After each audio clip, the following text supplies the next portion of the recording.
Yo, we are live, back for some more Warlords Redux. Okay, got my music going.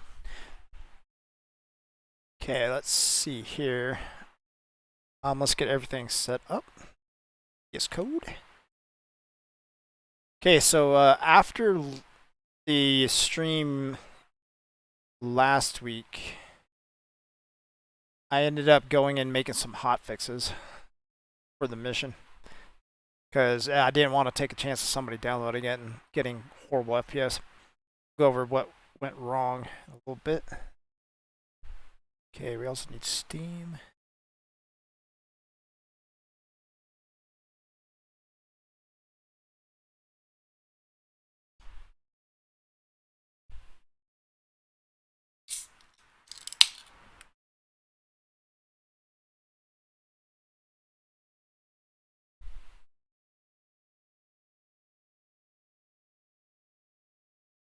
Okay, so let's talk about what went wrong last week.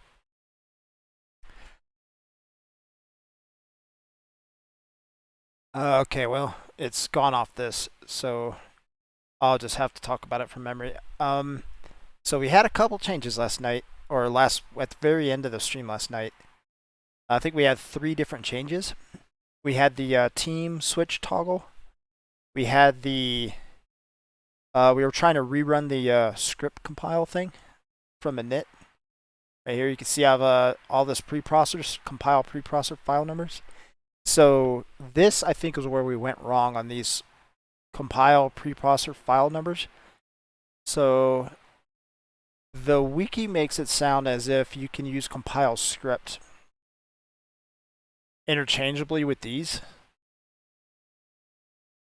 And I don't think that's the case. Or if it is the case, I made a mistake somewhere when I was doing that last week. So I'm pretty sure all what was happening is none of these scripts compiled. And there's a lot. There's like 97 scripts in this mission. And none of them had compiled, so they were all getting compiled in real time constantly, which I think is what was nuking our performance. But I didn't have time to, and we made the fatal mistake of also doing the infantry thing at the same time as this, and we didn't test them independently. So that was a serious lapse on our part in testing.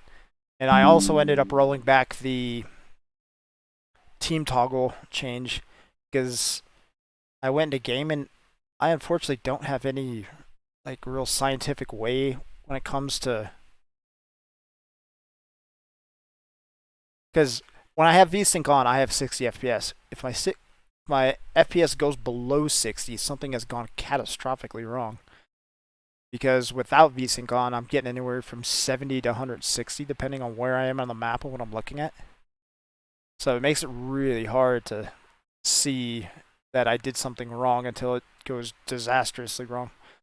So I reverted all 3 of those changes. I got back up to 160 FPS. And I was like, okay, we're at a good point. We know this mission's not broken. If my individual computer can get 160 FPS, we're okay. So yeah, we're gonna try to go back and re-add some stuff to start with here. But we also got to go look at our to-do list. We are not going to be touching these because they were discussing it in the scripting channel on the Discord. And yeah, what they were saying didn't make any sense to me. So this is performing just fine. Whatever performance gain I would have got from compile scripts probably isn't worth the risk that I took doing that. So we're not going to do that. But let's pull our to-do list up. And I had no idea what's on this list because I was working on Reforger stuff this week. Okay, so first on our list, we're going to test FPS drop with AI states. Okay, so this is going to be a fix from last weekend. We're going to try to work on airdrop code. We need to work on the map displays and display code for the new. It's just more map display stuff. We need to add the new items to the UAV ignore code. So inside the change sector ownership code, there's the UAV kill switch. If there's too many UAVs on the map it'll blow up all the UAVs, but the SAM sites, like the naval SAMs and CIWS and stuff, count as UAVs because, well, they are UAVs. And you don't want, someone losing a SAM site because somebody else decided to spawn, 20 darters or something. So we'll fix that. SAM sites are already in there, but the new SAM sites, the naval SAM sites, we need to add in there. Fix offsets for defense items. Okay, so we saw this a little bit last weekend. We're not getting the preview display on items on boats. So we may try to fix the preview display first. Problem is it takes a ton of testing to get out there to that site. It kind of sucks. But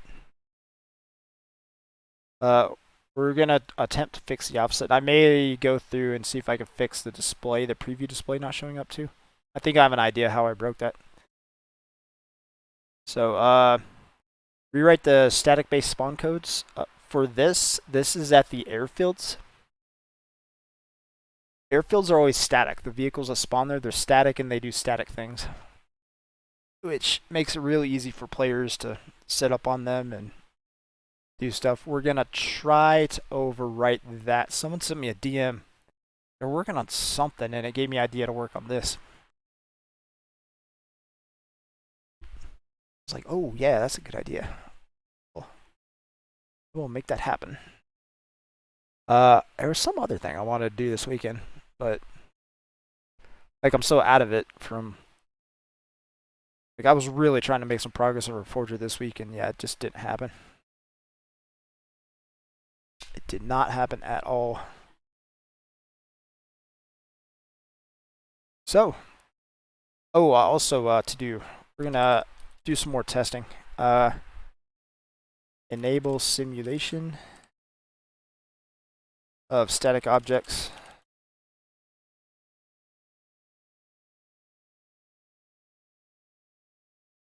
Okay, so inside the, and we also need to do binary the mission.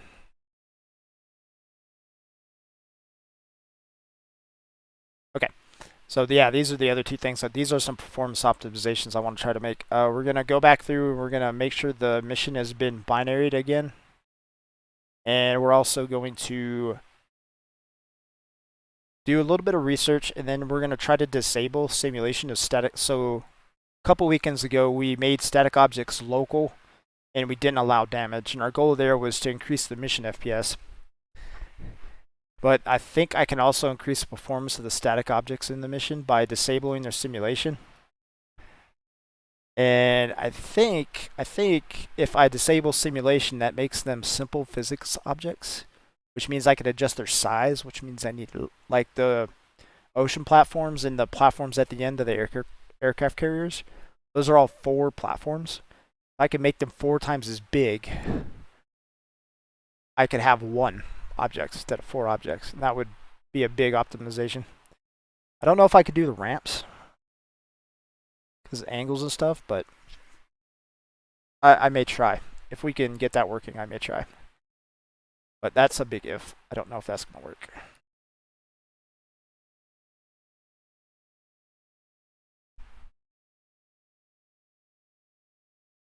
Okay, so that was a lot of talking. Not much doing. Alright, first thing we need to do, let's set our patches up. So we are not going to be messing with the init file tonight. We're going to close that. Okay, so this is going to be patch 57.1.0.6.26. Dude, that means we've been doing this 26 weeks. Entire half a year. Crazy. So we need to rename this file as well.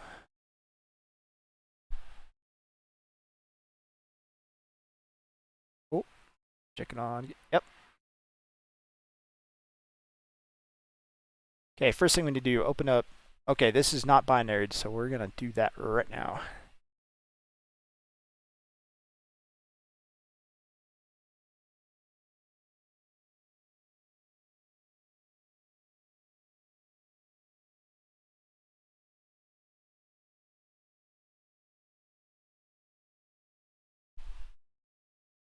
what all this means.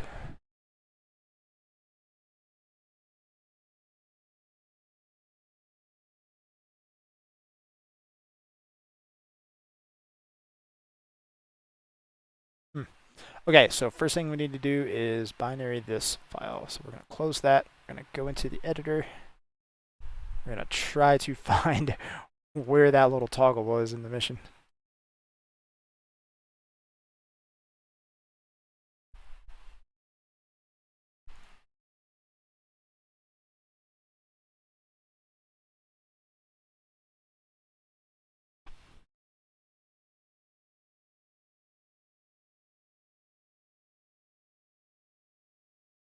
Ooh, I did something really stupid. I alt-tabbed out of Arma while I was loading. That sometimes causes it to lock up.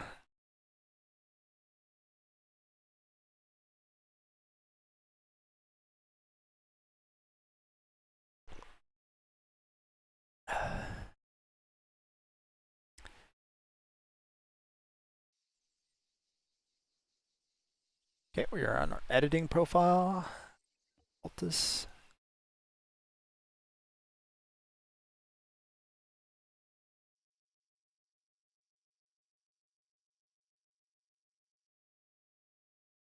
And I wanna, while we're in here, I'm gonna try to get some kind of baseline for FPS before I start messing around with anything else. Okay. So I think it was attributes, general, binaryize the. Okay. So this is supposed to improve loading time.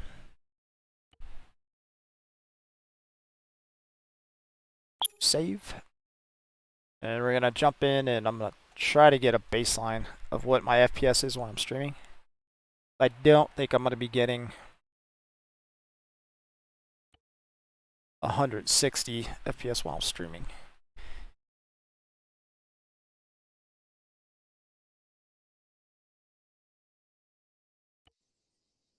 Warlords protocol initialized.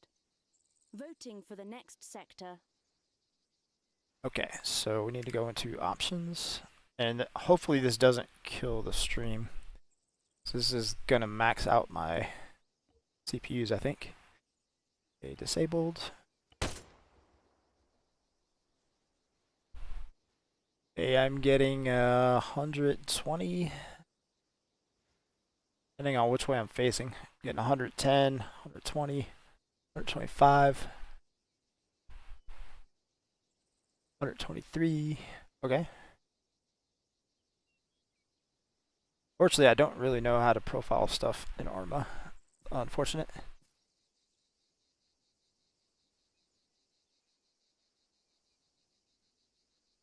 So now we're going to spawn some AI in. Happens. Sector.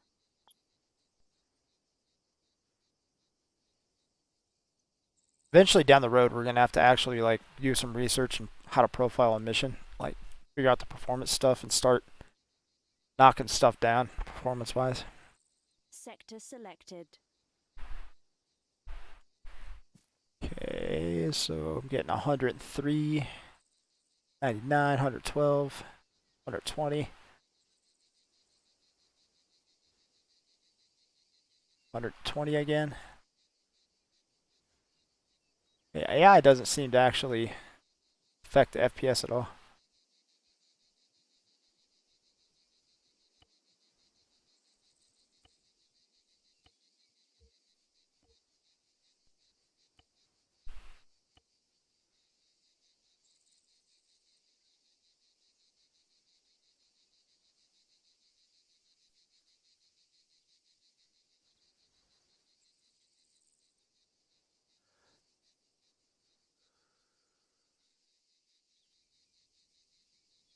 I wonder if I messed up my view distances.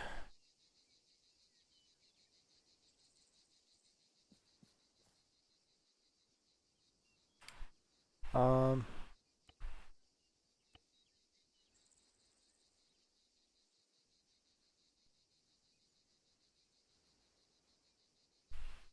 so the mission view distance is set to 2900. Really trying to figure out what is going on with my FPS here.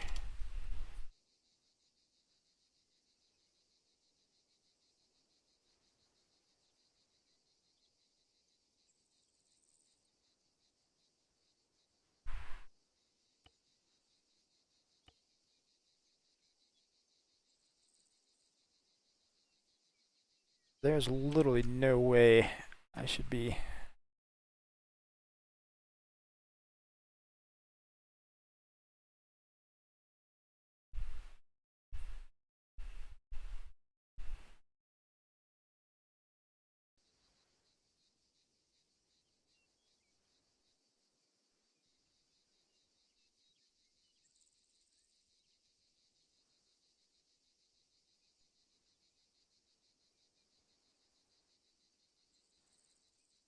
Oh, I've done something to this game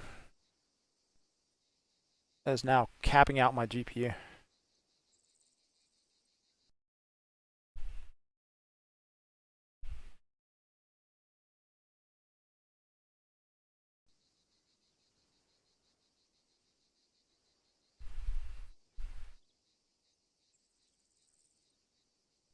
Weird.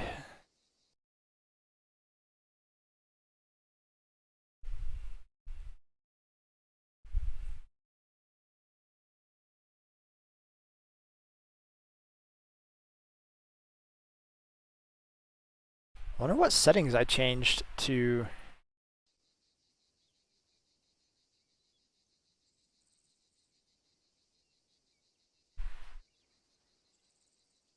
Whoa, 30,000. That's probably a bit much.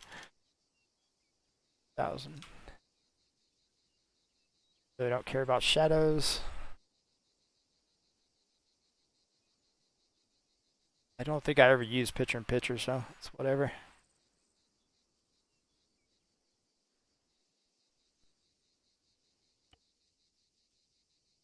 Oh, this is why. It's because I went to full screen window.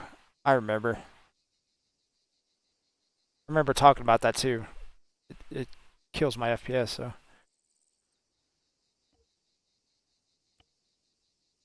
Okay, so let's test this real quick.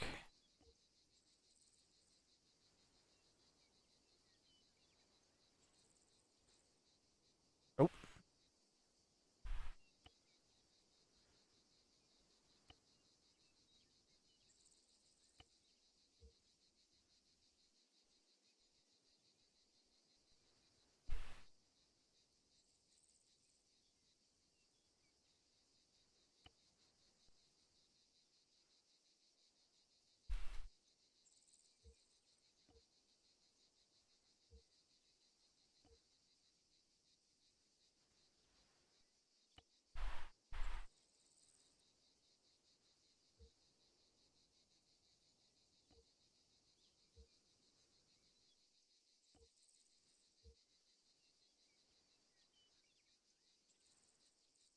I have literally no idea what any of this stuff is. We're just gonna go high.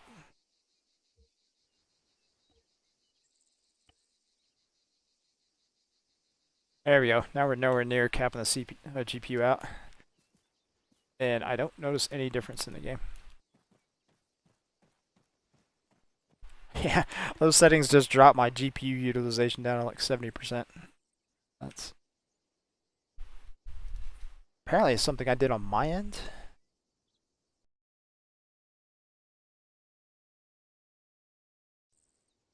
Okay, that was an overly complicated thing to do.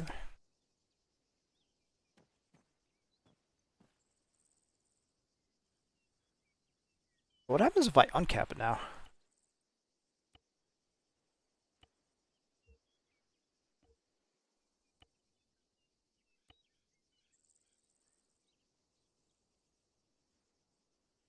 I can't see the FPS counter.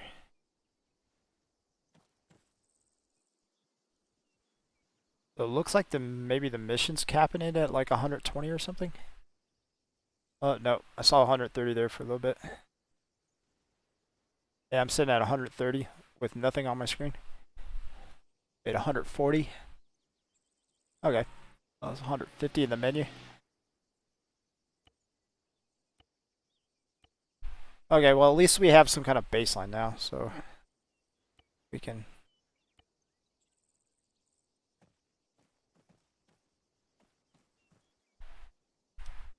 Right, so cool. That sorted.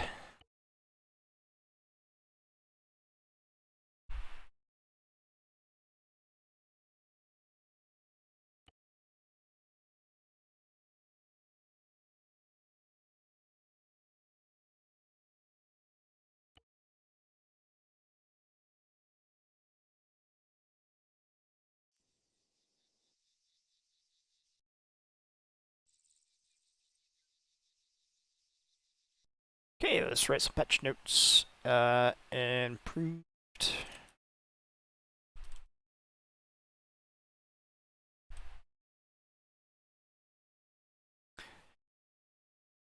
Yeah, and since we're getting really close to being feature complete, I think if I continue to work on this one, if we can get the new sectors working properly, like the stuff moving forward is I want to try to like find a performance guide. Like I've read through all the performance scripting stuff on the wiki, but I need to find like actual tools to profile because I have 97 different scripts that I need to profile. Try to figure out how they all work together, plus all these ones. It's going to be a pretty mammoth task trying to figure out who my bad actors are and really trying to crank down on performance.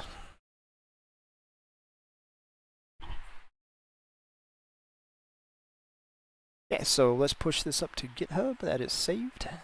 Let's double check to make sure we cannot open up the mission file. Okay. Cannot open it up.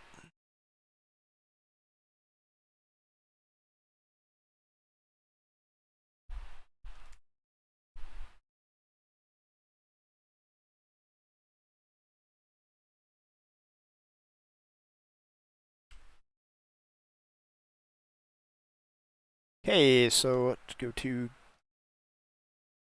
Okay, we have checked off binary of the mission file. Next up is enable simulation of static objects test. Okay, so let's go back to the editor. And this one we're going to need to do a little bit of research on the wiki. As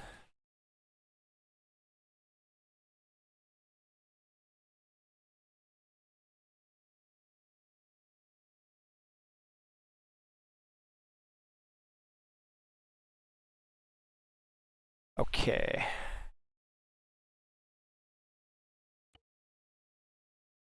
Okay, so I already have dynamic simulation off. Enable simulation. When disabled, the object will freeze and ignore any input or collisions. So that ignoring collision stuff is what has me worried.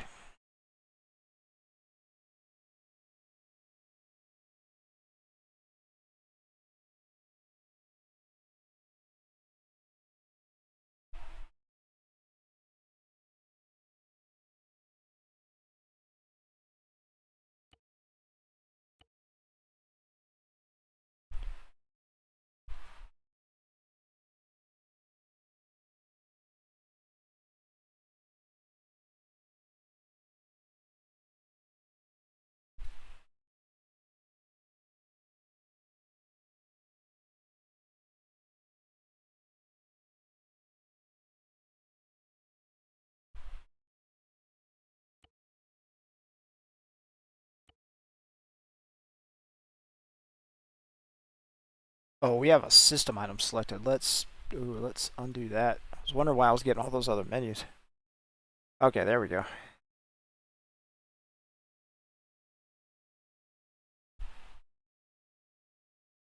Okay, this is better. I was getting really worried when I saw that all the other menus. I was like, what is going on? Okay, so let's go look up this on the wiki.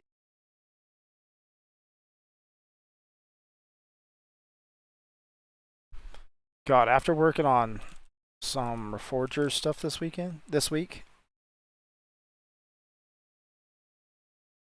I'm so happy that I can literally just Google something, get an answer.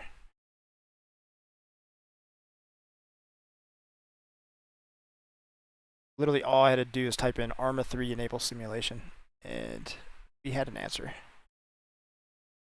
Okay, well, maybe not an answer, but at least we got information, which can't really do with a forger right now.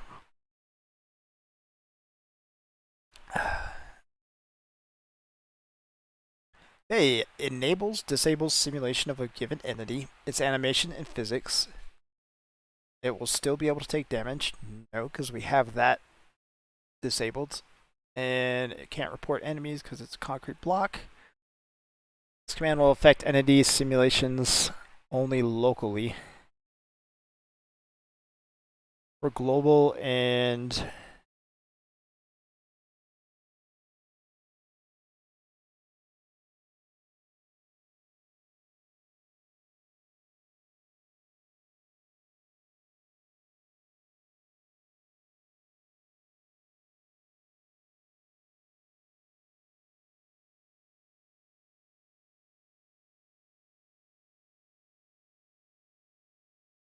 okay, so this is Arma 2, but it says it doesn't send updates across the network. So it's optimizing network traffic.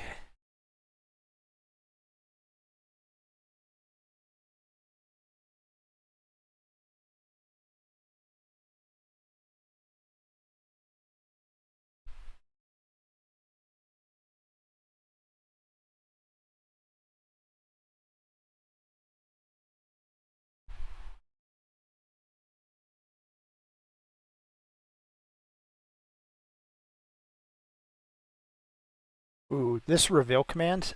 So what Killzone Kid is saying here, units that have been previously subjected to enable simulation faults or enable simulation global faults may stay unrecognized for a long time even after the simulation was re-enabled, returning object null as a cursor target.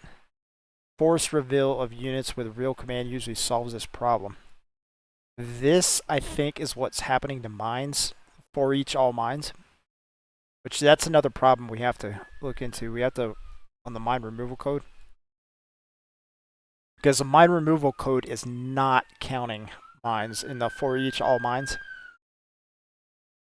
And this might be the problem. We need to, and when I was doing research on the mine problem, I saw other people talking about this reveal thing.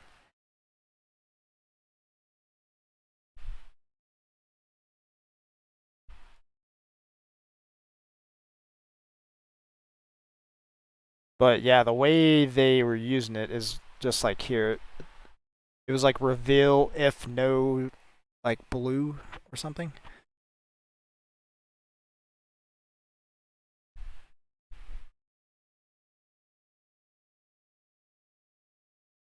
Which is weird because to whom reveal target. Yeah, that makes sense. I think when I was looking at this, there were like two like west reveal mines or something.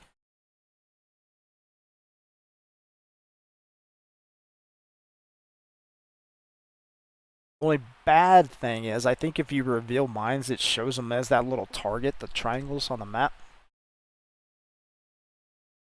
And I don't actually want to do that.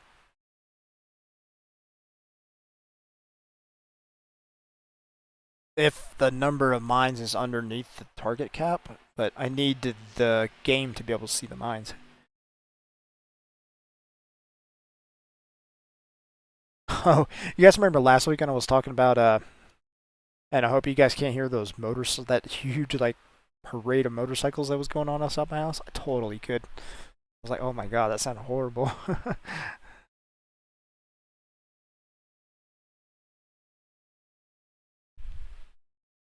Okay.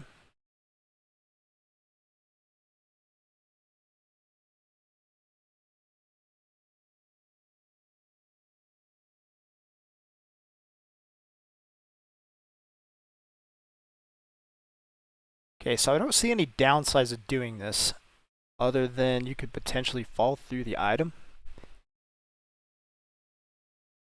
But I think the only way we're going to be able to figure this out is just go do it. Because it says it disables collision. But I don't know about that.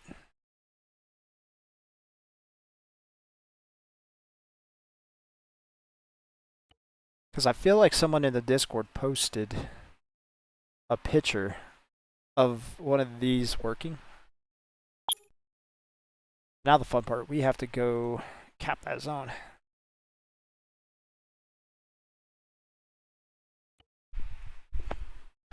This is gonna be hilarious if we drop a MLRS on this and it just falls through.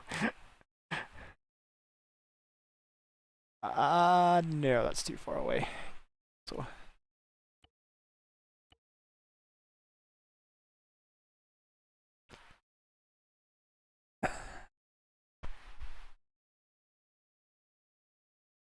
Oh, there we go, baby. Warlords protocol initialized. Voting for the next sector. Why is this?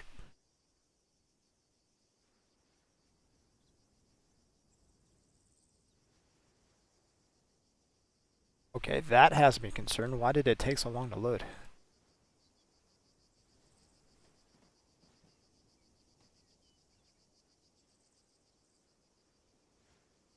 Select sector.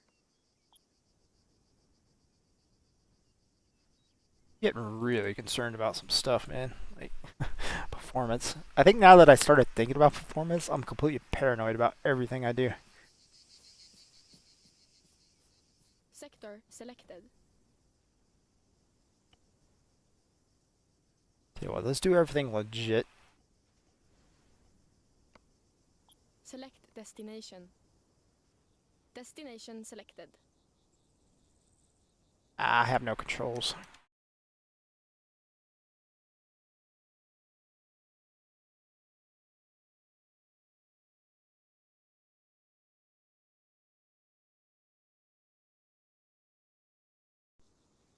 Yeah, we can move.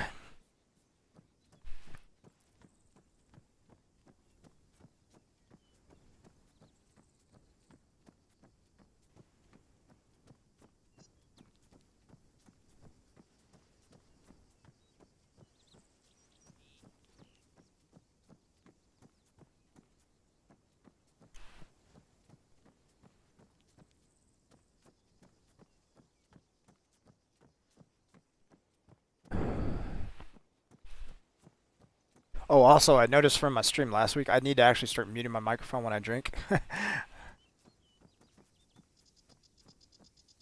Because I apparently am a very loud drinker. Okay, why are we not capping? There we go.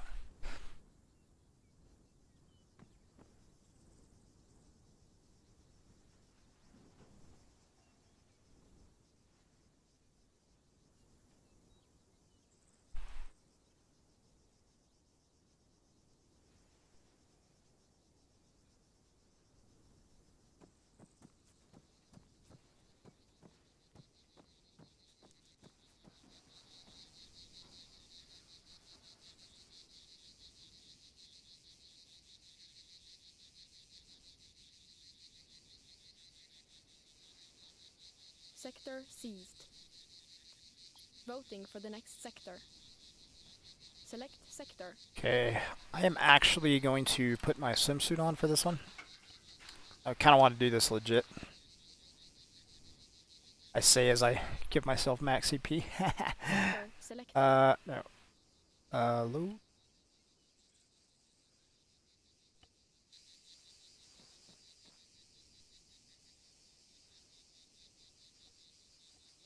Select destination. Destination selected.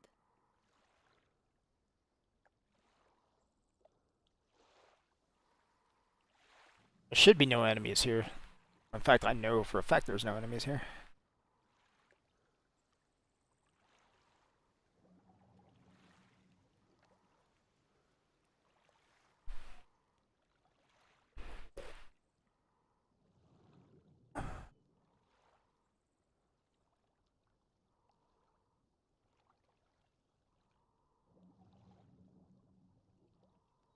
So what we're going to be testing here is, can I stand on these things? Then if I can't stand on, I'm also going to try to drop a vehicle on top of it. See what happens.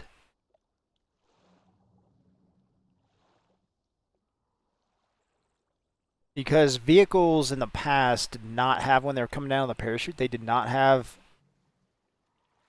simulation enabled, which I think back in the day was causing them to fall under the ground.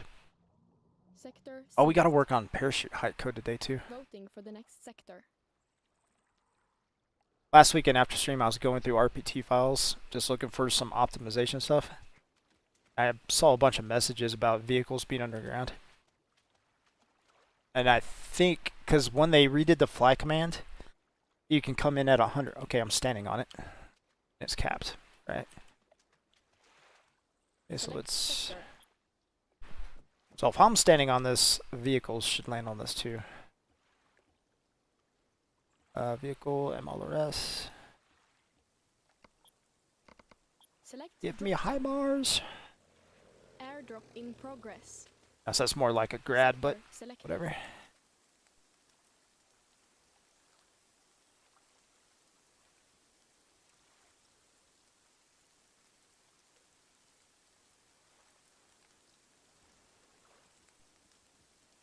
We go, no whammies. Clunk. Okay, cool.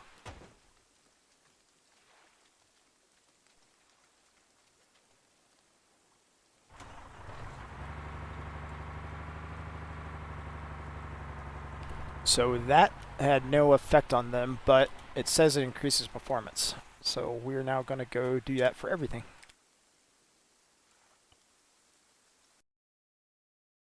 Actually, before we go too far, we're going to look up the set object command. And we're going to see if, because I learned something else about these today reading the Discord. So in this, so I think when I was trying this before, I was typing this, set object.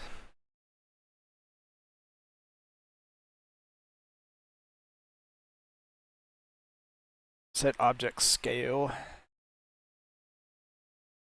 2.0 or something. And turns out this is wrong. Apparently you're supposed to type that. It's just supposed to be this. But we're going to go look this command up.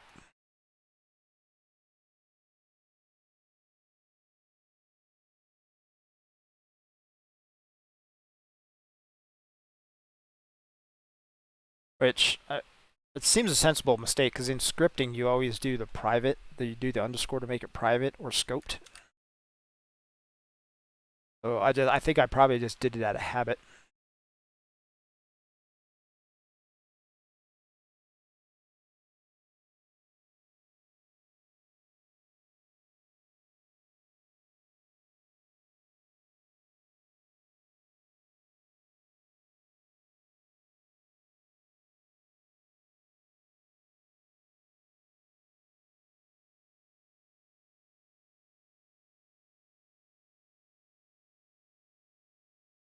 Okay, so it doesn't need it equal.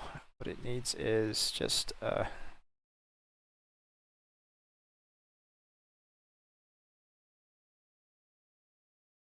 so we have it just like this.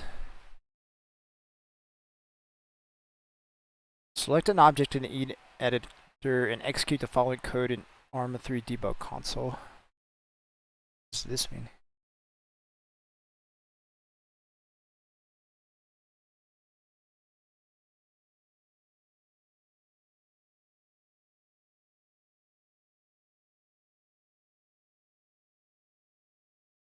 Oh my god, that's horrible.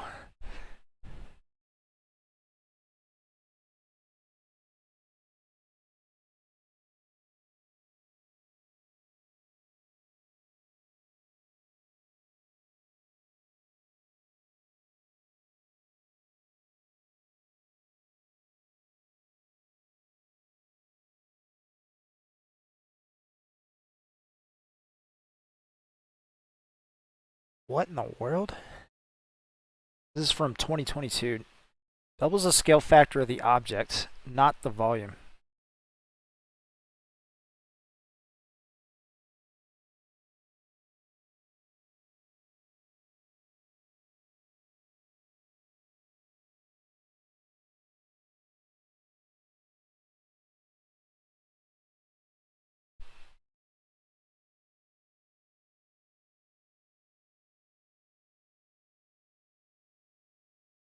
That should make sense to me because I was literally just working on some volume problems yesterday in math.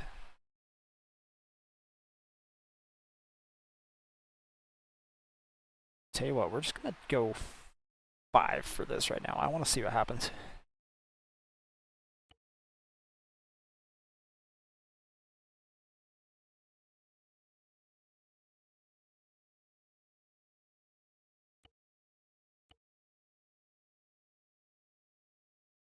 That seemed to do nothing. Wonder if I have to load in the game to see it. I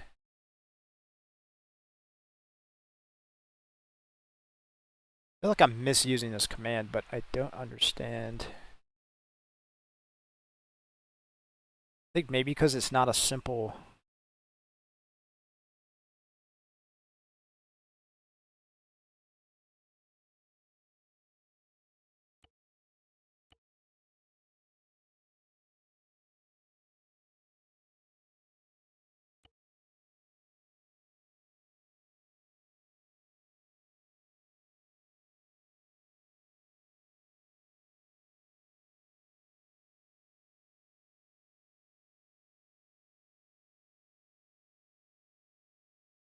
let's give this a name and then try this again.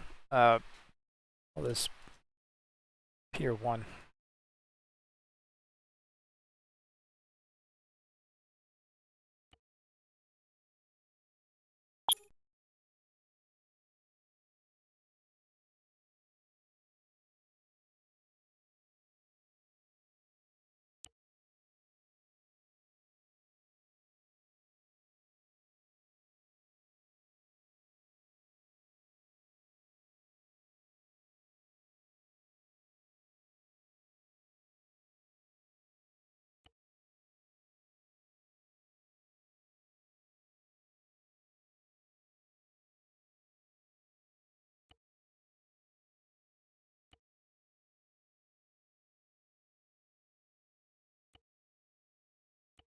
Definitely not missing that, but okay.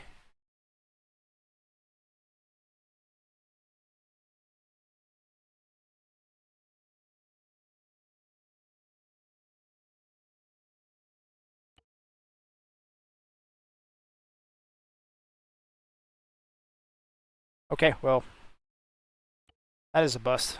So let's go back to the map.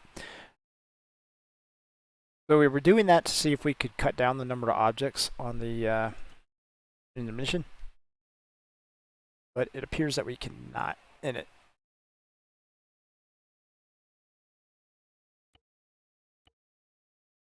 Okay, there we go. So we have to do this for a bunch of stuff.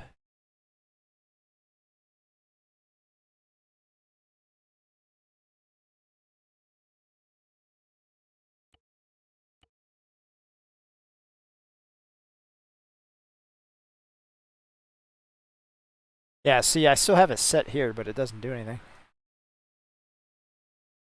I was trying to make the aircraft carriers bigger, which is where I originally tried that, because I wanted to make it easier for people to land on them. And instead, I ended up going with the just extend the flight deck route. Which, surprisingly enough, worked wonders. I think just having a little bit of extra room, like, makes it more chill trying to land.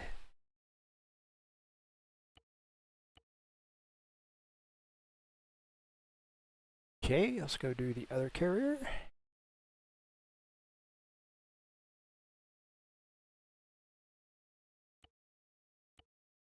Like how the map shows you exactly what's simulated and not. That's pretty cool. It's a very nice feature.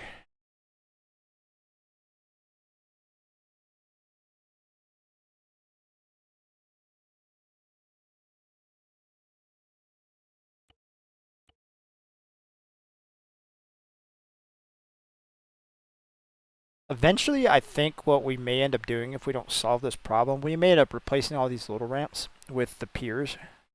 Just because the piers are so much bigger. I could have less objects on the map.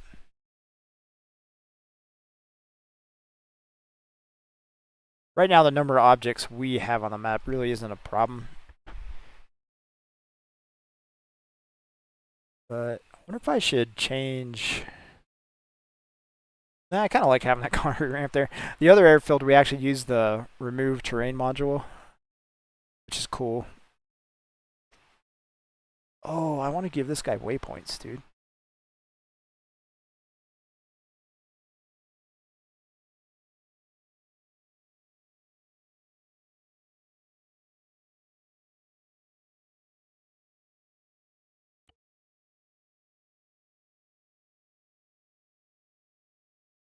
Alright then, though. We got other stuff we have to worry about.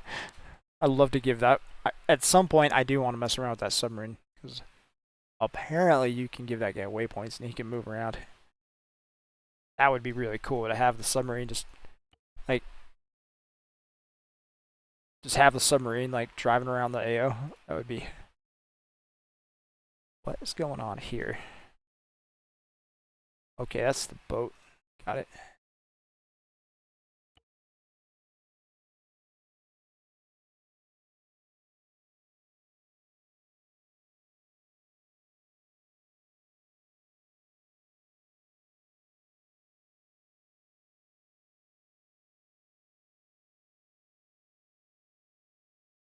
Oh, apparently you can change the tag on the back of this thing. That's cool.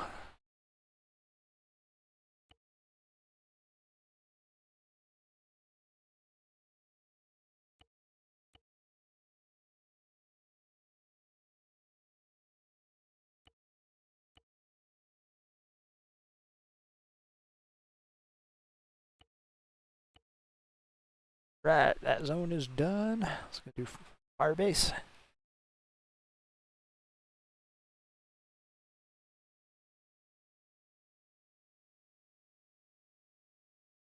And I'm not selecting everything at once intentionally because I don't want to get these triggers selected. Because I'm worried if I start messing around with settings on those that I may break the mission. Which would not be good, and I may not actually catch it. Because, to be honest, I'm not going to go out here and test every single one of these sectors. We did one just to test, and I'm going to be confident that the rest are actually working the same way.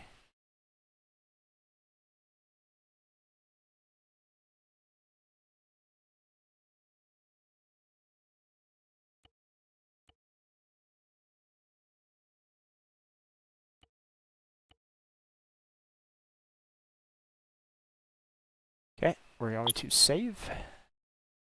Going to play just to make sure nothing broke. I think we may go capture a carrier sector and spawn whatever sector naval boat we spawn closest to. Okay, Kavala it is. We'll just go run up there and we'll spawn something or something. Actually, I may spawn in a black wall. This really concerning me, this whole...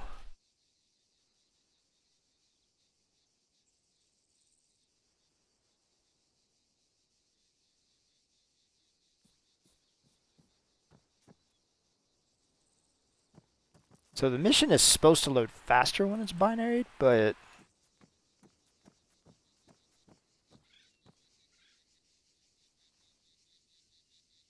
Select sector.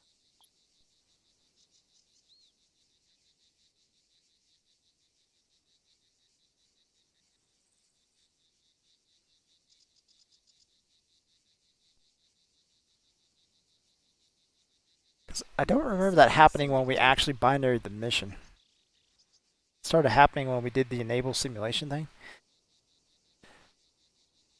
Or disabled simulation.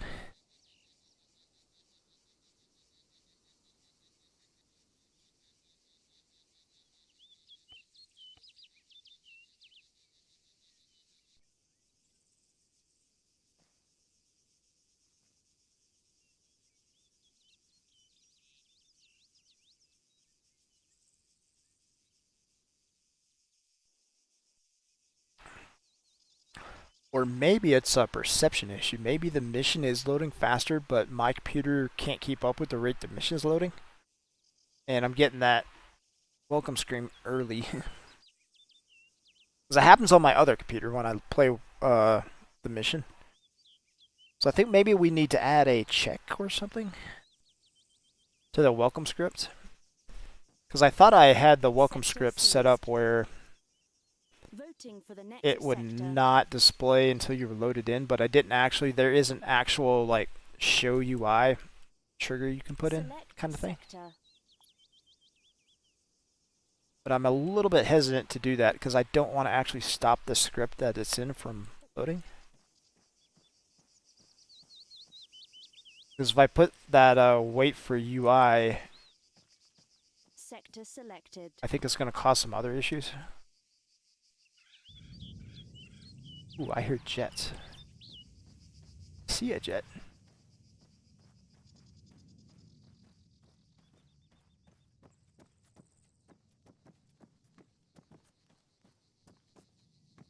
Got two jets. Oh my god, we got all four. Wow. And they're all, we got two fast jets and two casts. That's cool.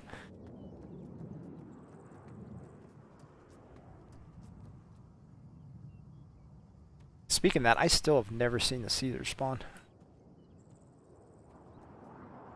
I was thinking about that this week. I was like, ooh, I'm gonna add the Caesars as a viable airplane. Just, you know, to be a troll. Put Easter egg in the code.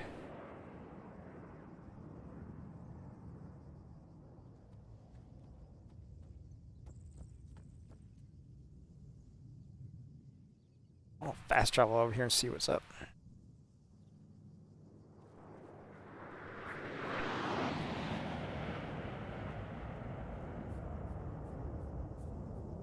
I've never actually legit attacked this new zone I added.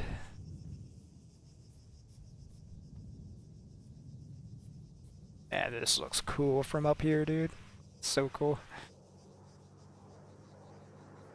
Ooh, I hear it over here somewhere.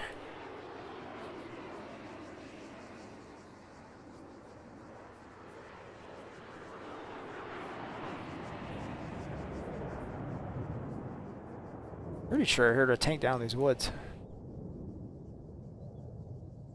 Too many jets flying around though.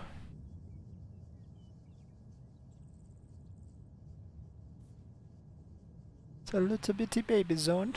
Only has 8 AI. Okay, time to kill everybody.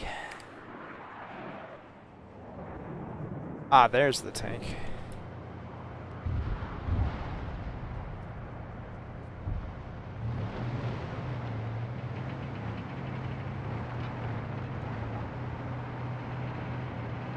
No, that would totally... Oh, no, no, no, no, I did... I'm an idiot.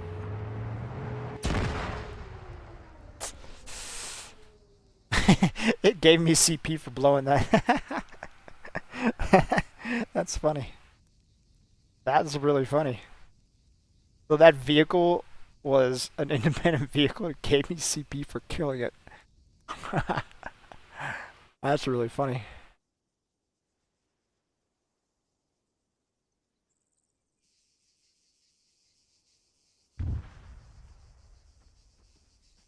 Oh, speaking of that, someone also told me this week that the Little Bird apparently is giving more CP than Sector seized. its cost to spawn or something. Voting for the next sector. Select sector. Okay, this is going to lag us out a little bit. Just because of the size of everything going on in Kavala.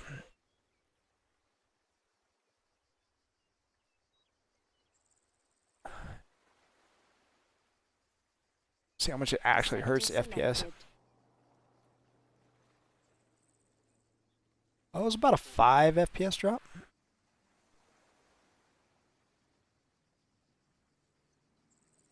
Maybe up, yeah, 5 to 10. Got an easy fix for that. They're all dead.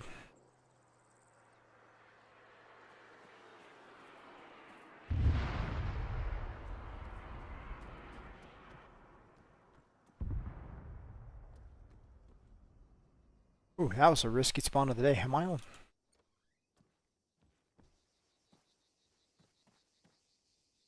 That was cool. We're just doing this so I can, I'm going to have the AI. What I'm going to do is I'm going to spawn a black wasp down here. We're going to go take off. And then I'm going to turn on, I'll toggle the autopilot. I want to make sure he still recognizes his carrier even though the simulation is disabled.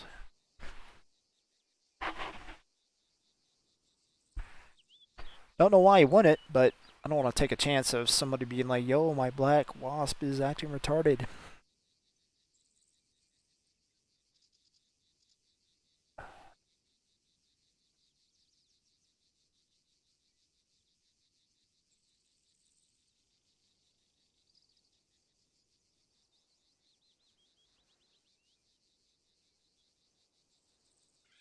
I don't want to mess around with that naval zone, but got Sector seized. way more important things to be doing right now. Voting for the next sector.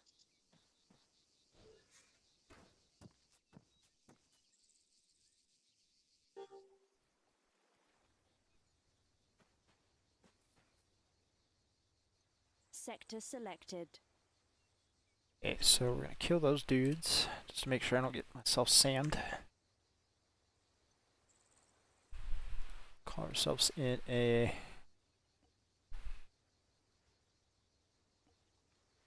wonder if he's talking about modded. I think he may have been talking about modded helicopters. Either way, I think we're going to increase the price of some of this stuff because I saw somebody using this, like the Hunter and Quad as like suicide vehicles. They're just ramming into other people's stuff. Kind of not cool. It makes sense too. I mean, if you can blow a tank up with a 20 CP Quad, why would you not do that? Or even a 300 CP Hunter. Just mindlessly ram it into other people.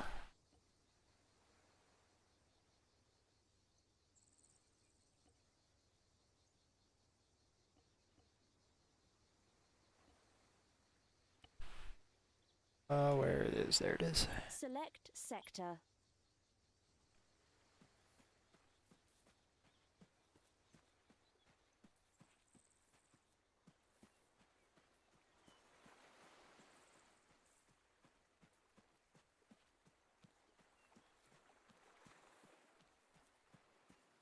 See if a black wasp is amphibious.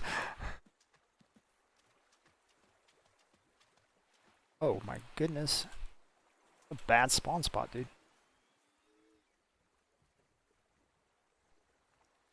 I don't know if we're going to be able to turn around here. I think a rock might be too close.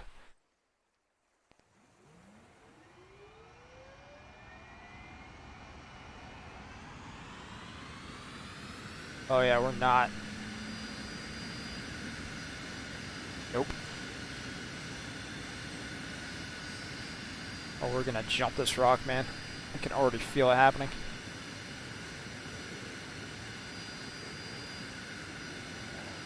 Either that or we're just gonna explode.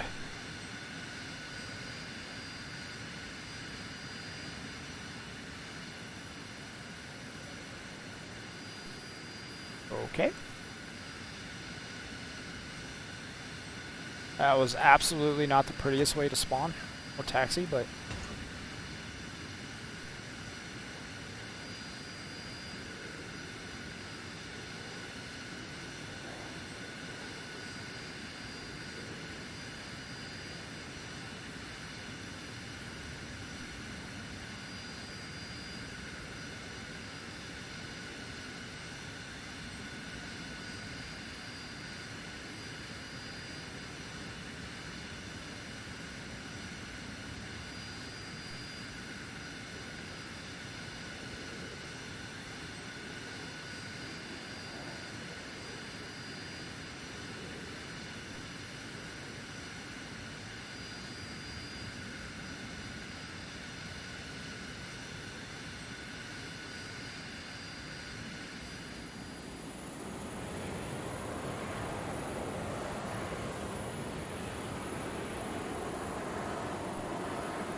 okay, and autopilot on.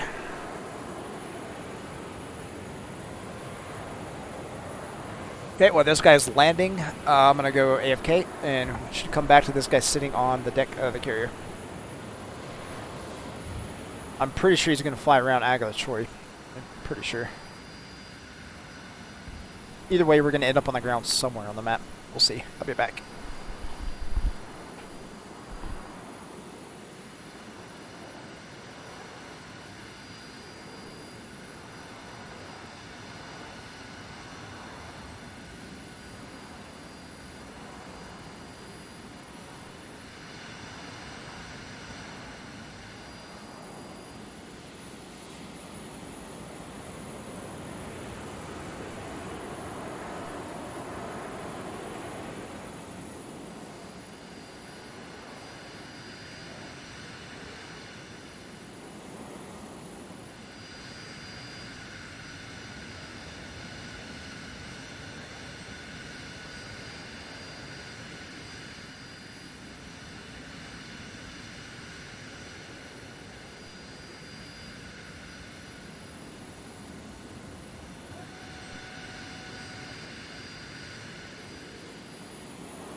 Okay, I'm back and we are on the carrier.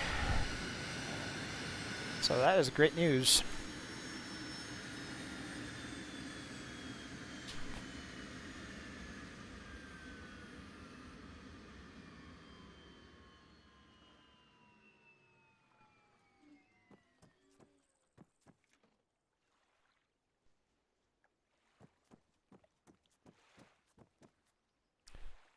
Cool beans. That's awesome. Okay, so let's push this up to GitHub.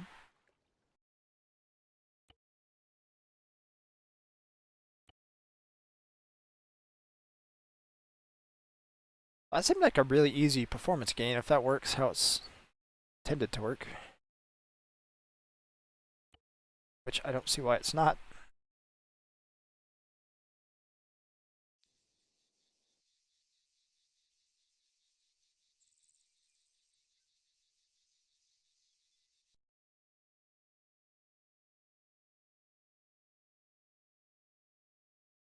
Improve network and server performance.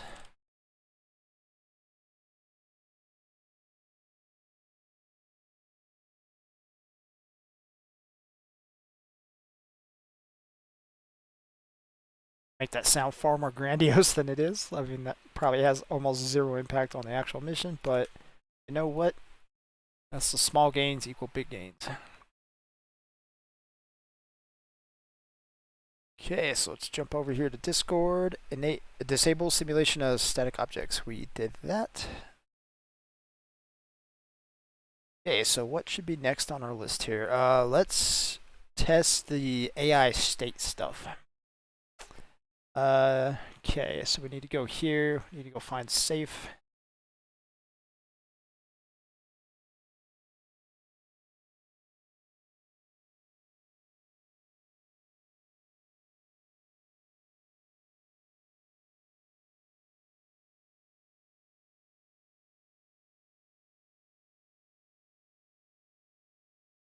Really interested to see which. Okay, so this is the.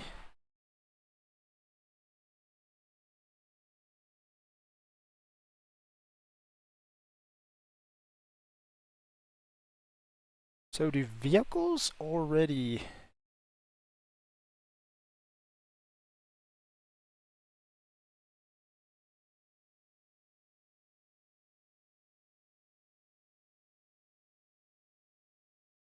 Kind of wondering if vehicles have the same kind of stuff.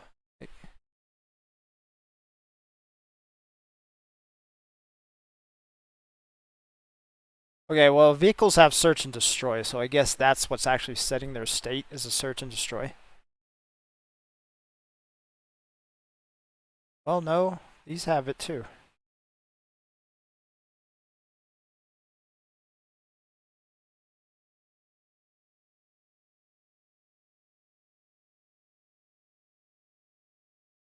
Let's go look this up. I'm wondering why it's not set that way. I mean, Jezro did this for a reason. But I'm wondering why the vehicles aren't set this way.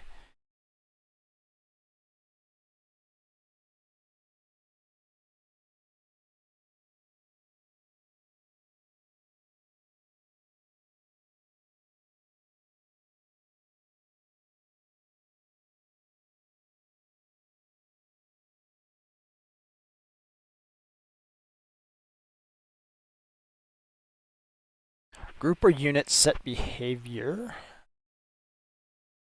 We want to test this with aware.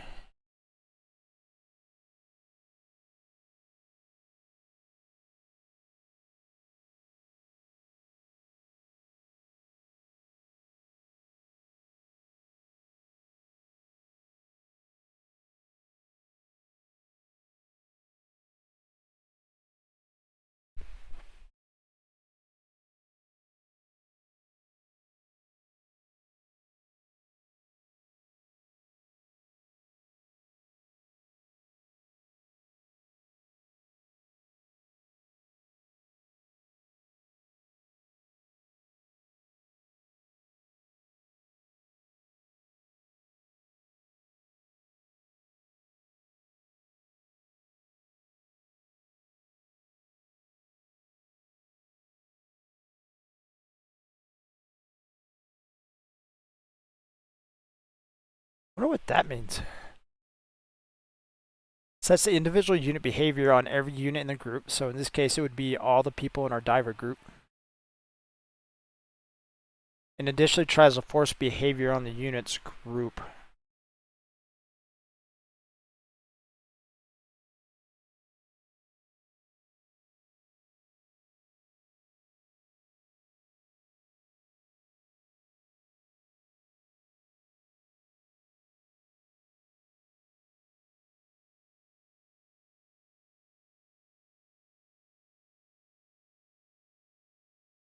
A group's behavior determines how the unit moves from one point to another, behave when idle, or how to engage the enemy.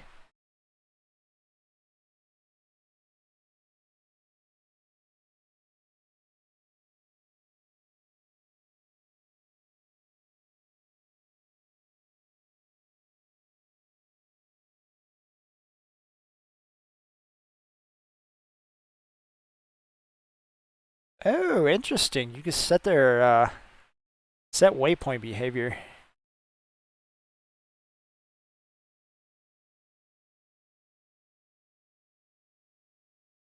Ah.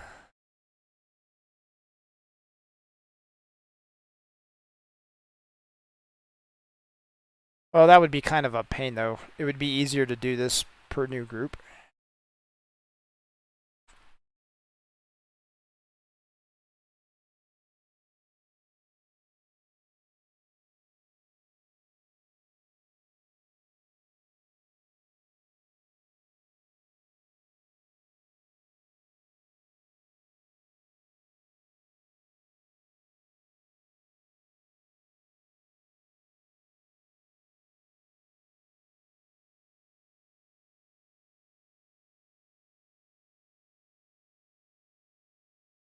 Yeah, we may test this command out with the vehicles.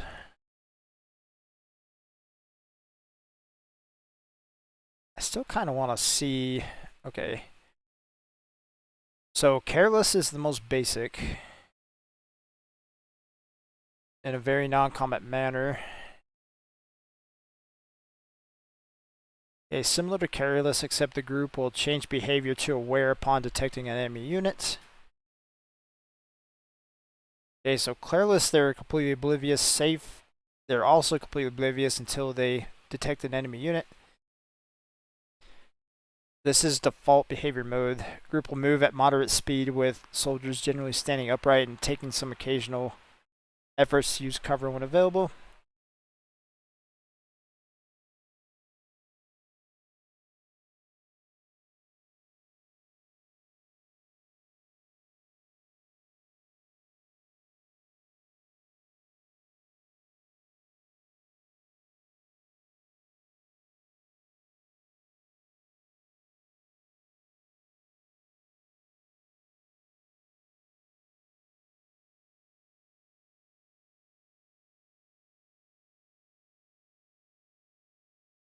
Oh, I see. So this is their current mode. Like, kind of just chill. This is aware. I think this is what vehicles already do.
Huh. I wonder which I should use.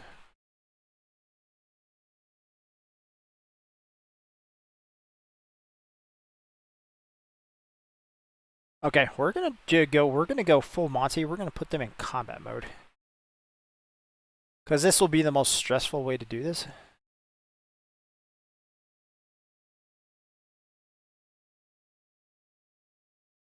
And our goal here is to check. I don't know why that's not capitalized.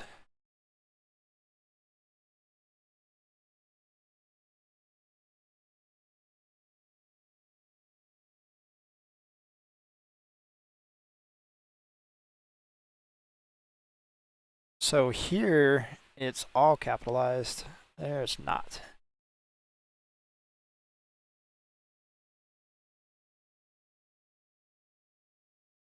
I have no idea if capitalization matters in SQF, but... Okay, so try this, and this is... It's probably blue 4. Divers. We're going to keep it capitalized just because it was capitalized before, and we're not going to...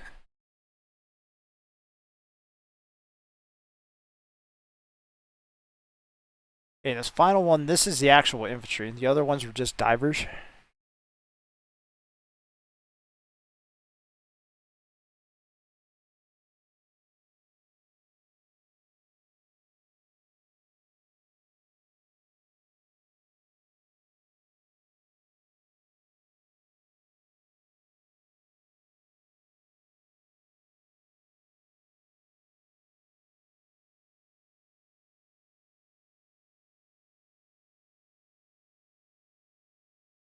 Were those other guys limited?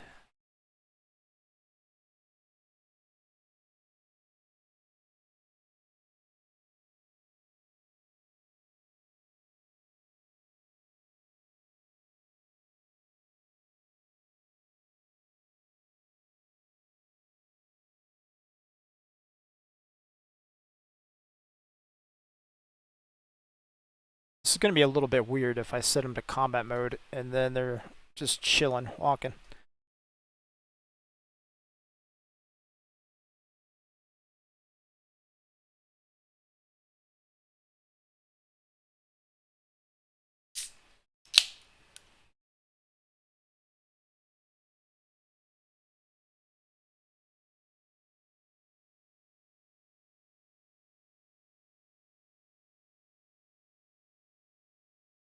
Okay, so they move at half speed in their normal. Okay, and this just returns the speed of the group.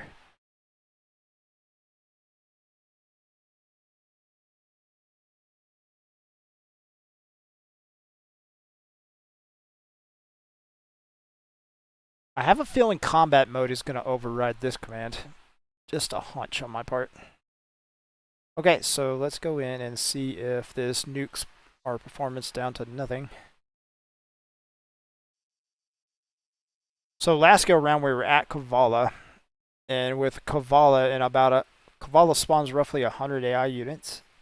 We were getting around 40 FPS looking directly at Kavala with 100 AI running around, plus a couple airplanes and tanks. So we're gonna see. Hopefully we get lucky. I think we're gonna go try to do worst case scenario and go back to Kavala.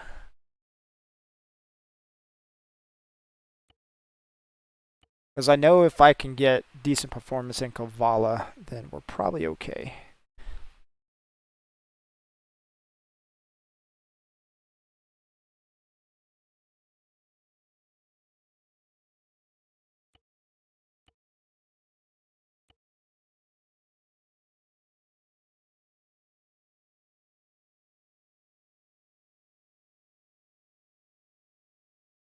God, game, you're trolling me, dude.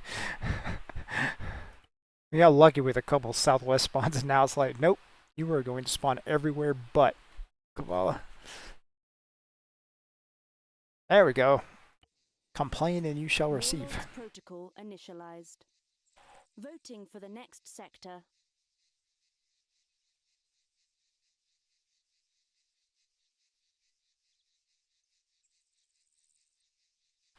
Yeah, I think what I may have done is just made the mission load too Select fast. sector.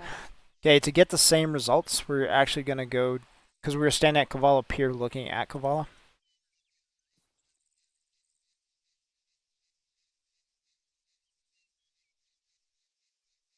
Okay, we're currently at 60 FPS. Let's see if we get a drop on these AI spawn in. Sector selected. Nope. Okay. Only 8 AI though. It's not exactly although I do want to go look at them. I want to see what they're doing.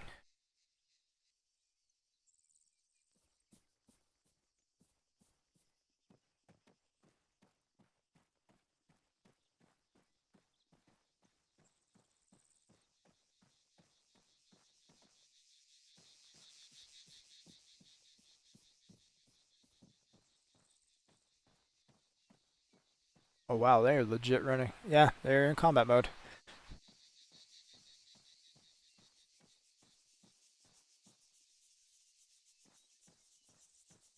Okay, so what I actually want to see, I want to see a vehicle. Because normally vehicles waltz around with their commander open and they can't launch smoke on the very first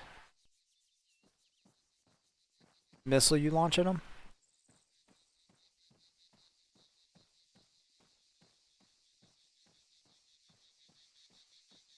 So we need to find a vehicle.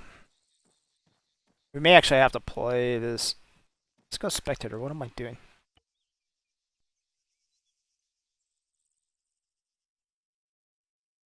Okay, we did not get a vehicle spawn because it's connected to base. And Kavala's going to be connected to base as well, so we're not going to get a vehicle spawn.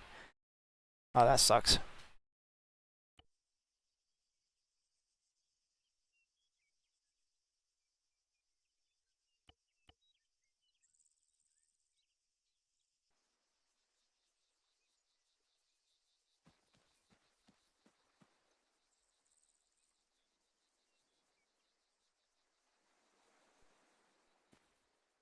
Sector seized. Okay, we are standing in the exact same spot, Voting for the next sector. looking in the same direction, although we have a bunch of fog right now, so our FPS is about 10 FPS higher than it was. So right now we're sitting right at 55 to 60 FPS. Sector selected. Okay, we got about a 5 to 10% FPS drop again.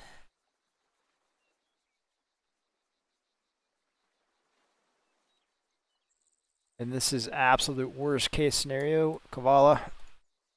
Because I think Kavala and Telos are the two biggest towns in the game.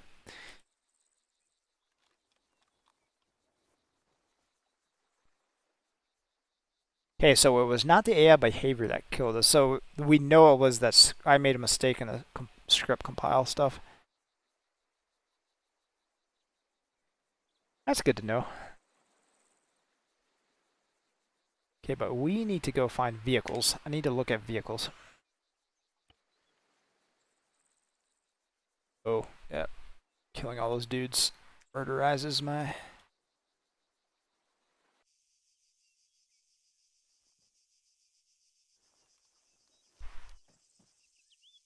What?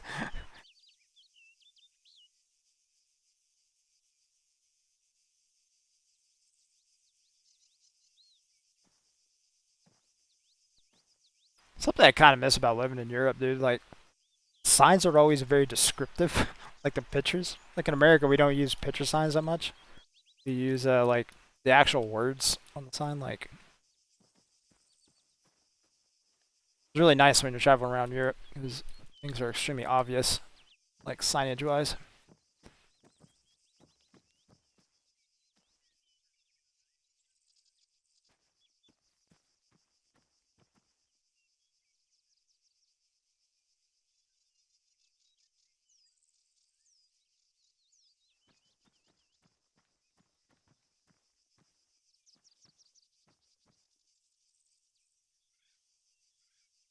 Okay, so Aglachori should definitely have some vehicles in it. Seized.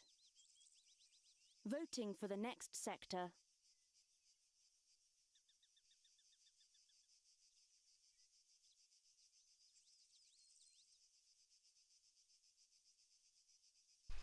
Sector selected. Okay, so let's fast travel over there and then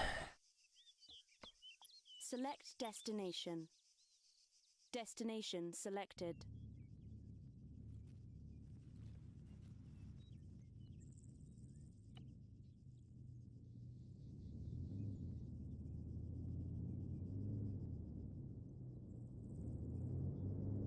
okay, I hear something here.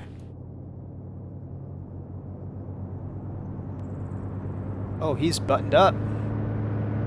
Talking about.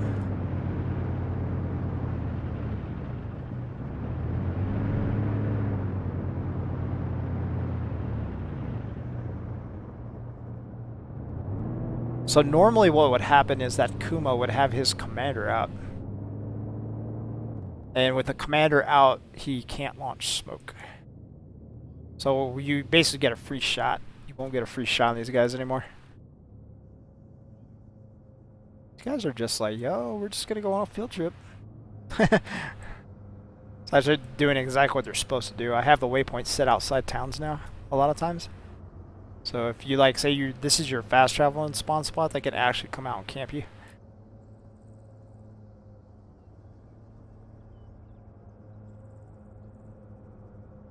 Oh yeah, I literally probably just made this game borderline impossible.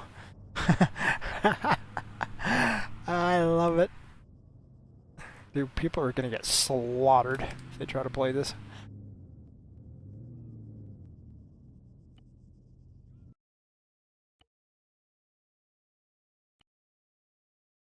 Aggressive AI, I love it.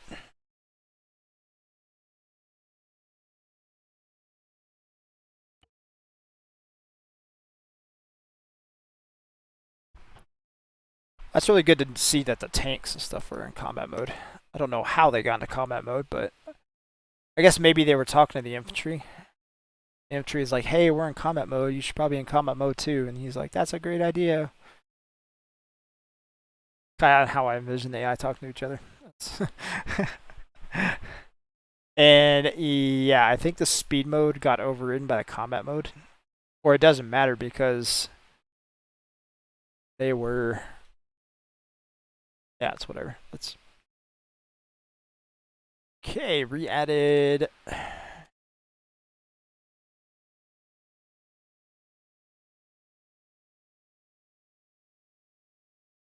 I cannot spell that word aggressive. We're just gonna have to go find it. I'm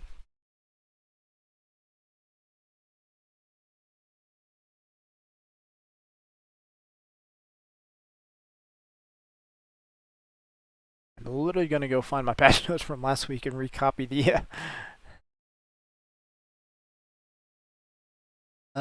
AI units more aggressive on spawn.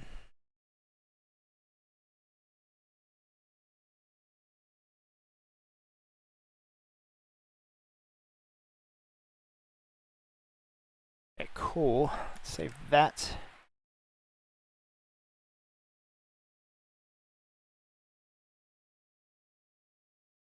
And pushed. Oh, let's go to Discord and see what's next on our list. Okay, so we pretty confident that the AI is not causing an FPS drop.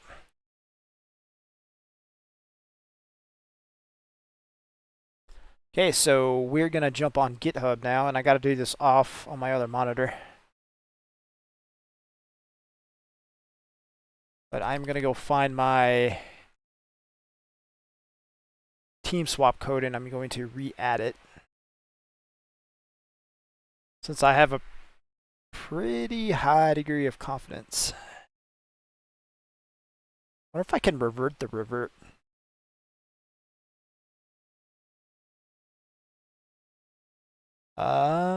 Let's find out. Set up new warlord. Oh, actually, this is the code. Yeah, set up new warlord right here. Okay, so we're gonna try something crazy. I'm gonna try to revert a revert.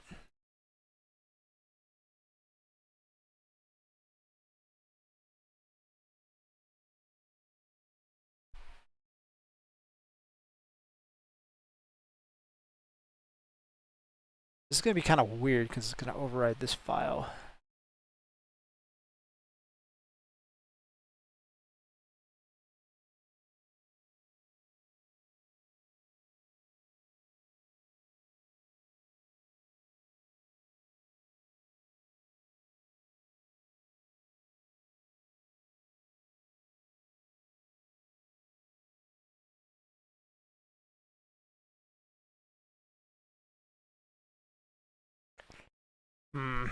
Thing is, I don't want to override this other stuff.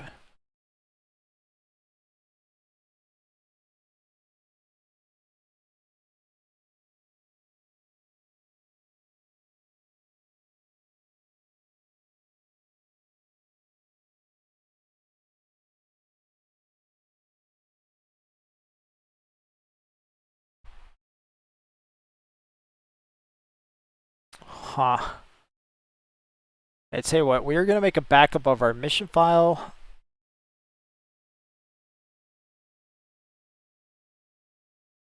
And our constants file, and then we're going to revert this and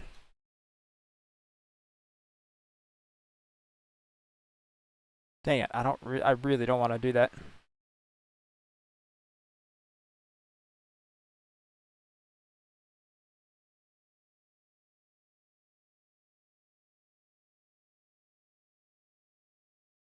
Forget this, dude. We're just going to recode it, man. We did it once. Let's do it again. Okay, I don't want to take a chance of breaking other stuff. Okay, so we're going to go here. Boom. And click enter.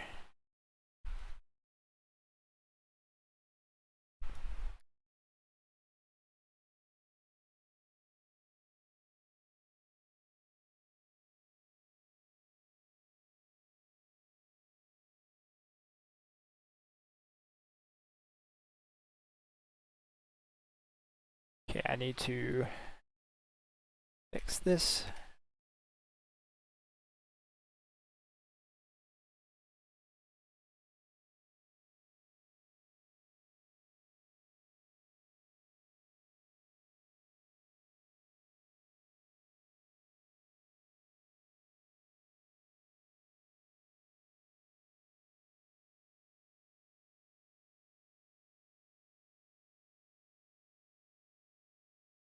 I really don't like how this is formatted, but it is correct, I think.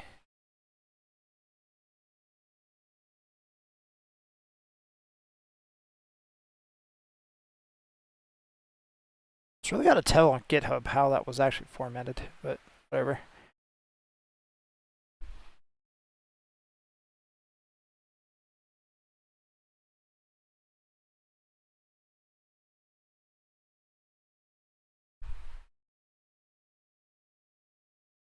I'm gonna go to constants.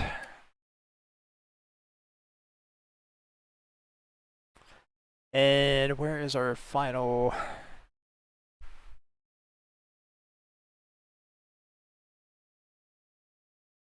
Okay, initialize client. Where are you at? Initialize client. And we started on line 11.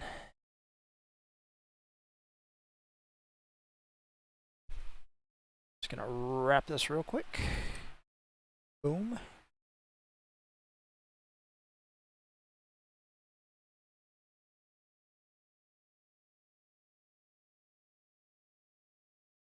Okay, edit, undo.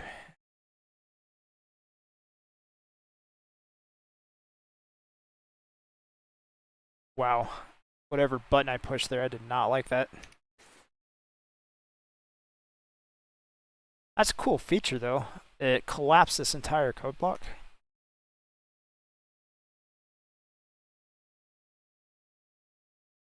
It's a very cool feature.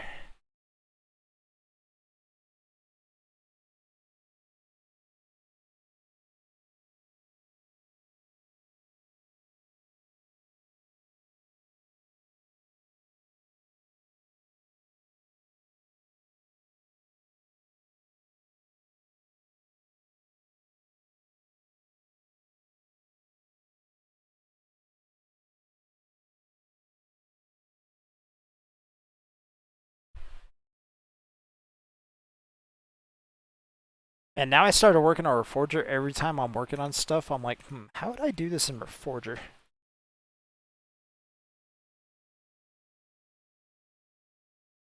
So this should be red. Nope, that is not red.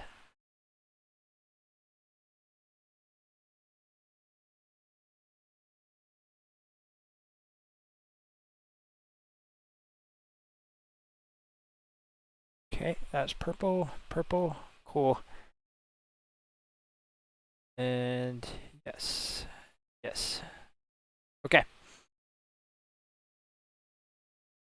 Let's start up and see what happens. I don't know why I thought this was one of the things that might have been hurting my FPS, but I was kind of scared that it was getting stuck in some kind of loop, like a never evaluating, but it's an if statement. It can't get stuck. Like it's either going to evaluate to true or it's going to evaluate to false. Either way, it'll never, it's not a while loop. Crap, cancel.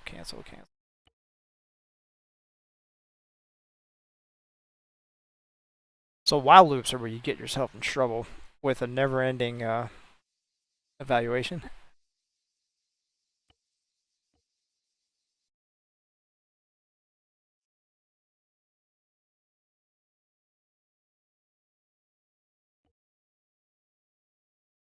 But yeah, I was basically in panic mode. I just started reverting everything. I was like, nope. Because when in doubt, just click the revert key.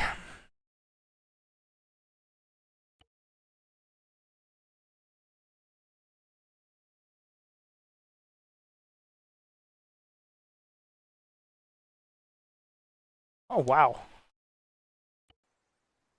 Warlords protocol initialized. This is the Voting for coolest next starting sector. screen in the game. And that new welcome screen is going to annoy the crap out of me now. The mission seems to be loading faster. Oh no, I got... Well, if I spawn at that end of the sector, I can get a cool starting screen. Select sector. Well, this is good for testing.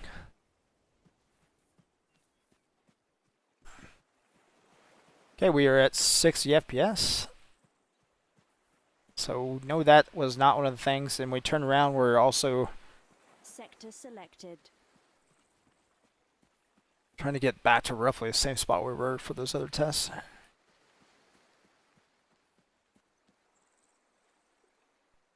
Okay, full Kavala. We're getting low 40s. So yeah, that's exactly the same as all the other ones. Cool. We got really lucky we spawned here. Give us a really good comparison of what's going on.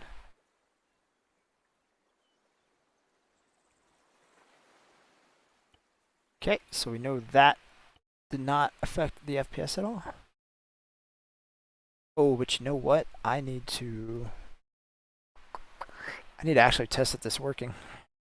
Load up my other account real quick. It's going to take me a minute. Other computer is ancient.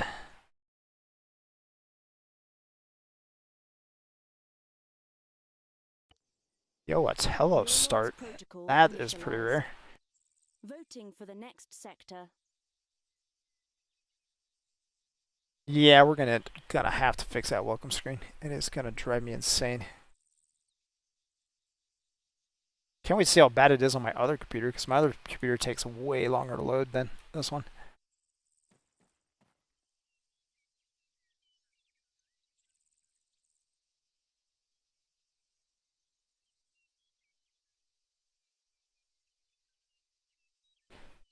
I guess the plus side, it gives people time to read the welcome screen. As opposed to like once you're in the game, you're like, nah man, let's go. I think people just click past it because they're already in the game and they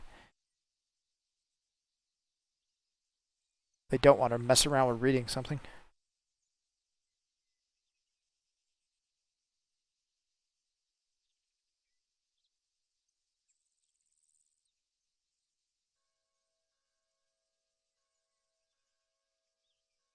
Rug has connected. Okay.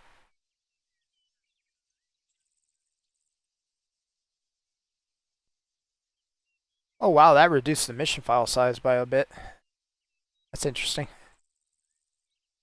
So I was over 13, I was almost 1400 kilobytes before, and now it's just over 1200.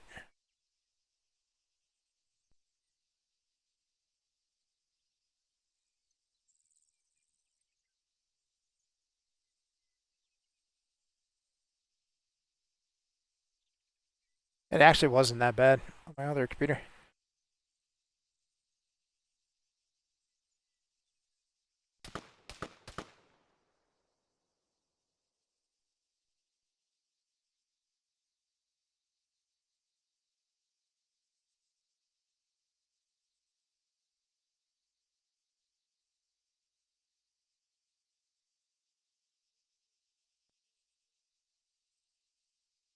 You know what? Since we're here and I got this other computer started up. Oh, I need to actually like leave. Oops. Like respawn instead of leave. Okay, go to op4.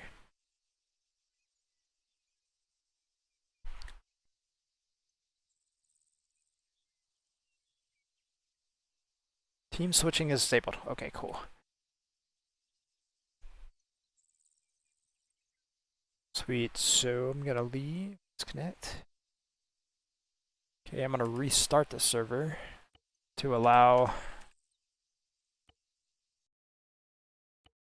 So this week someone else also asked me about. I was talking with somebody about the red versus blue new spawning code. I haven't tested it. I was like, yeah, maybe I shouldn't be talking about this if I don't know it works. So what we're gonna do is I'm gonna have initialized. Voting for the next sector.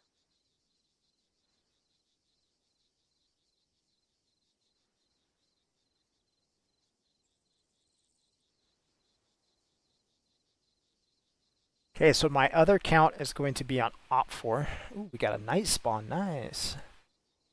Select Ooh, early sector. night. That sucks. Okay. So we're gonna. Where's op4 at? Okay, cool. This will be easy. So I'm gonna have blue 4 cap a couple sectors.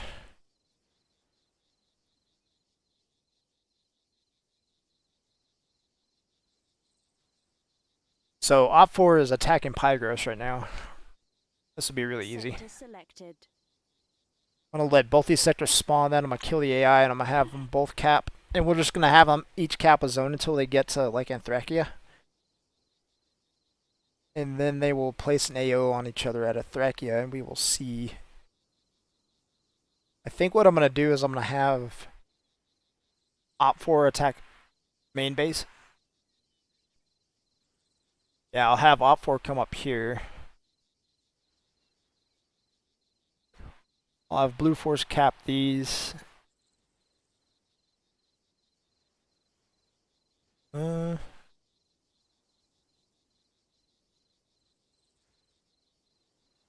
just play by ear. The one that's going to be easy to define though is going to be airbase because I'll be able to see the airplanes flying around. So.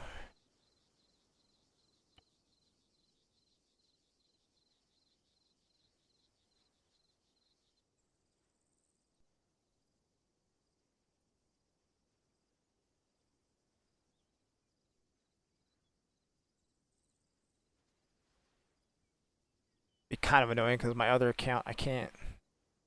Oh wow.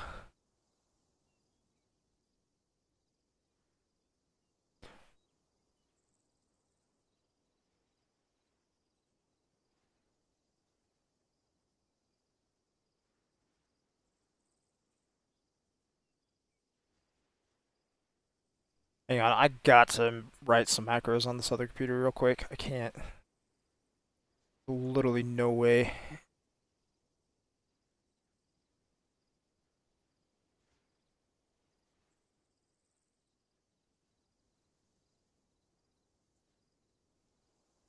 Sector seized. And Voting for the next sector. Select sector.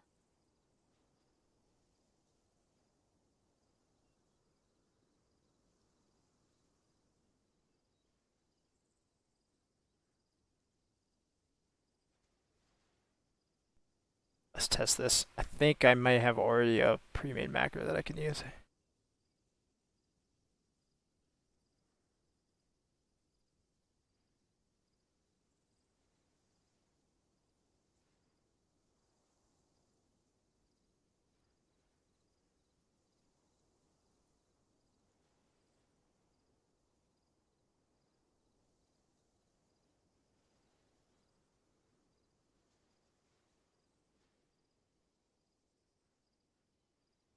Okay, sweet. I can walk around on the other computer without manually doing anything. So that was obnoxious.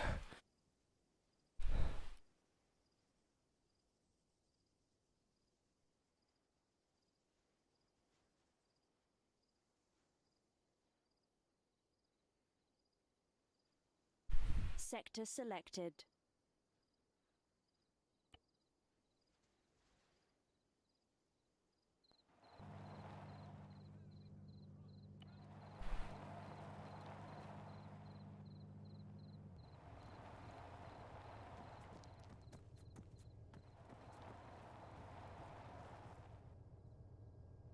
Why am I not capping?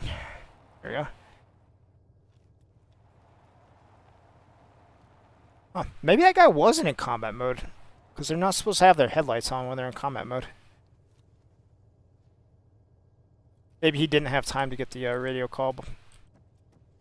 This guy turned his lights off.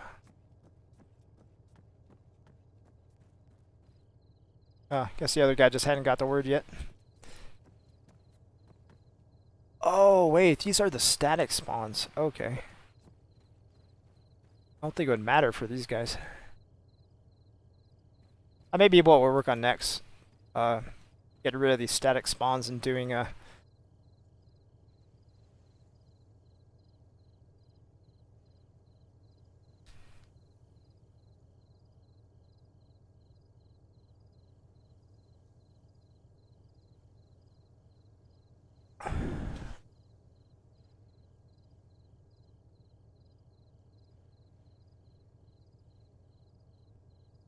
This is really confusing, playing two accounts at the same time. Like all the announcers going off in my ear, like I'm capping one zone, I'm voting for another zone, fast traveling, I'm like, what's happening on what computer? And it's all coming through like my headphones. So I'm like, wait, what is going on? Select sector.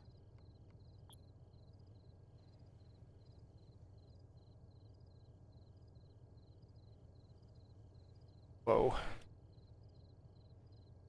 Oh, I forgot. Oh, no. I think I'm about to get slaughtered on my other computer here. Oh, yeah. Kill him. There we go. Ooh. I forgot to run that. So only the admin account can run that command. I forgot to run it before I charged. Like, my other computer is literally botting himself way into the AO. All of a sudden I heard machine guns going off. I was like, oh no!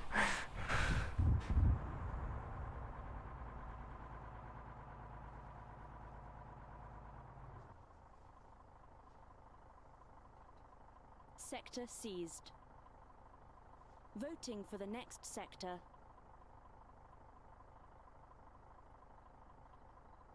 A what Select sector? sector. Yeah. Cap Telos just to be a troll. Op4 is currently capping Pygros military. Sector selection reset. Voting for the next sector. Select sector.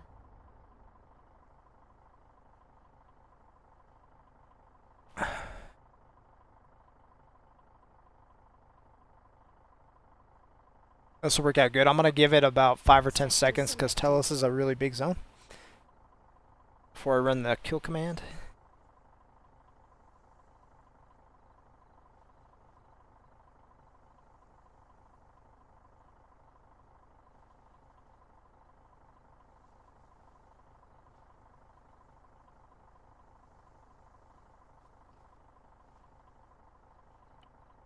Okay.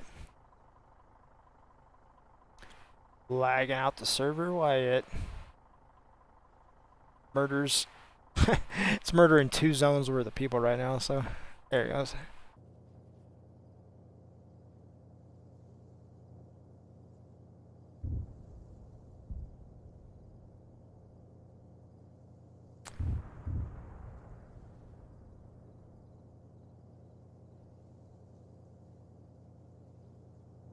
Oh, so much easier on this other computer now. He can run himself.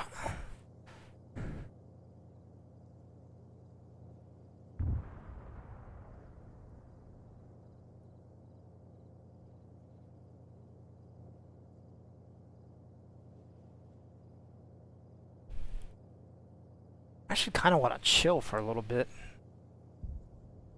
I would prefer to do this during the daytime, but I guess with... What are you doing here? You see this?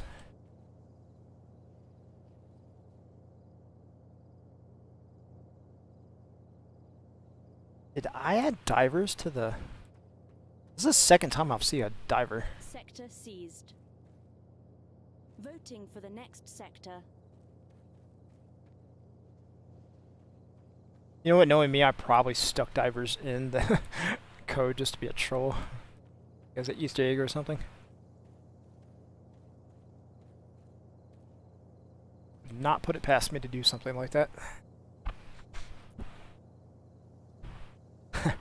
Players would have the same reaction I have, like, the fuck is a diver doing here? This is not completely horrible to have that. It lets people know that there's divers in the mission now. Sector selection reset. Voting for the Okay, next so sector. we're going to go... Select sector. Select sector. I'm intentionally going to go backwards because this will give me 3 chances to check airplane spawns. And Op4 is going to take Anthracia.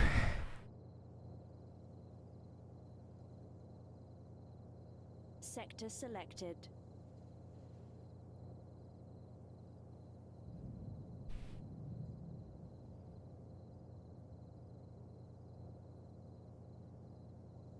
Yeah, we'll give it a couple seconds for Anthracia to spawn here real quick. And... Bada boom.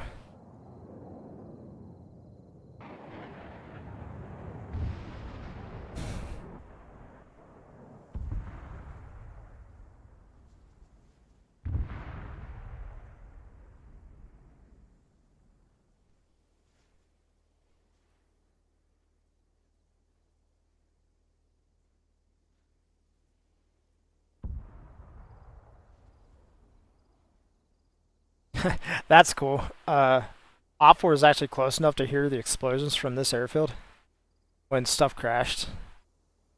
Like, I'm over in Anthracia and I heard the planes crash through my other headset, through my other computer. It's kind of weird. I was like, why am I hearing so many explosions? I'm like, oh. Sector seized. I'm hearing the delay from this explosion Voting way over for the there. next sector. Select sector. Okay, so I think Blue 4 we will do...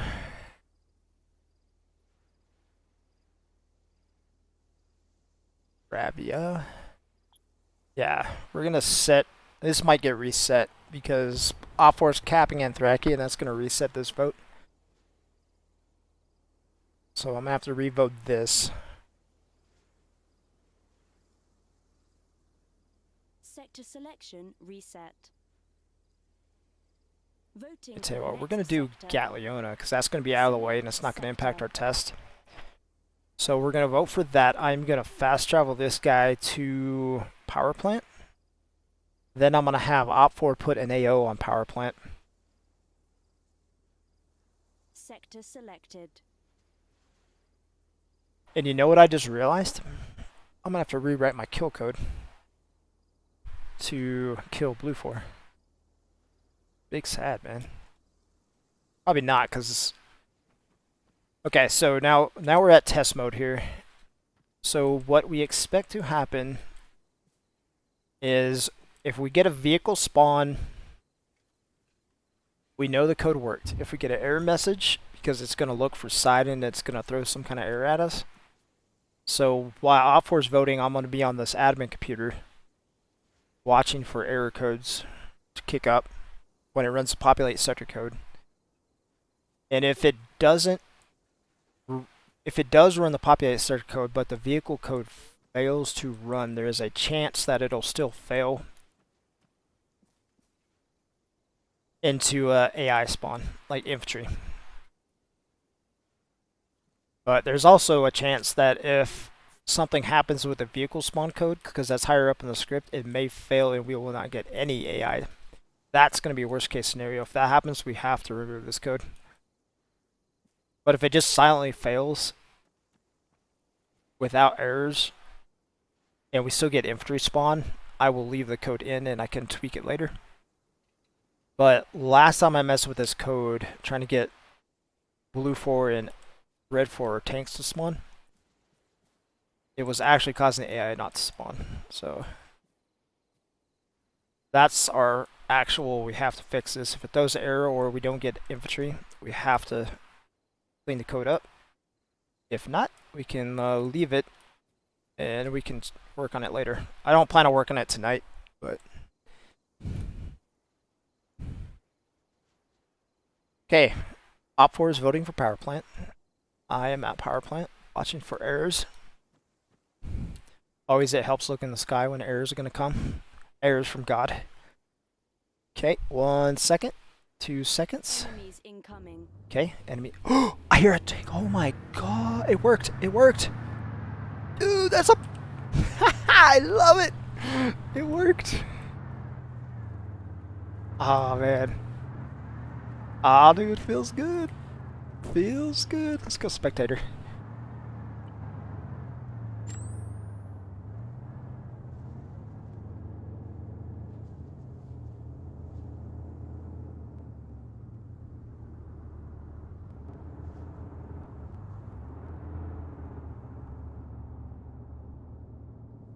Oh, I want daytime now, man. What?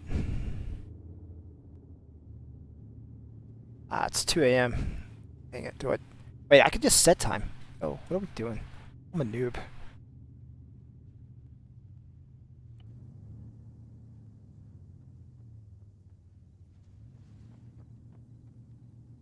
I can't believe that actually worked. Okay, so bad news is we now have to murder everybody.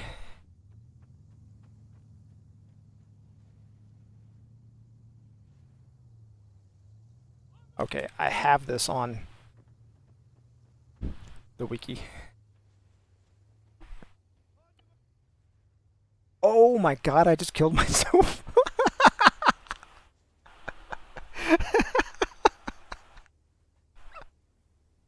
Oh my god.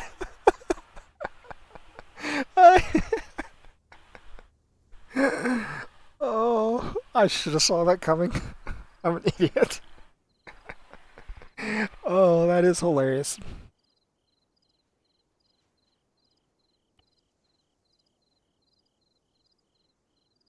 That is actually hilarious.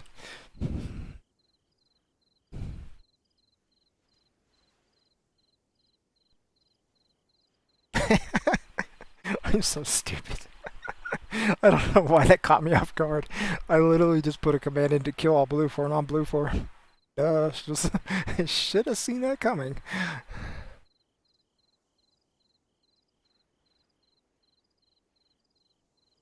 Okay, so Op4 is currently charging power plant. Unopposed. Oh my god, this is the coolest thing ever. I can't believe I actually got this working, man. I spent so many hours trying to fiddle with this, and then I came up with such an easy solution a couple weeks ago. Sector under attack.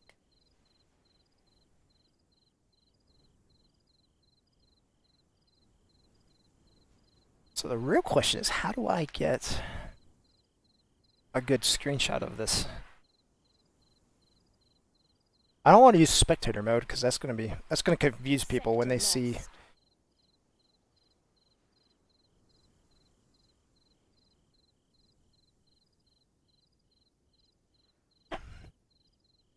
Okay, they're attacking airbase right now. We need to move. Select destination. Defend airbase now. Destination selected. I forgot to do set time too. Enemies Skip time. incoming. Oh, dude, this is so cool. Oh, we got a A10 and a Black Wasp. And a Gorgon? Kappa? Wait. And a Black Wall? Oh my goodness. Okay, we need to... Do I still have skip time? Yes. Skip time plus 1.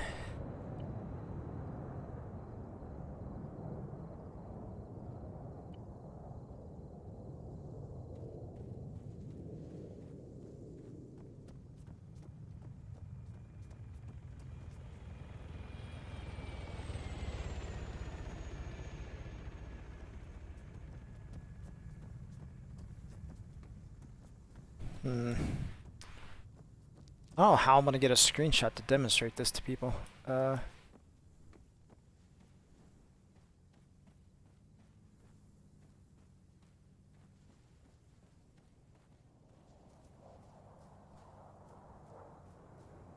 Gorgon's kind of interesting that it's here.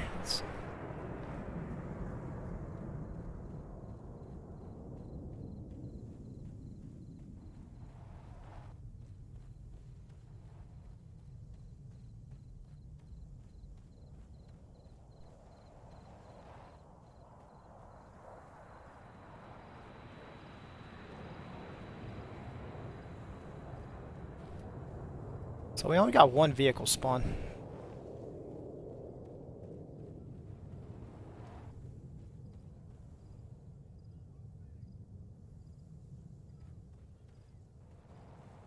I am super confused right now. Are these?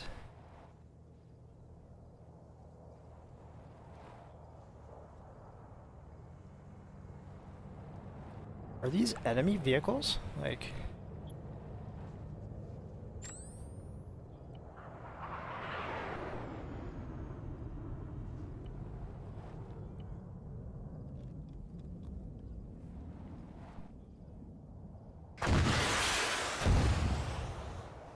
Okay, you gotta be joking me, dude.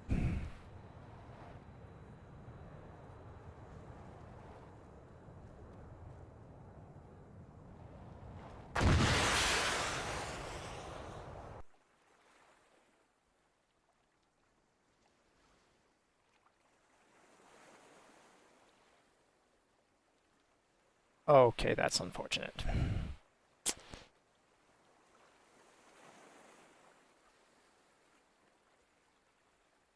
They're just gonna respawn me and get me out of the screen? That's my first time ever seeing the screen my entire time playing Warlords.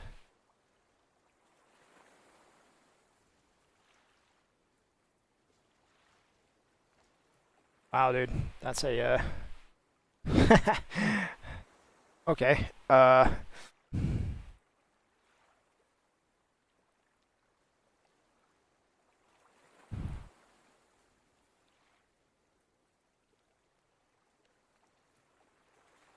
So there were friendly AI inside that vehicle, but it was an indie vehicle.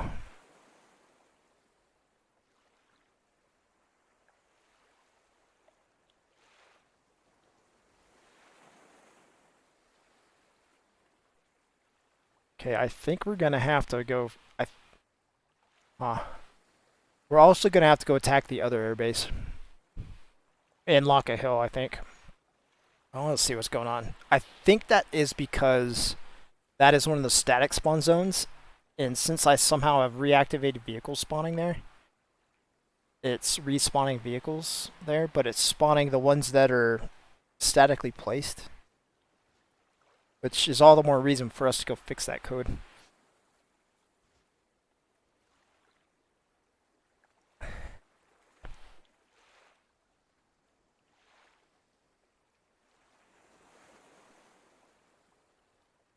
But at the power plant, we definitely had slammers and stuff.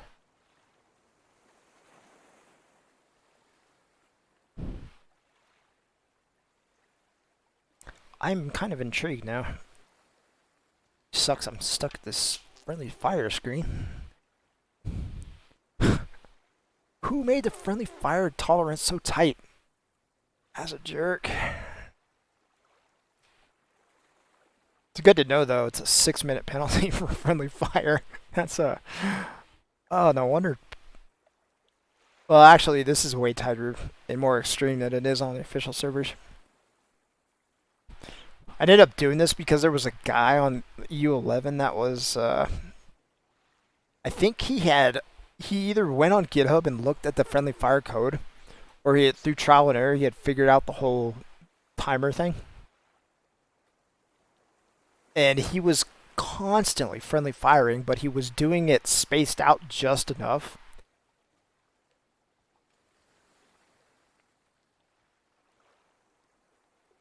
Whoa, how did I bypass that? But he was doing it just enough that I don't think he was triggering the screen. Did I just... Okay.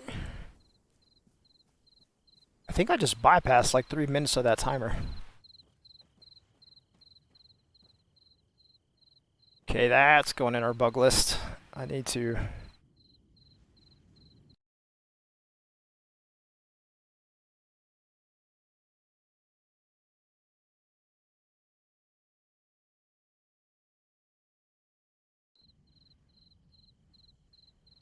You know what's more interesting?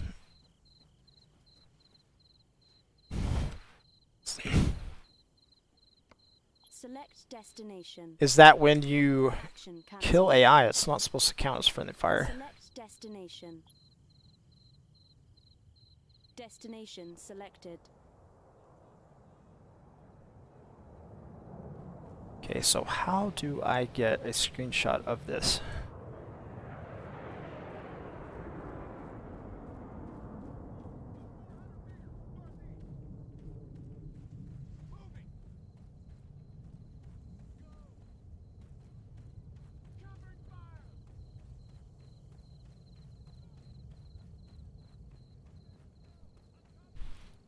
Oh my god, this is annoying.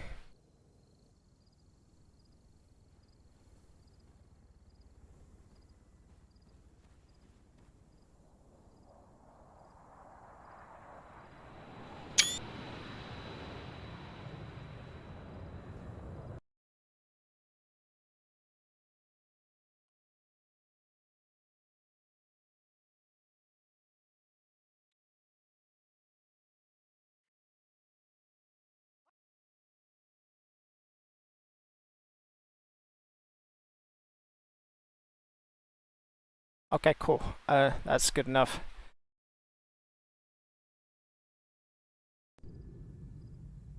It's good enough to demonstrate.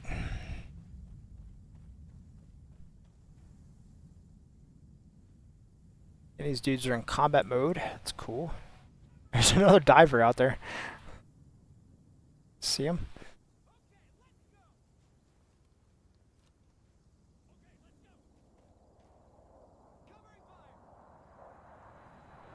Okay, so we're gonna murder ourselves.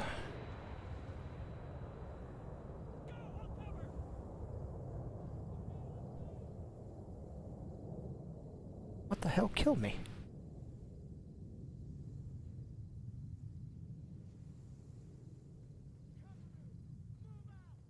Oh, I might be flagged as a traitor or something. Ah, whatever.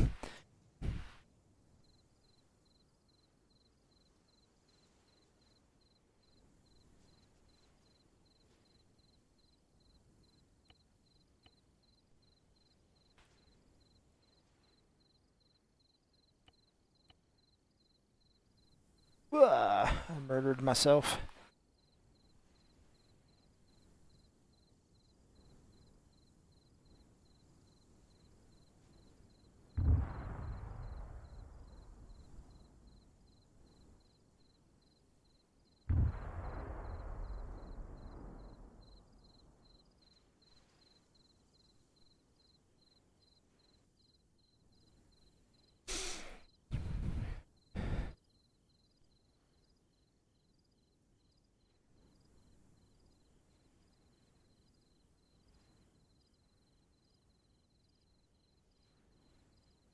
Wonder if I should put this in patch notes, because I had it in a patch notes a couple weeks ago, but I didn't actually really mention it.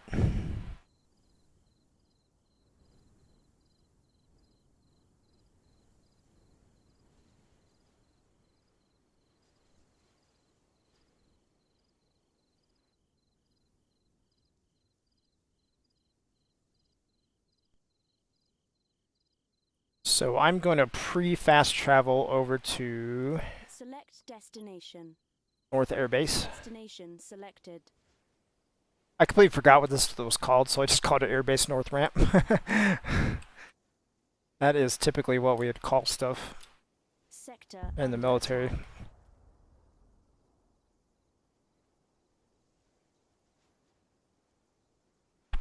So that's basically what this is, just an extra ramp.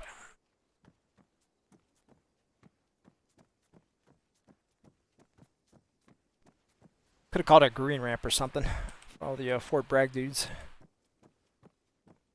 Green ramp, yellow ramp.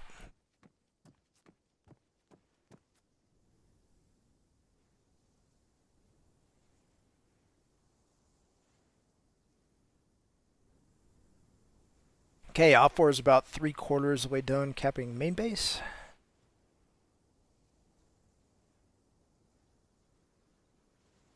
Hopefully when my friendly AI spawn in, they don't murder me.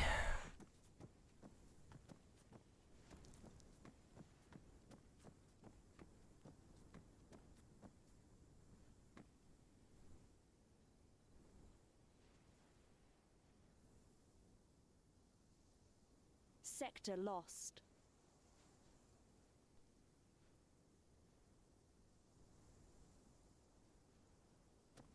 Okay, AO is coming, and we should get tanks and airplanes. This time they should be blue for tanks and airplanes. Enemies incoming. Yes, they are. Holy smokes, we got 2 cheetahs. Oh boy.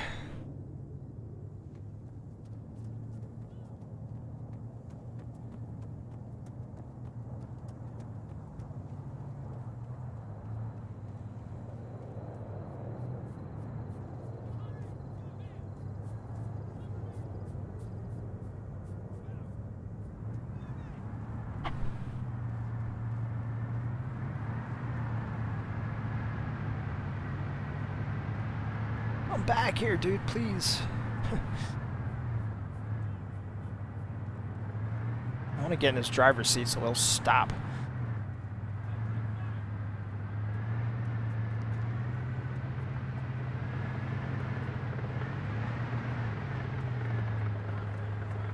Yeah, apparently I can't get inside his driver's seat.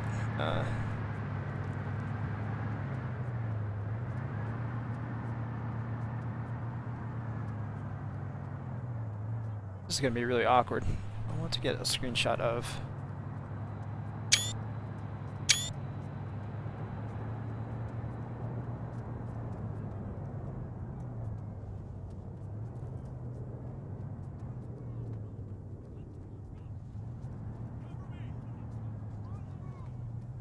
Oh my god, there's literally no way I'm gonna keep up with this dude.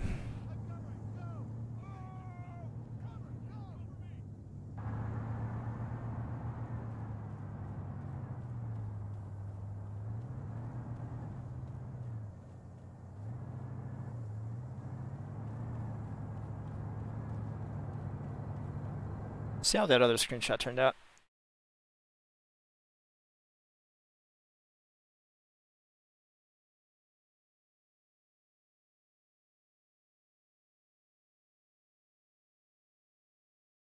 Okay, cool. You're probably not going to be able to really see that 1080p.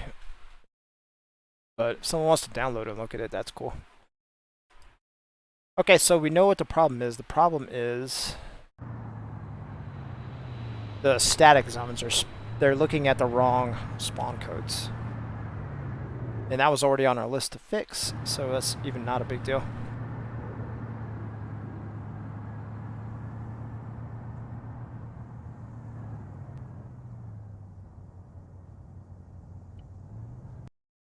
Okay, so mission is over.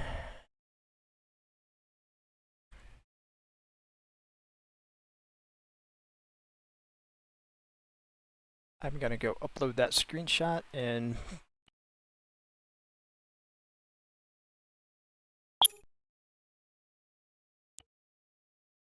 so did we actually change anything there? Check GitHub real quick. Other than like a gosh, what did I do?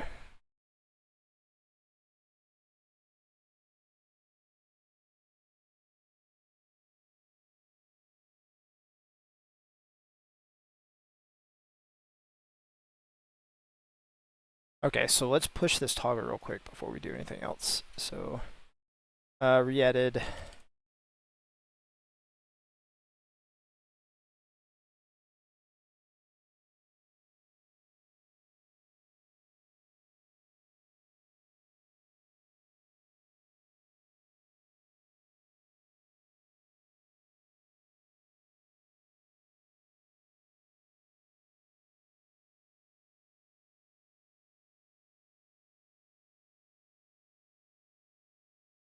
Okay, save that.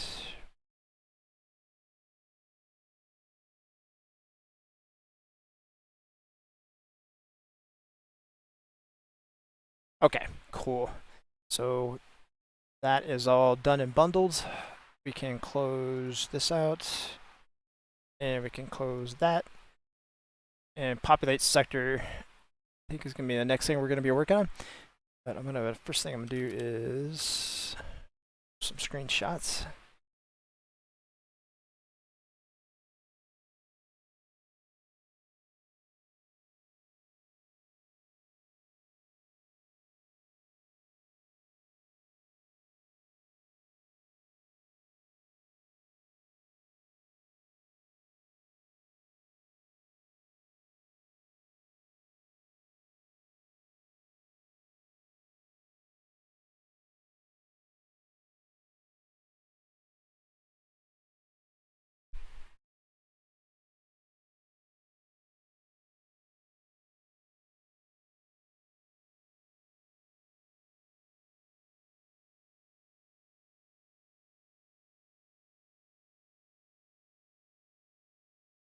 Okay, to add a second post.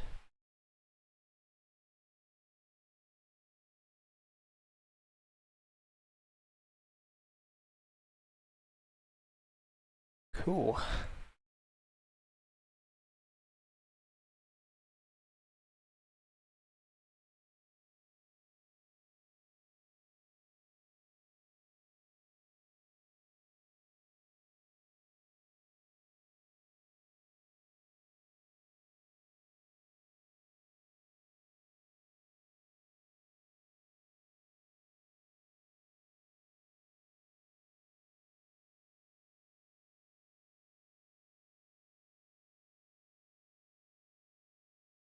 That now we're going over to Discord.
That's unfortunate. It like didn't save the entire album.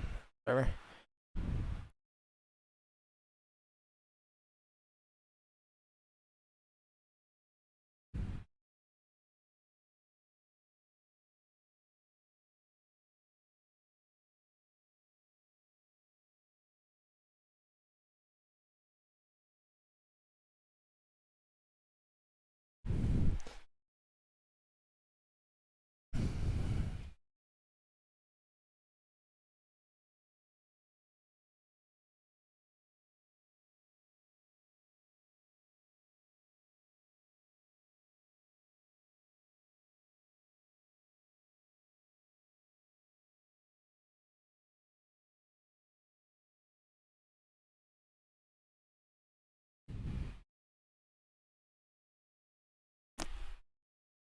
Okay, cool.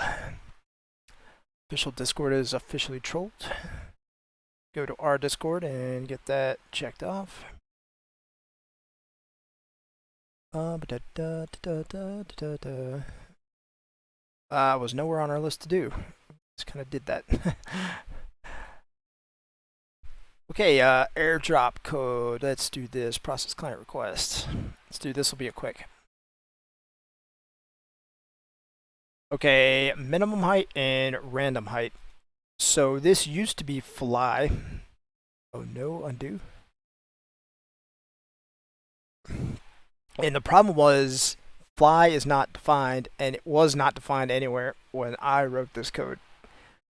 I think the last patch or two, they finally mentioned that fly is 100. When they added the set free fall height, they said it defaults to 100 meters. Therefore, it's a reasonable assumption. And my testing was having it somewhere around 100 and like 10 to 120 meters, eyeballing it when I set these values.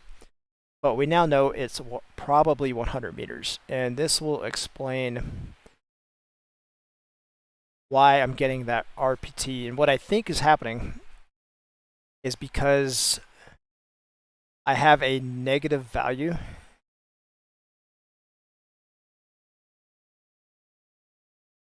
on these. It's trying to spawn vehicles under the ground, and then since I have global simulation enabled true right here for asset dummy, it's then forcing them back above ground, which is, I think, what is happening according to the RPT files. So we're going to go into constants and we're going to fix this. So you see here my minimum height is 125, so I figured the default was 135. And by lowering it to negative 125, I thought it was 10 meters above the ground. This is not correct. And then I would spawn a random height 125, blah, blah, blah. So what we're going to do is we're going to change this to negative 85.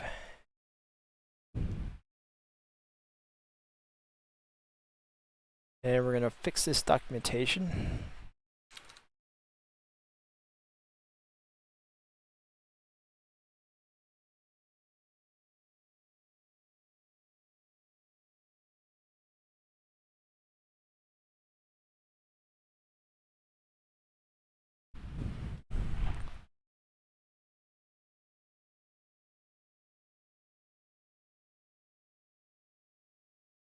Okay, so now the random height, since this is now 85, I don't want them to spawn higher than the random height, so we're going to lower this to, I'm going to make this 75.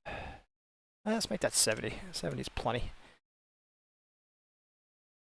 Okay, so now we have to go into game and test this, and this should get rid of those. The errors were really rare, but the fact that I saw them at all has me concerned, because if I'm seeing them, 1 or 2% of the time when I'm spawning in vehicles, if that happened on the official server or any server with a high population, it would be spamming the RPT files.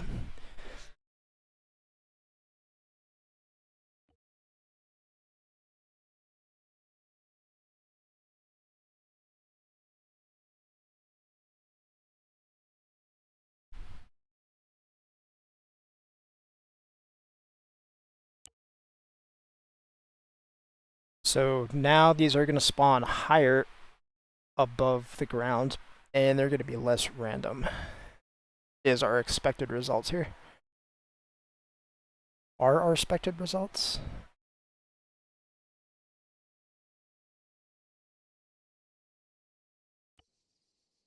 Warlords protocol initialized.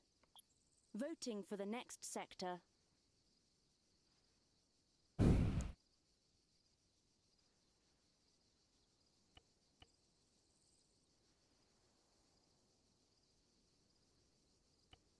Sector selected. Alright, so we're gonna spawn in like 5 hunters. Select drop zone. Airdrop in progress.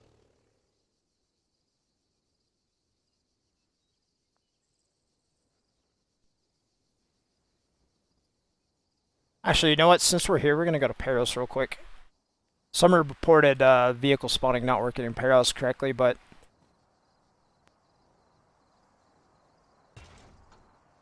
on EU11. The EU11 uses a different spawn system than me, but anytime I see a report about it, I still go investigate.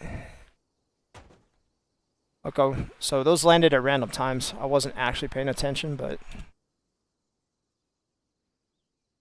I heard the clunk clunk clunks at different times, so it works for me.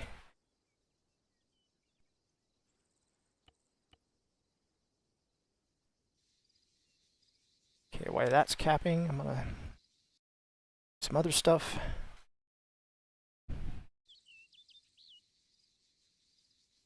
But we're just gonna cap straight down the road and hit Peros.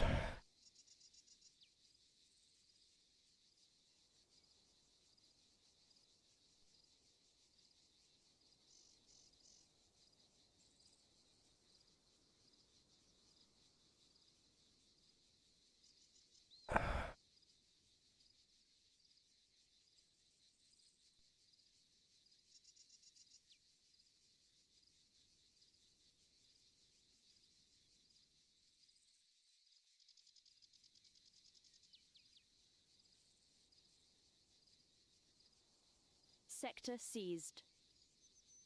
Voting for the next sector. Select sector.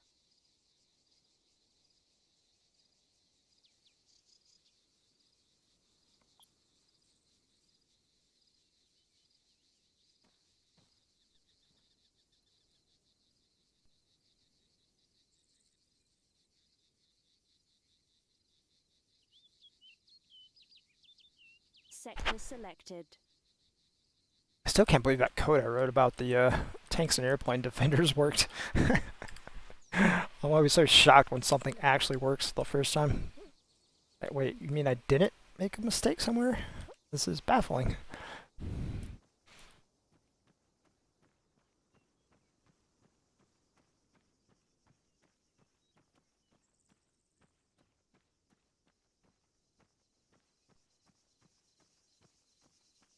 Sector seized.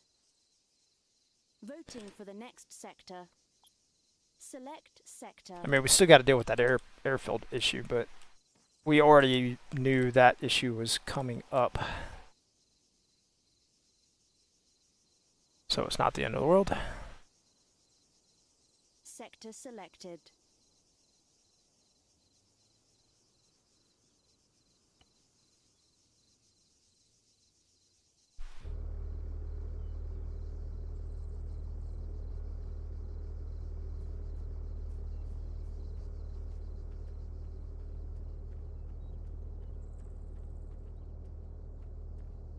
Sector seized.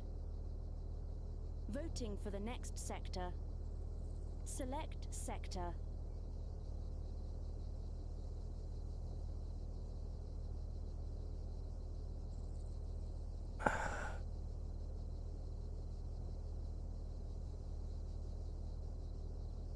Sector selected.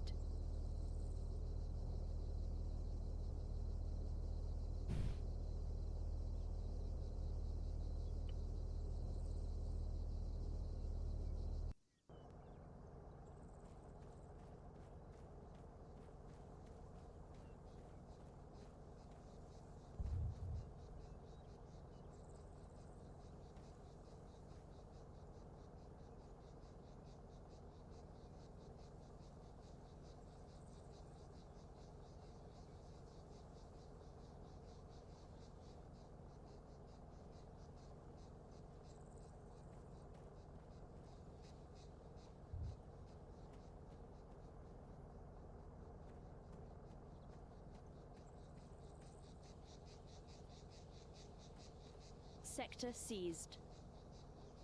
Voting for the next sector. Select sector. Okay, Paros was the place where someone said stuff was blowing up.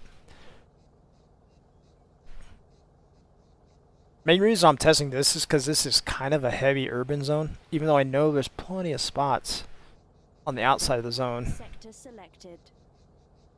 I still just want to double triple check, and they're not using the exact same spawn system as me.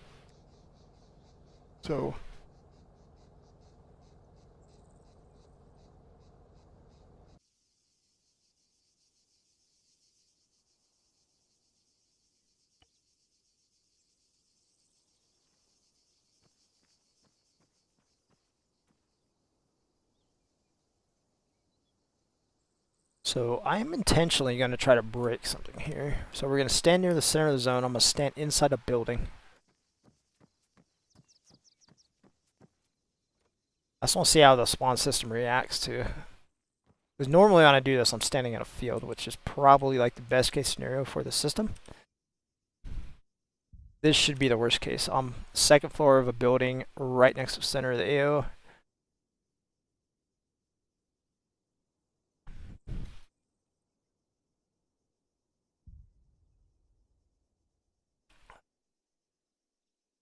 I completely forgot what we actually patched. Oh, whatever. I'll be able to look at GitHub and figure it out.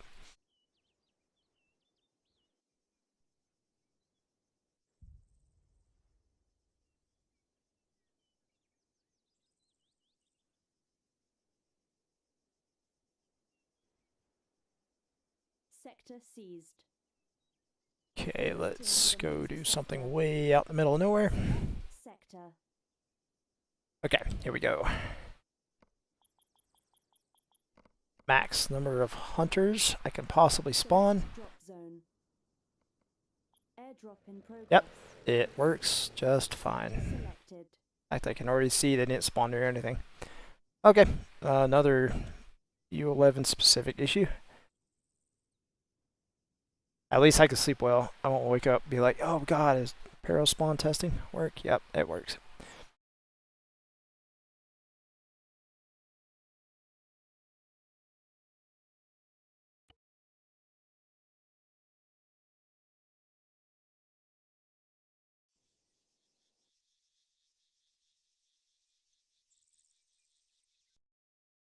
Okay, let's go look at what we actually changed here.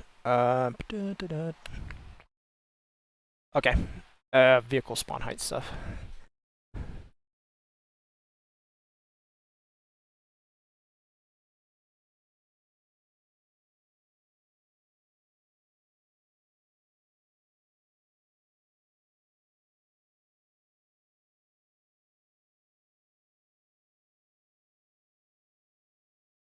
Should probably spell this out correctly.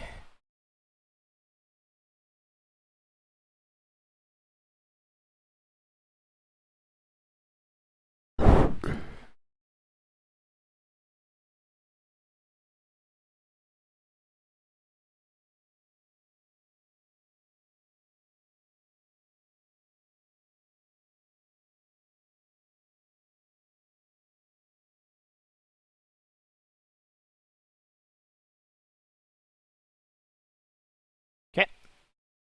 I'm kind of double documenting that just so I know later on when I look at this that I made multiple changes.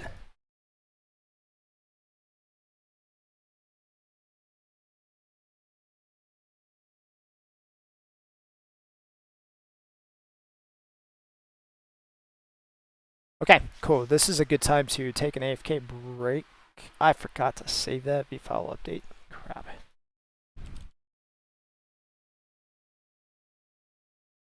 There we go.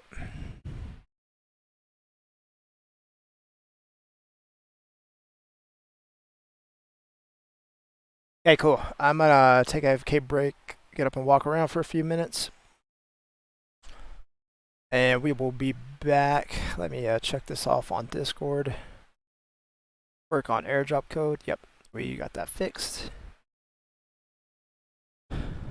Okay, so we can double bang. I think what we'll do next is we will work on the UAV ignore code, which is just going to be some copy and pasting. And we will also work on the offset for defense items since those are kind of the same thing. Yeah, those would both be quick and easy. And then we got our actual, one of our technical hurdles for tonight, which is going to be rewrite the static base spawn code. Again, that might be really easy. That might be incredibly difficult. I don't know. I'm going to err towards the side of it's probably pretty easy. Because, I mean, the code's already written. I just got to fix some stuff. So, all right, I'll be back.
All right, we are back.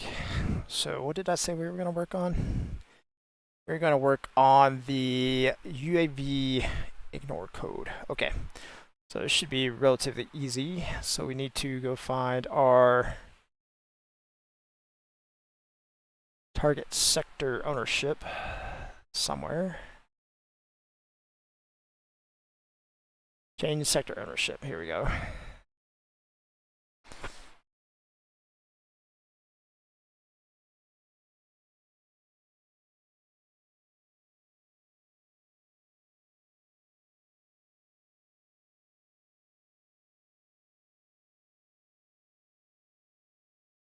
Ah, here we go.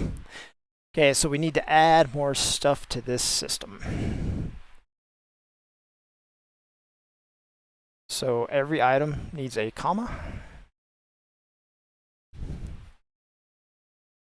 We're gonna space this stuff out to make it a little easier to read here. Yeah, this list is about to get massive. Nope.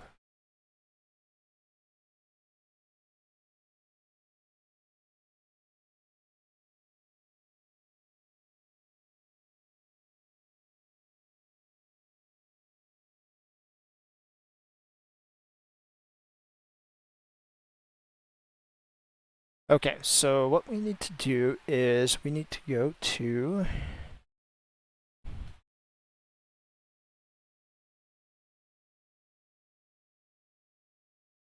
where's defense? Defense.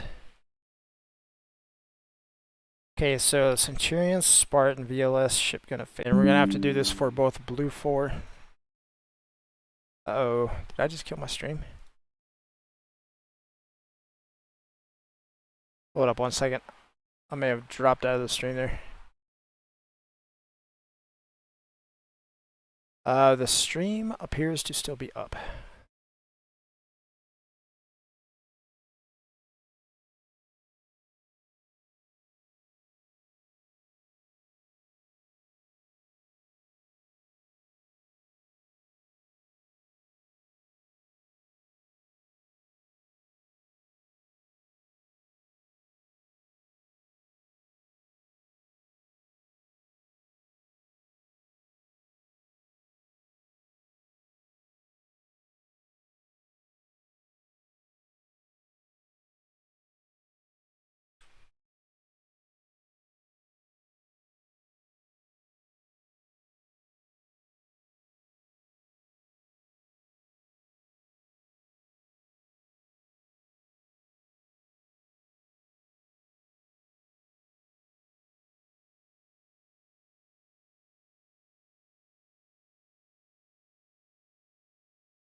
Okay, cool. So we got all those done.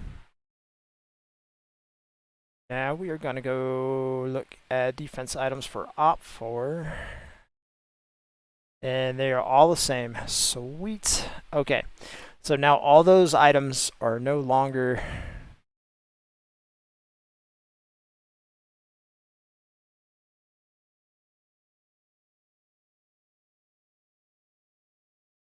Is that final one not have a comma? Okay, final one does not have a comma. Okay, cool.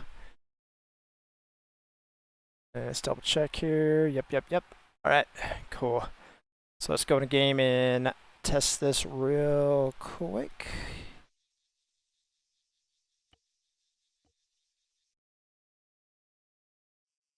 I'm basically just going to check for compilers. Like, operationally, I already know this code works, and as long as we don't get a error at runtime, which will be when we capture a sector. So we're going to have to go capture a sector or two real quick. Capture 2 sectors, just double check.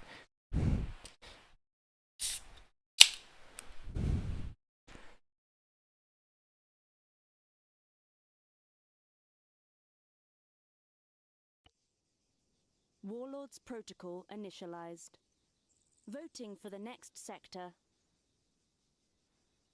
So we'll do Sophia and also base.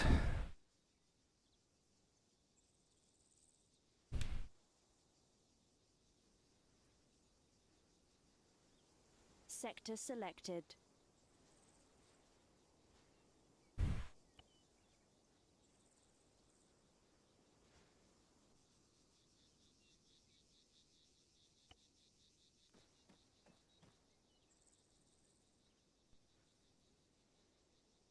Doobie-doobie-doo.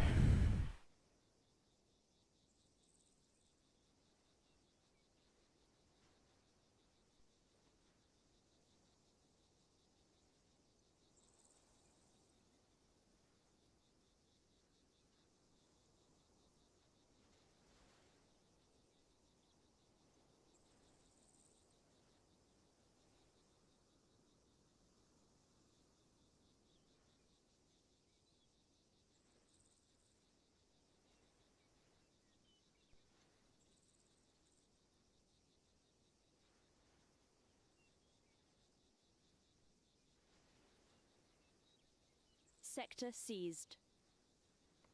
Voting for the next sector.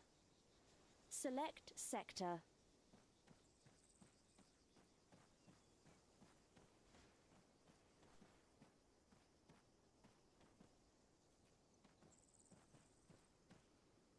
Sector selected.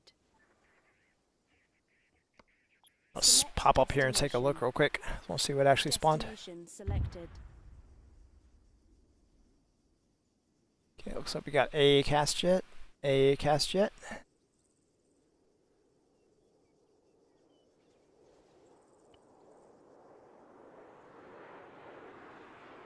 Two cast jets. And what do we get vehicle-wise?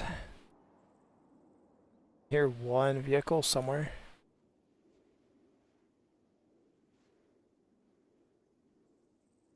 Oh, dude's way over there, man. Doing, dude. It's like Nyx.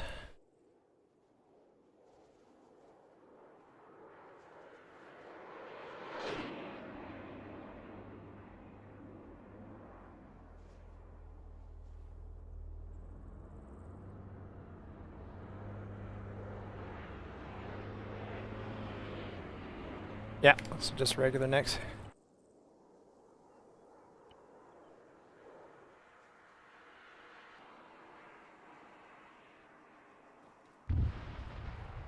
Okay, cool. The code did not throw any errors at us last time, and see if it does this time.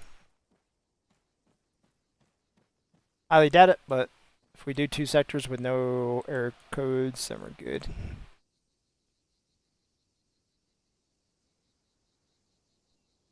Or let's just make sure I got my commas in the right place.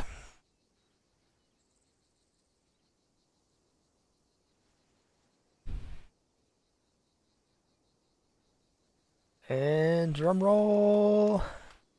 Sector seized. No error code. Sweet. Okay. So we ran that code multiple times. It works. So we'll push that to GitHub.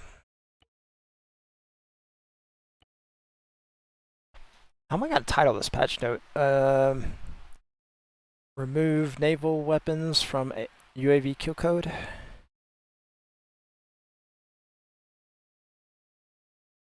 Yeah, that's how we'll do it.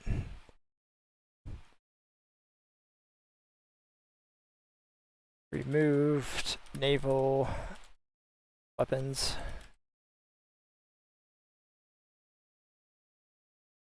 CIWS, VLS, etc.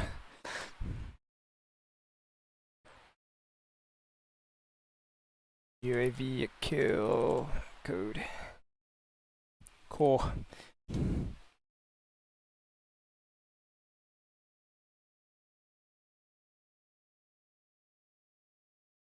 Push it real good. Alright, so let's go to GitHub or Discord. Okay, add new items to UAV ignore code. We've done that. Next up is we need to fix the offset for defense items. Okay. So this is going to be a little bit more involved. I forgot to save that file update. I always do that, man. Totally confuses me too when I do that, and then I look at commits and I see multiple patch notes in a commit. Like, what the hell did I do? Okay, so let's think here for a second. All right, so to do this, we are going to do this with, we're going to use Blue4 as our scapegoats here. So these are the values that we need to fix. So we set all these at 6 because of the Mark 45 hammer. This thing is freaking huge, and 6 is what I needed, and I think I just copy and pasted that value into all these other ones, which was kind of lazy on my part, but it's now an issue since you don't get the display of these. So first thing we want to test is does the display work? Is the display not working specific to naval ships? So that's going to be the first thing we work on, because I want to get that fixed. And then the next thing we're going to work on, once we get the display working, if we can get the display working, we are going to fix these offsets so the phalanx doesn't spawn, a mile in front of you. So I think first thing we need to do is we need to get rid of all of these. And we're going to use Blue4 for testing. And once I get this done, we will go back and fix that. But this is just speed up my testing. So first thing we want to do is the preview. Preview while on naval boats. Because that's what caught me off guard initially with this bug, was that I wasn't getting a preview, and then I placed the item, and the item was like too far away from me and clipped something. And then like bounced back at me or something. I mean, it was a mess.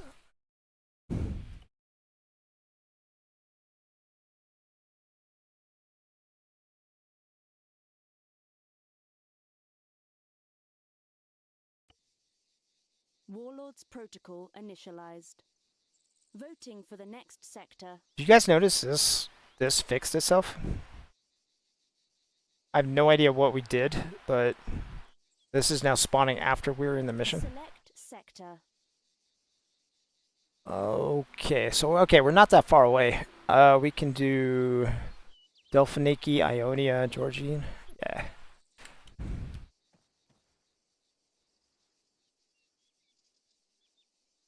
Actually, I could do this right now.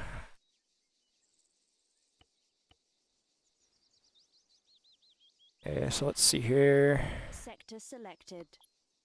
Okay, I am getting a display here.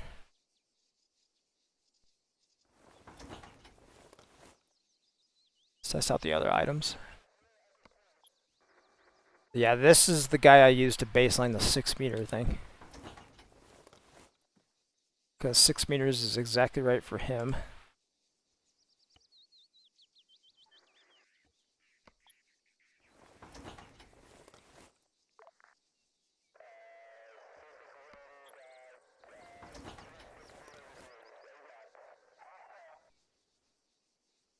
Okay, they clearly all work, so I don't need to continue to do that.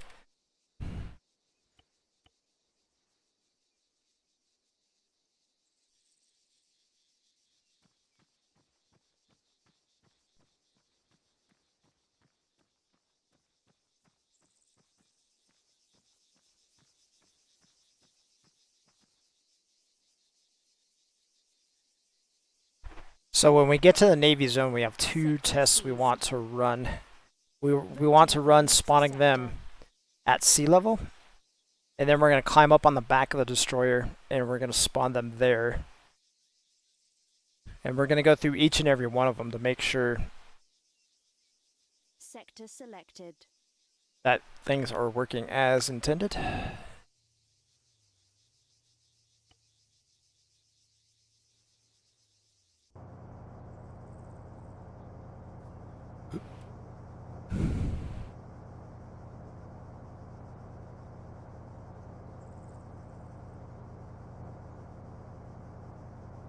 Okay, Giorgio's base is next. Voting for the next sector.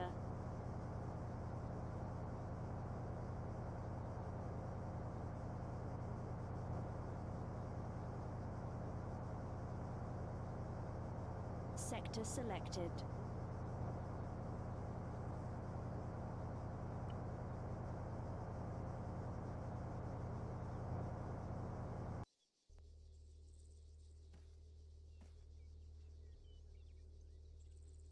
Okay, so what we're going to do, we're actually going to run this... Oh, I don't have a sector. So I'm going to get my bathing suit on, and we're going to go look at the zone default, or we could kill everybody. I just want to see the zone, because this is one of our prototype zones, so the more chance I get to actually look at it, the better.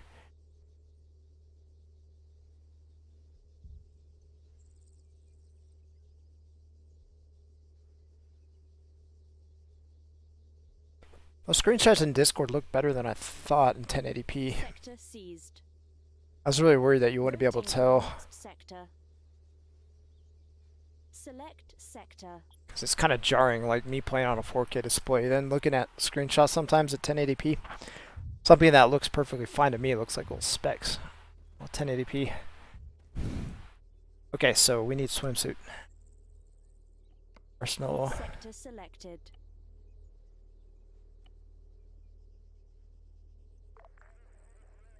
Maybe you just want to see what we got as far as spawn zones, spawns. Destination selected.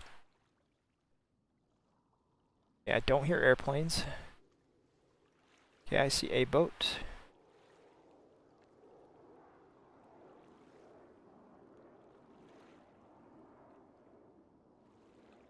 Oh, that's cool. Divers have a sprinting animation. See that?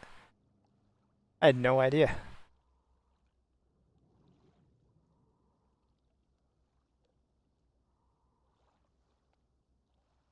Oh, we gotta check the ship number too. Haha, 069. Nice. Yeah, now I want to know if the hangar bays are open too.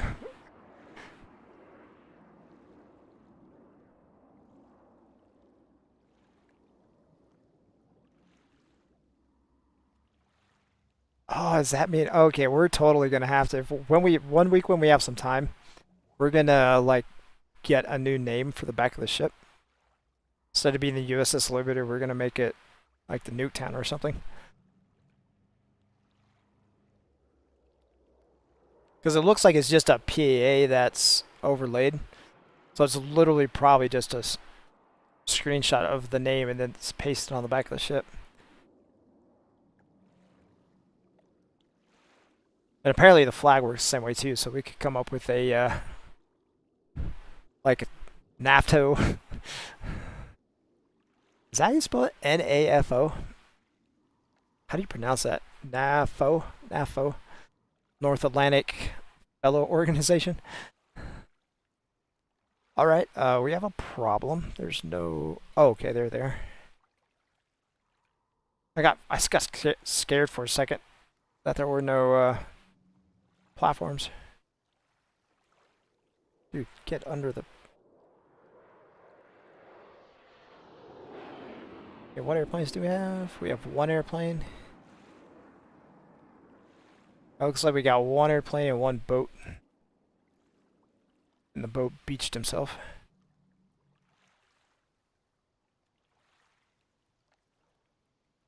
I think the good idea here is just to kill people.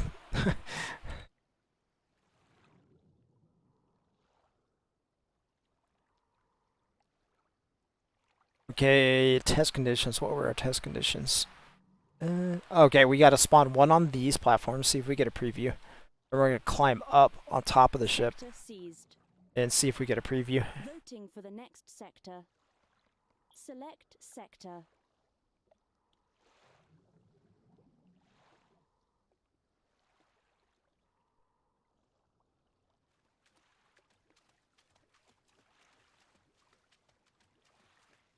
Sector selected.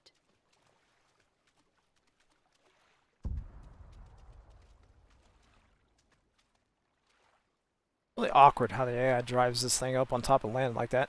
I mean, his guns in theory would still work, but like, what do you do with the boat now it's stuck here? It's. Oh, those have medkits? I didn't know that. Whatever, you get free first aid kits, I guess. Okay, so first up. Are you kidding me? I'm gonna have to blow this boat up. Nope, we don't have to do that.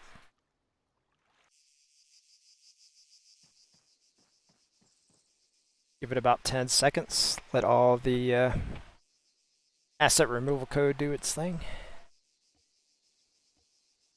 Select destination. Destination selected. Hey, would you look at that? He's blown up. Magic.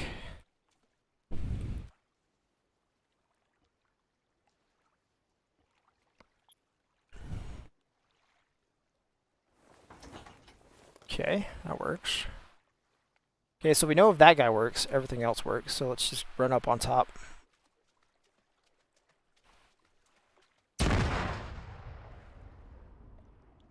Right, that was a bit of a delayed explosion there.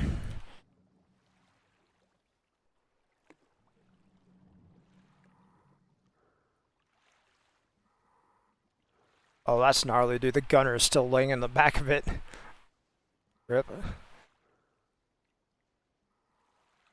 Yo, I've got that garbage collector tuned like a champ. Did you see that? I was literally standing right next to that thing, and the game's like, nope.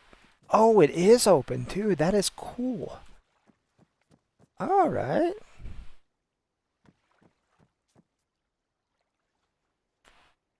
That's really interesting.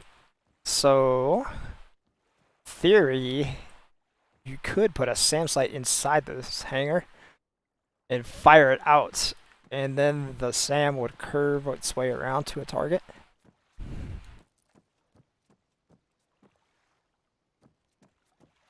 That's sneaky deaky, dude.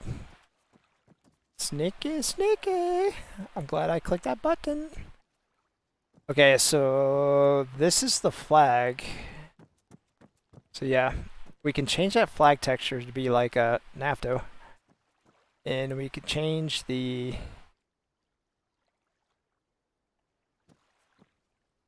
Okay, apparently I can't get down there, but the USS Liberty is the back.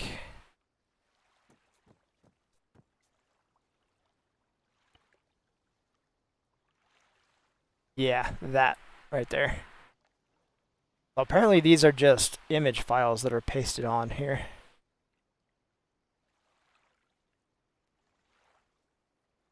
We could make that something super troll. I'd probably just name it to Nuketown or something.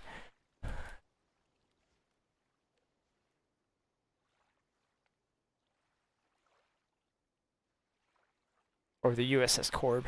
That would totally be something I would probably actually do. Not saying I'm a troll, but I could name it to Russian warship. That'd be funny too. Okay, let's focus. Ah, you see, we get no display. Right, why? So now I'm interested to know where this thing is at. Oh, it's at sea level. Oh.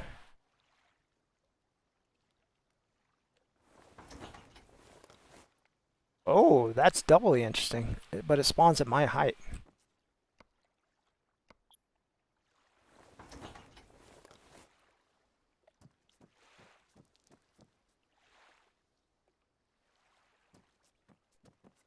Okay.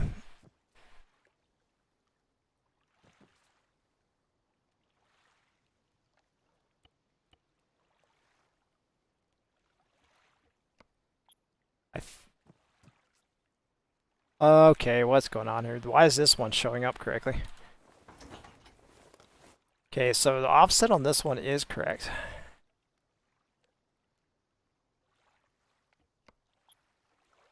This guy shows up too.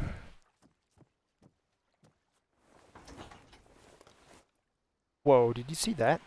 Fell out of the sky.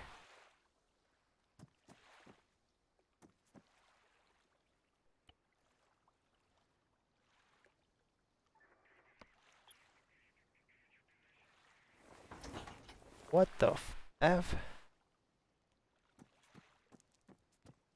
Okay, we're gonna have to go back and test that guy some more. I have some bad juju vertical offset on that guy.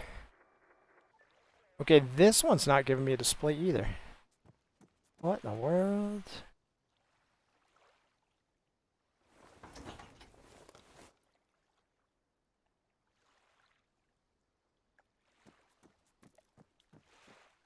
Why are some of these displaying and others not?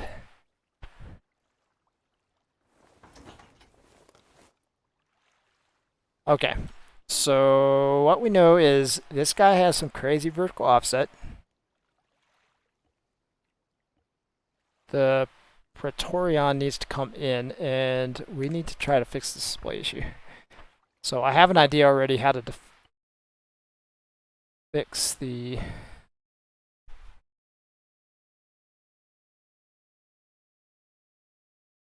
Because I changed something and I never changed it back, way back in the day. Way back in the day, like 2-3 weeks ago.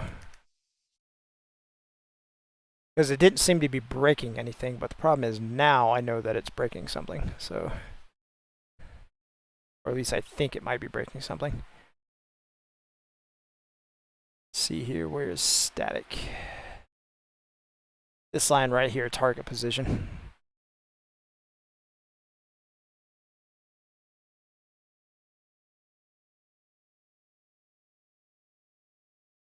Okay, so we got that set. We're gonna go requisitions and change the phalanx to... This is generally a bad idea to do multiple changes at the same time. But... Oh, that's why the Spartans and Centurion are spawning correctly. Actually, you know what? I could do 3 for the phalanx and 3 for the Spartan. The Centurion seemed about right just because of its size. We'll try 3. But the ship gun and the VLS definitely needs 6.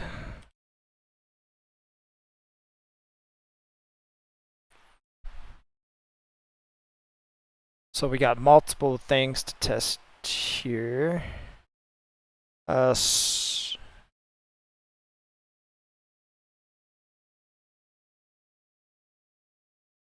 really weird because the Spartan spawned on the ground just fine. I have no clue why it spawned so high in the air on the ship. But it did it twice, so we know it's... That is strange. That is really, really strange.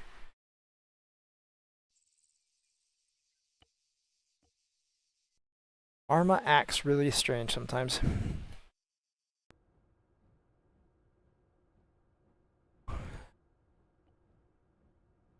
So we're going to do the same test suite that we just did. We are going to cycle till we get something close to the northern naval base.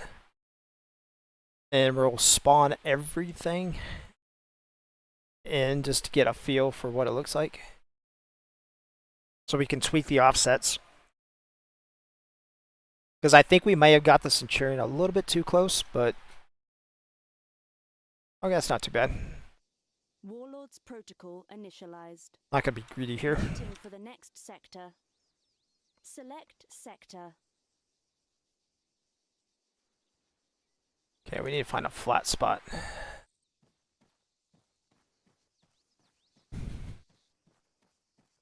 Don't want like terrain elevations affecting my choices here. Sector selected.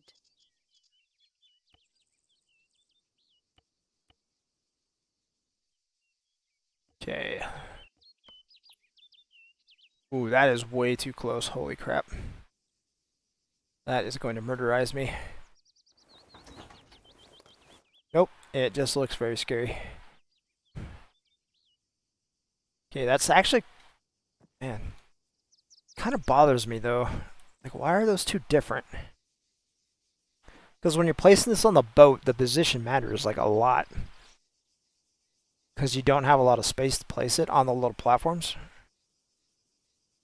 So even though that was only like half a meter difference, not even half, yeah, that was about half a meter difference. That still actually is enough to blow stuff up on the boat. I don't know why it's doing that though. Okay.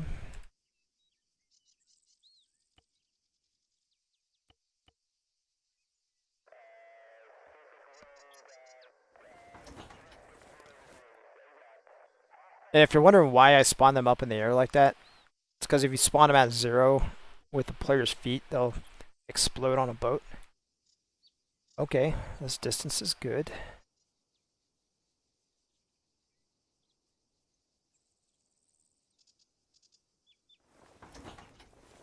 Okay, that's not too bad. And it definitely didn't spawn up in the air. So we're going to have to go troubleshoot that a little bit. Okay, that spacing is really good too. I like it. Okay, this is much, much better. So stuff more or less is going to spawn quote unquote in front of you, but not close enough to kill you.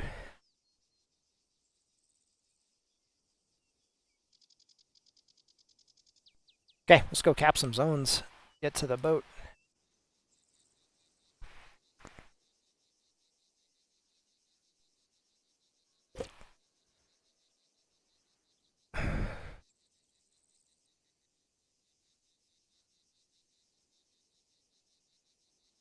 Dude, I think it's only 3 or 4 hours till Artemis starts fueling.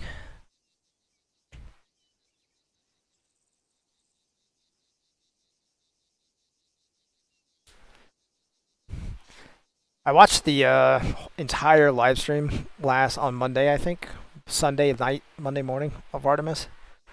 Dude, you knew right from the start something was going to go wrong. Like, I completely feel for NASA using hydrogen as a fuel because hydrogen is such a difficult fuel to work with on the ground for your ground support equipment. Sector seized. It's a really good rocket fuel, but Voting it's for the just next super sector. duper hard to work with. Select sector. And not in an explodey kind of way, in a leaky kind of way. Just because of nature where the hydrogen is on the periodic Sector table, selected. it's very, very, very leaky.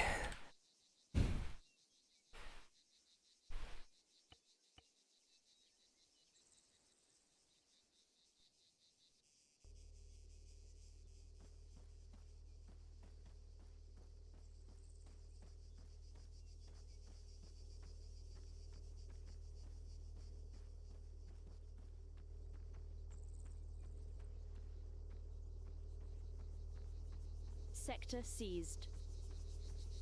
Voting for the next sector. Okay, so it's going to be Ionia, Georgia Space, then Nuketown. In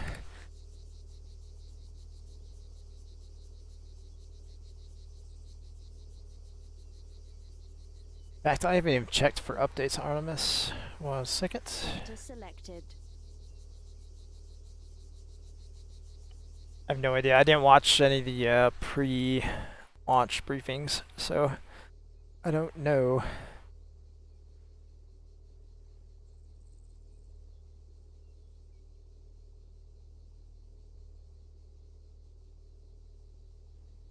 Sector seized.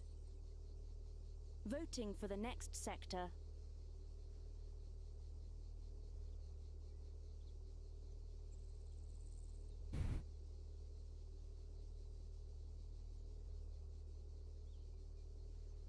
Ah, here we go. Artemis 1 updates.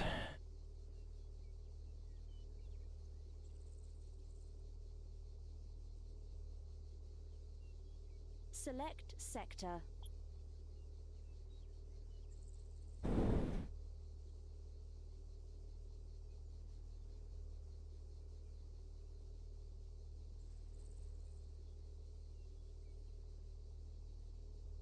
Sector selected. Wow, that launch is really late. It's 2 p.m. East Coast time. I don't know if I'm gonna be awake for that. That is a long time from right now. It is literally 14 hours from right now. Bro, I don't think I got that kind of endurance.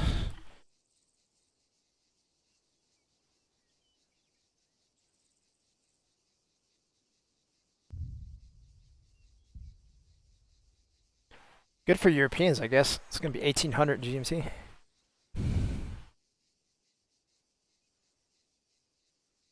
Fun fact, I watched the Curiosity rover, I think it was, the really big one on Mars. I watched it in Amsterdam.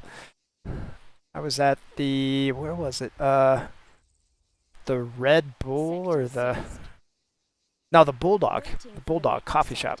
Yeah. And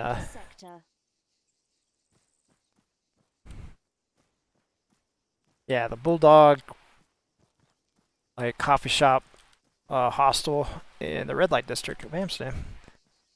Totally wasn't there for the hookers. I would never do that. That's horrible. I say that from a Puritan nation.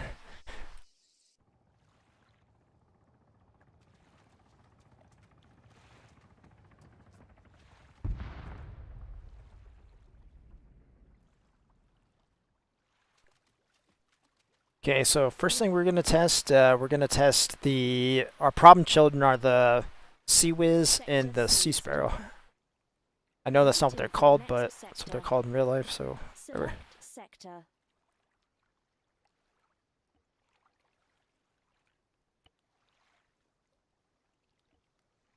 Okay. Right, that works correctly.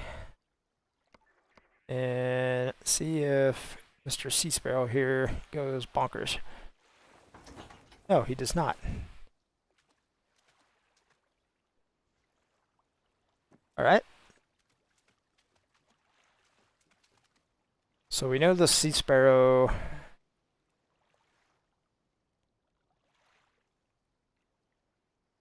works correctly at ground level.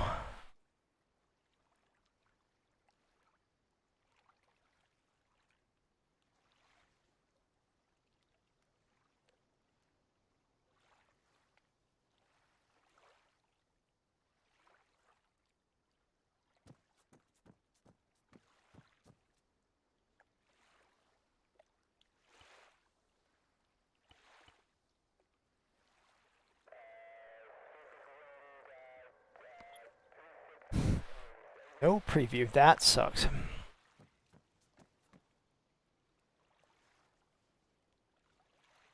So I have no idea what in this code is stopping these from... Oh, and he gets placed really far in front of me. Dude, these boats are just freaking weird, man. Okay, he's previewing correctly.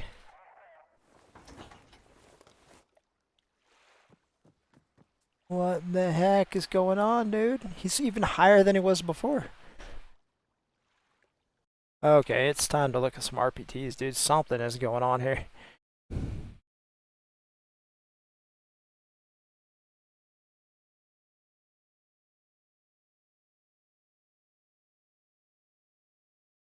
Got some bad juju going on here. Nope, no errors. So this was the last zone that spawned. Why?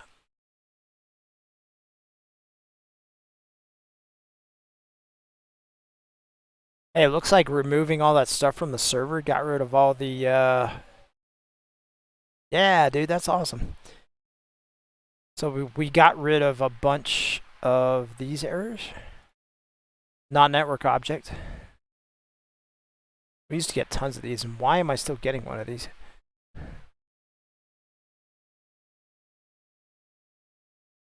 I should not be getting any of those. That was another one of the reasons. That's what actually prompted me initially to look up the whole simulation disabled thing.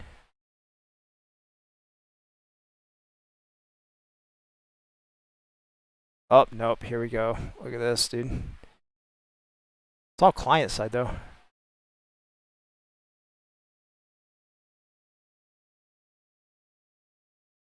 Oh, my God. That is... Oh, is that a one-time thing? Starting mission.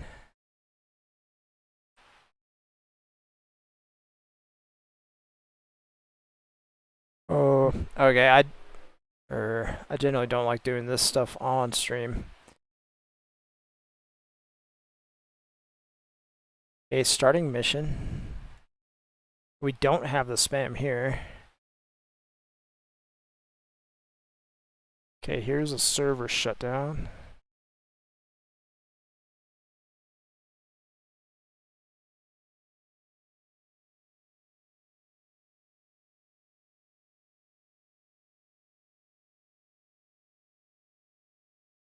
There's a pilot.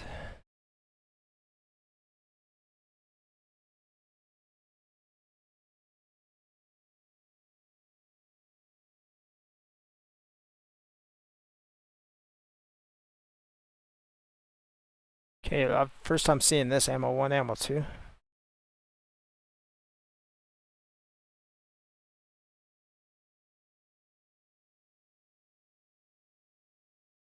That's weird. That one time we got all those errors, dude. Well, we didn't get it again. Oh, here we go. Here's another chunk of it.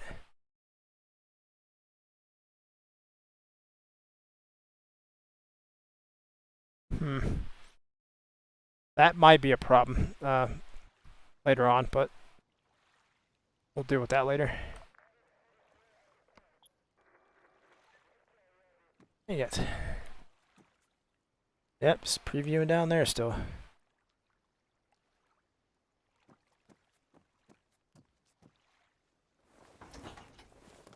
They spawns correctly. That's good.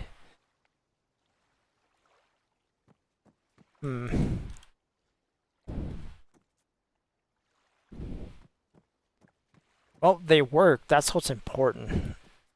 They do work. And we know we have improved the offsets. But we'll keep working on... So we'll put that as a patch note. Maybe it's the order defense menu that's messed up. But anyways, we're going to post this as a patch note since we know they work correctly.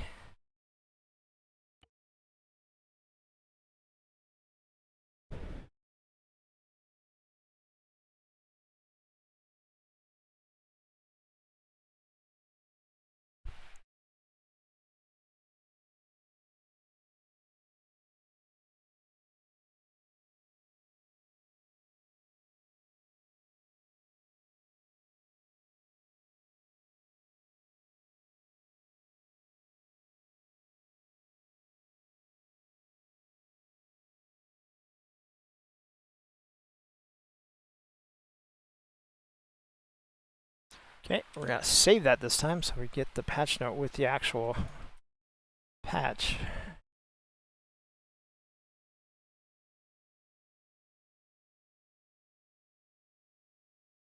Alright, so let's go find the order defense menu here. It's probably going to be a client side. Order defense. Alright, so let's go try to find the display here.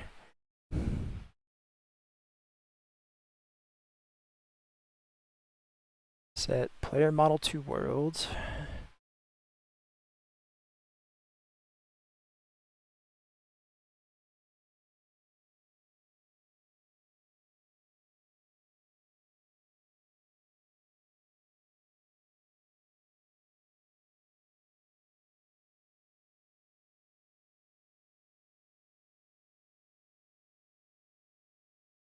Offset. Okay, where is this offset?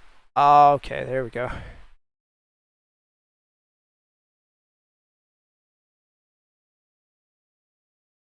So why is this? If count offset does not equal 3, then offset equals 0, 1, 3. Okay, so this is why this is happening. Right there. Because it's getting this.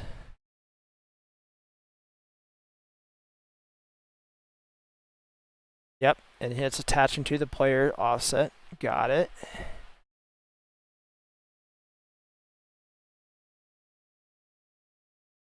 Offset tweaked. What the hell is that?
Alright, so this looks like our problem code right here.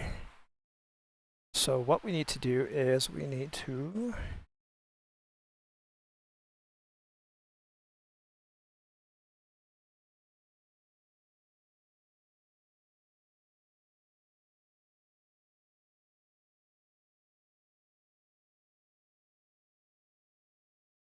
so there might be a bit of an issue with this. We're going to lower that to like 0.3.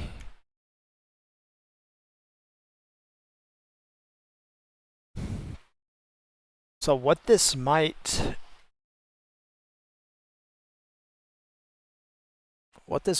do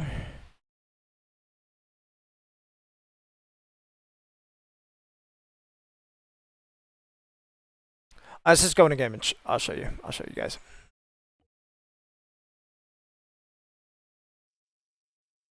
Probably easier.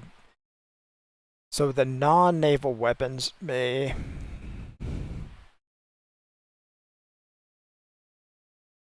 look like they're spawning up in the air when they're really not, since they don't actually have a spawning offset.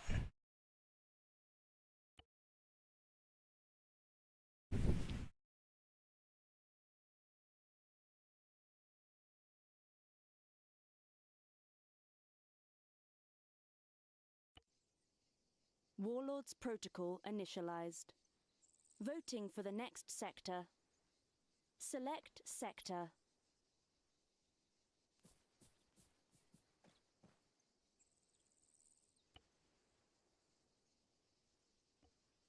So these ones.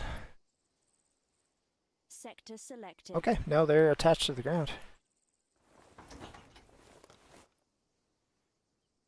That's why I removed those back in the day. That's really annoying.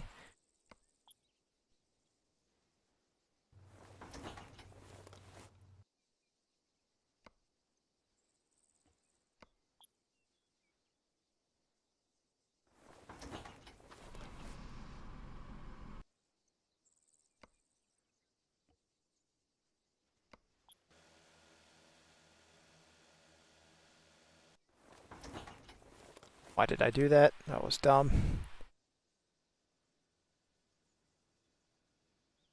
Oh god, I can't remove it either.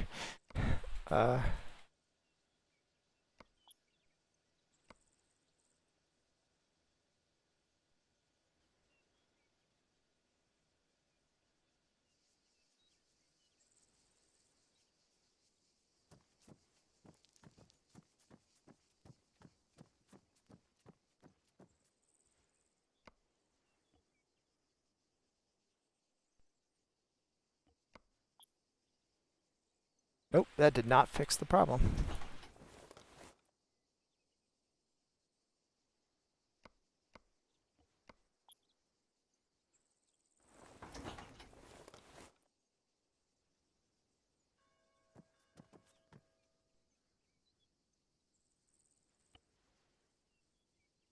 Okay, let's go to a Navy boat. See what's going on there.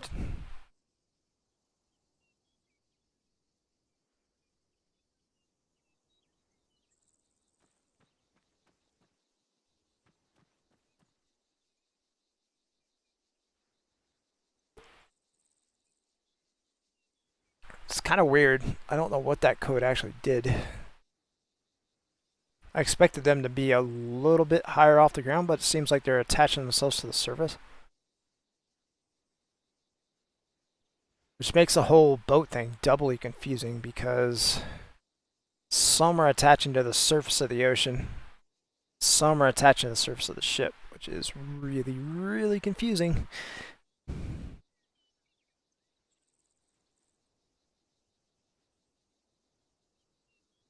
This is taking way longer to test than I thought. I thought this was going to be something quick and easy. Sector seized. Voting for the next sector.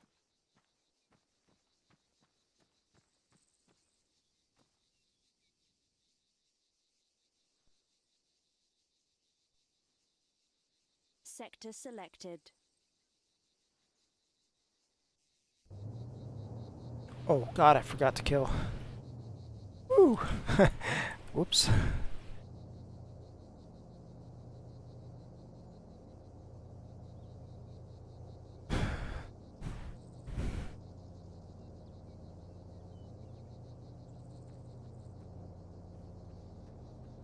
Sector seized.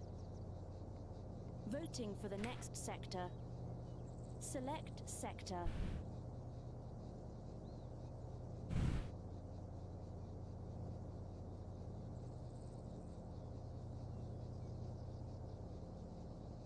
Sector selected.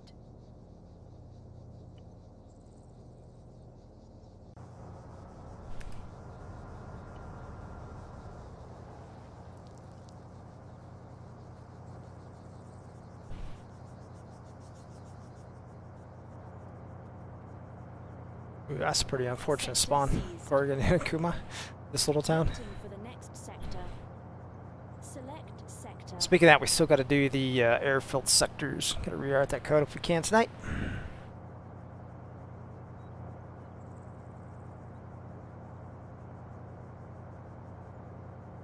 Sector selected.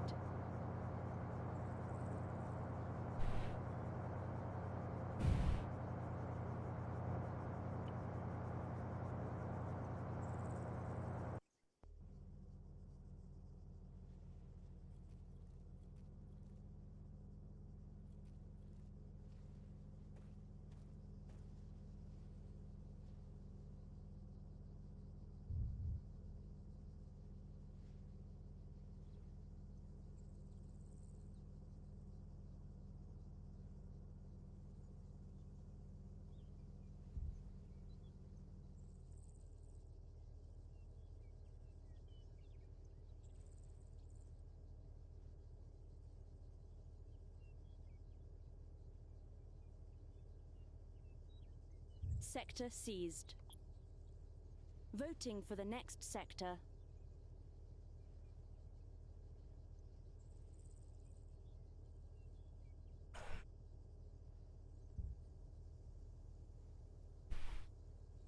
I've totally been forgetting to mute myself while I was drinking.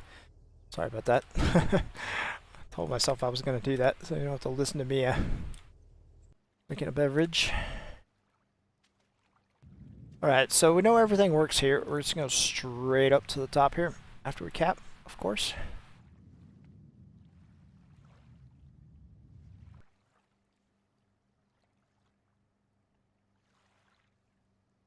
Sector seized. Voting for the next sector. Select sector.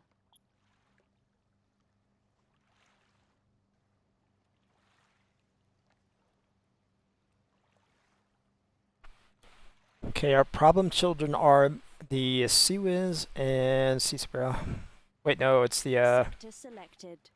Centurion.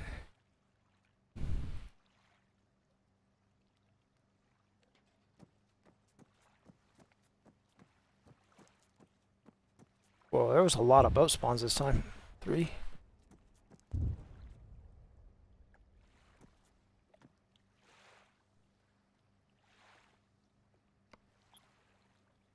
No, that did not fix the problem. Ah!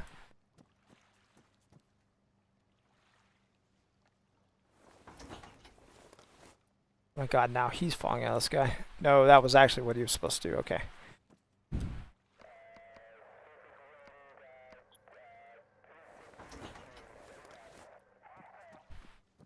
I have no clue, but it doesn't seem to hurt this thing, so... And we know this isn't going to work correctly either. It's working correctly, it's just... it's in the wrong spot. Why are you doing this to me, game?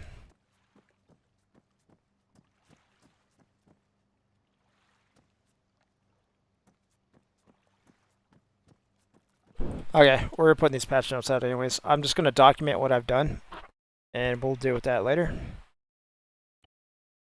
So I'm going to take one last AFK after we push this. Then our final thing we're going to do for the night is going to be, we're going to see if we can come up with a quick fix for the indie tanks spawning in blue 4 and off 4 sectors.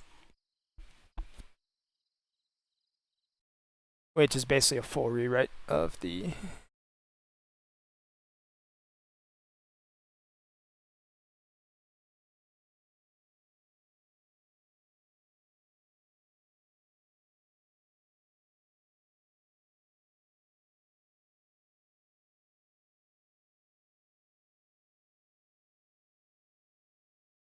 So I don't think we're going to get to the sector adjustments.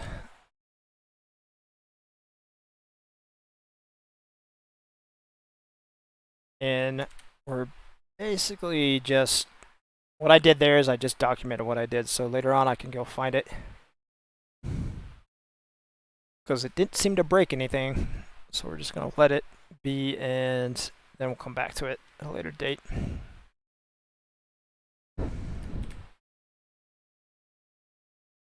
Okay, quick AFK, then we're going to come back and we're going to work on the populate sector code, right? Let's see here. Side array east.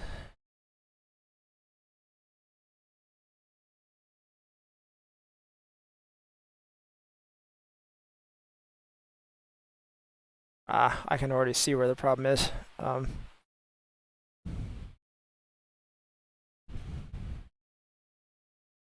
Just gonna look at this real quick, orient myself.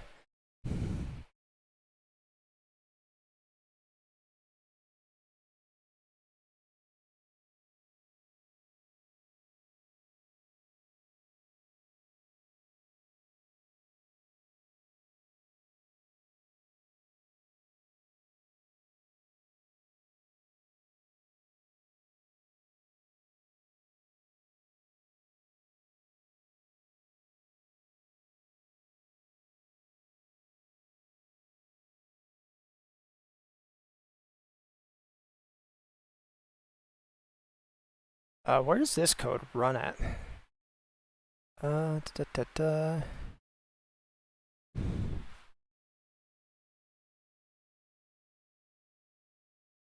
here.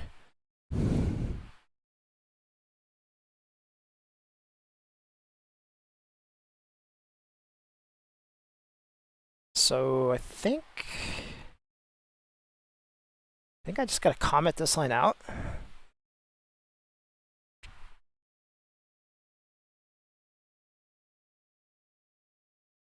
Yeah, I think that's what we do. Because it's getting vehicles to spawn, and then it's spawning those vehicles. Which would be the indies, which we don't want, I think. This is a little more complicated than I thought, but I'll take a AFK and think about it, and we'll be back.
Okay, I'm back. Okay, so I kind of mulled this over for a little bit. So this is our else statement. So we need to go find the if above this. Do.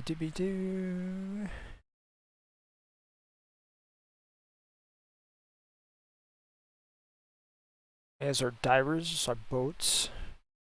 There's our vehicles. Okay, so here is the...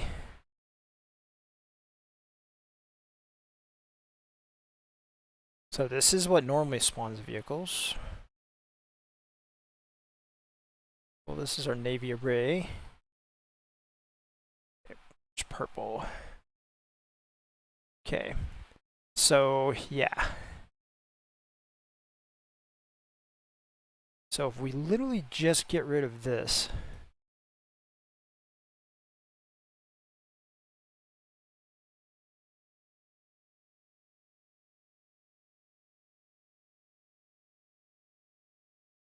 then this if statement should always evaluate to true unless you get the weird situation where you get a base start right next to an airfield. And at that point you would get nothing, which is correct, but I think that may throw an error.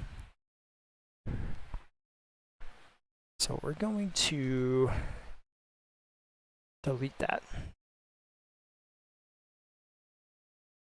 Save that. So this if statement should always evaluate to true unless the base is connected to base.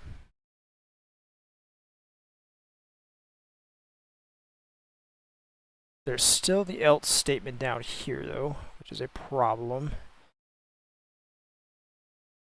Wait, where is it?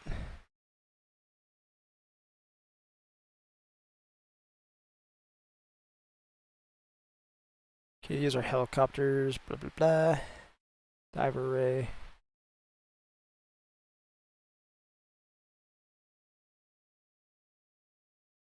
Oh, the air and the heli arrays are after the...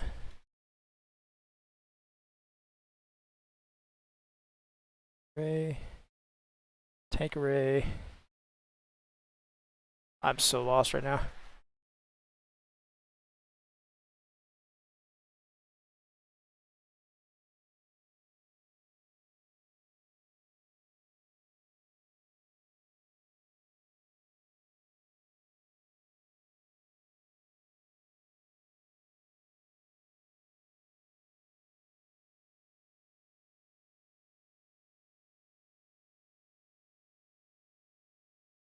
Okay, this is the code right here.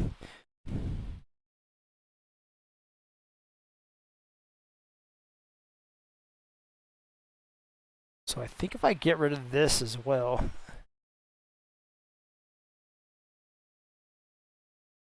this else code should never run, I think. I must just want to delete all of this, like, completely. But anyways, so we're going to jump into the...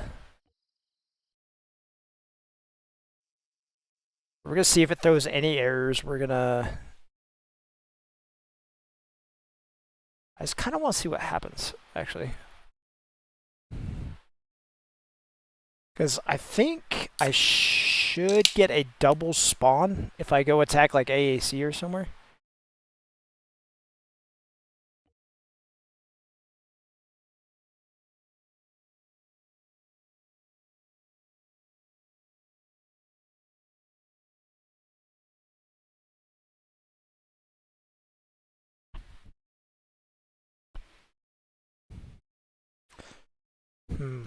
Thinking. So I could rewrite the... Oh yeah, here we go.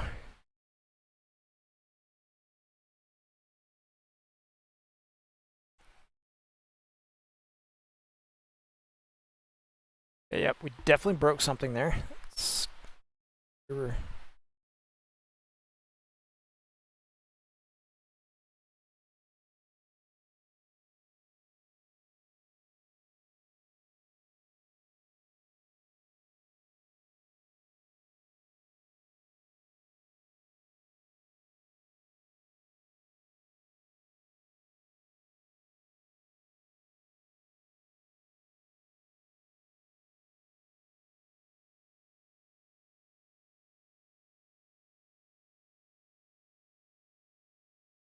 Why is this error not coming up here?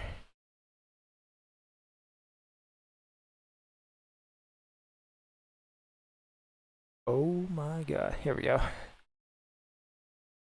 Okay, error in vehicles to spawn. Okay.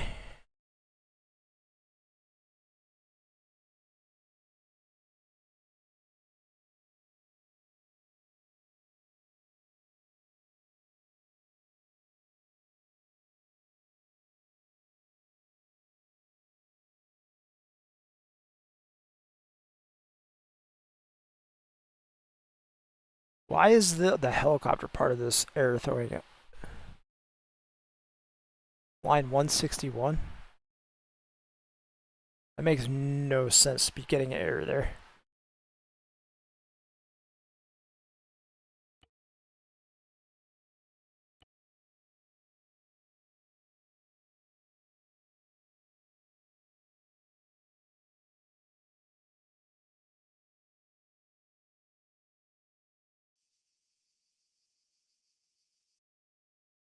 Line 161. Boom. Why am I getting an error on line 161? Okay, that's the end of this. Okay, that's the end of that else statement.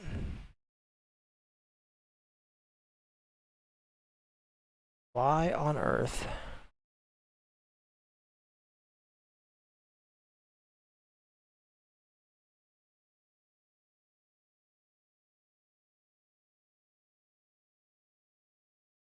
Oh, I see. Right here.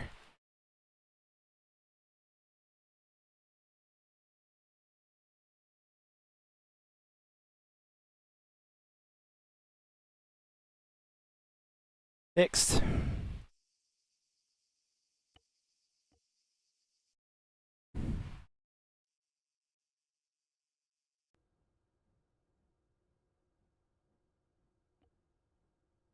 That was a new mistake. I didn't look at the, I didn't realize the whole thing was wrapped in an extra set of brackets, or parentheses. That was just noob. Not paying attention. I completely missed that whole count at the front of it.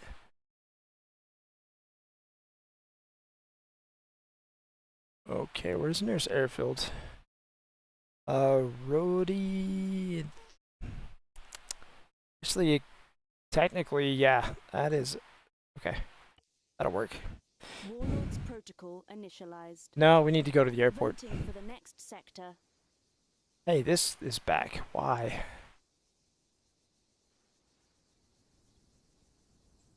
That is so weird, dude. I was going. I don't know why that came back. Okay, let's go to main air base. See what happens. There's a chance that I'm gonna get a double spawn, which is gonna be epic because I haven't actually deleted the old spawns that are there.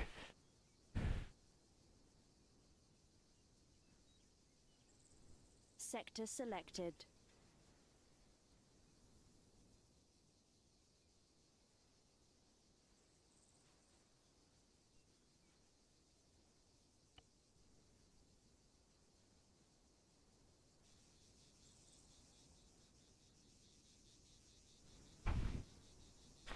But if we do get a double spawn, that means our code works. And if our code works, the only other edge case we have to test is we're going to go through and delete all the static vehicles off the map. And then what we have to do is we have to cycle map spawns until we get a base next to a airfield. And then we have to go attack that airfield from a base that's directly next to it, connected to it, and make sure the code throws no errors. If we do that as green 4, then we will go through and we will modify the blue 4 and not 4 code. That is the plan. Although we are not going to test the blue 4 not 4 code because that's kind of a pain in the ass. Sector seized. I'll just do a compile test. If I don't get errors on the compile, then I'll be happy that it's actually working correctly.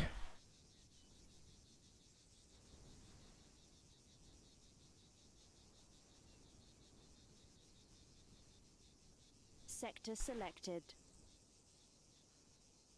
And that'll be it for tonight. Didn't get around to the whole fixing the sector thing, but kind of got wrapped up testing all this other stuff.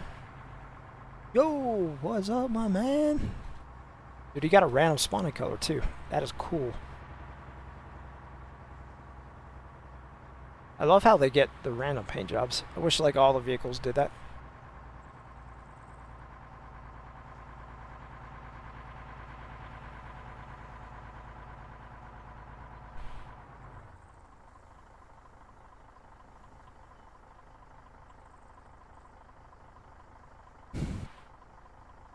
Dude, these things are gonna be the most like high prize AI spawns ever. Oh, we still gotta add the Caesar, dude. I completely forgot about that. Voting for the next sector. Yeah, we're definitely gonna do that. The Caesar's super easy. I already have it in the load faction, so I can just copy and paste it into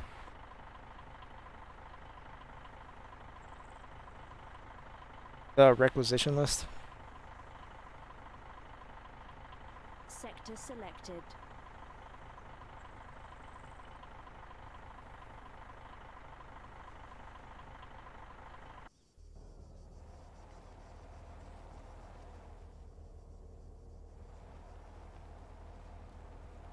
Okay, so we are not going to kill everybody at this next sector. We're actually going to go over there and take a look. Prelay down here for a fast travel. Sector seized. Voting for the next sector. Select sector.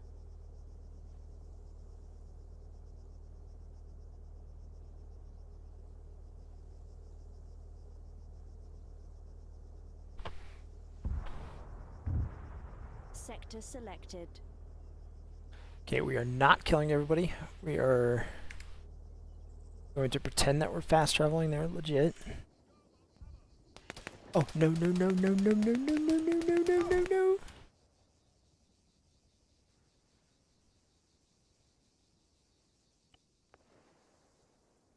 Ooh, that is a lot of stuff.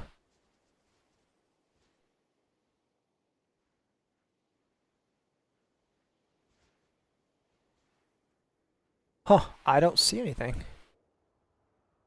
I don't see, oh, I see a vehicle. Where you at? Did we did it? We bypassed the code. Yeah.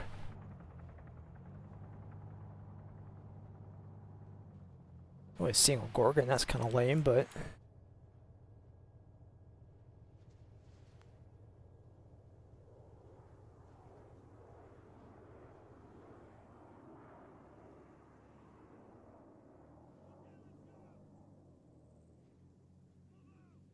Huh. That was really easy.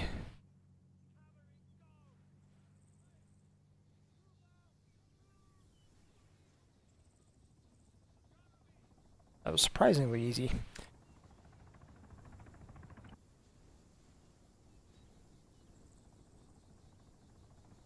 Okay, so the problem is I'm not gonna be able to cap by myself though. That's the issue. Okay. Well.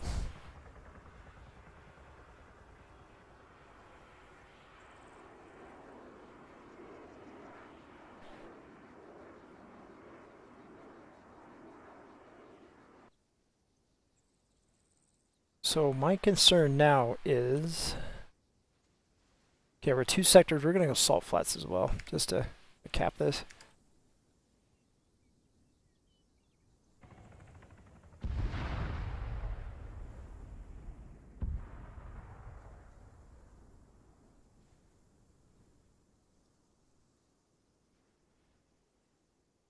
So I think there is a road at Salt Flats, because now it's using purely roads as...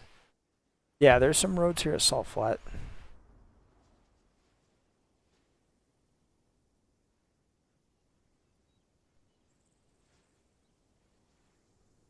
I think as long as I have like 1 road segment, I should have up to 4 vehicles, I think.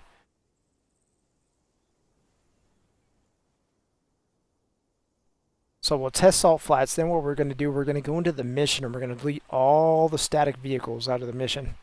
We have to test that to make sure deleting those doesn't cause an error.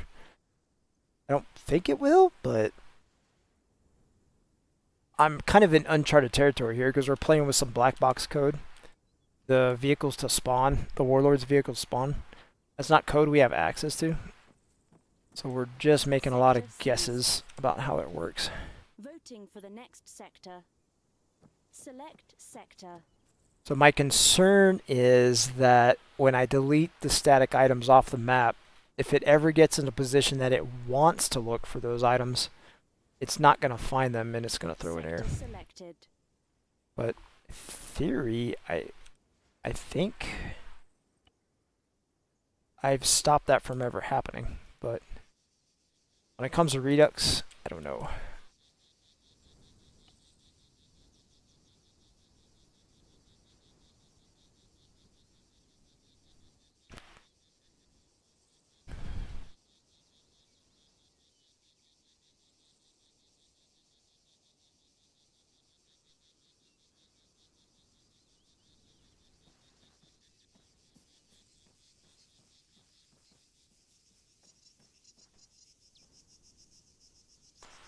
And I think once we test all of that, including that edge case, we'll push this update to GitHub.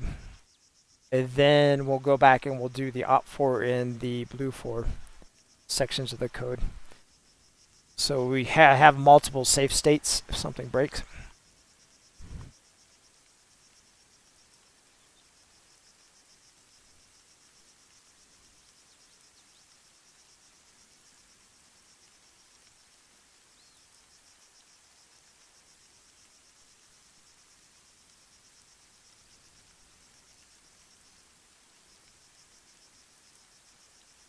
Sector seized. Voting for the next sector. Select. Okay, so sector. this is going to be a big test because I think this only has maybe one road segment.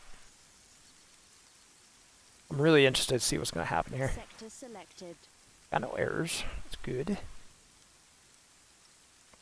Select destination.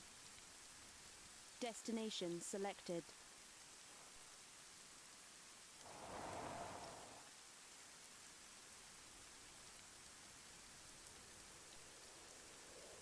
Okay, we know what happened. We had the southern base issue. So, like I said, so the burning hulks are right here. Yep, right there. And what happened was we had multiple vehicle spawns. And they only had one spot to spawn. So they spawned on each other. Okay. So we need to expand the potential place they look for road segments. It might have just been really unlucky. But a zone this size, because if we, tell you what, we're going to kill all these dudes. I go here. Okay, so I'm right in the center of the zone, and I have a marker on the edge where the road segment is. And that is 256 meters away. I'm pretty sure the vehicle spawning code only looks out to about 250 meters. Which meant the only road segment they had was right in front of that house where that car blew up. So if I push that out to like 300, they would maybe have definitely a second road segment.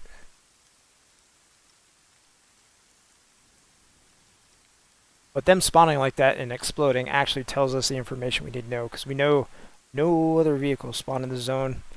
And we had a random number of vehicles, which at this point was 2, spawn there. So that did give us the information we needed. Sector seized. Okay, so we're going to go out and we're going to go look at this road code. I'm pretty sure it's like 250.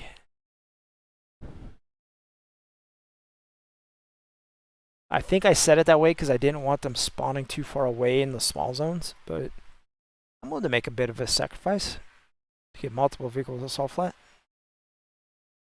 Because right now, Salt Flats is actually, yep, look at that, near roads 250. Called it.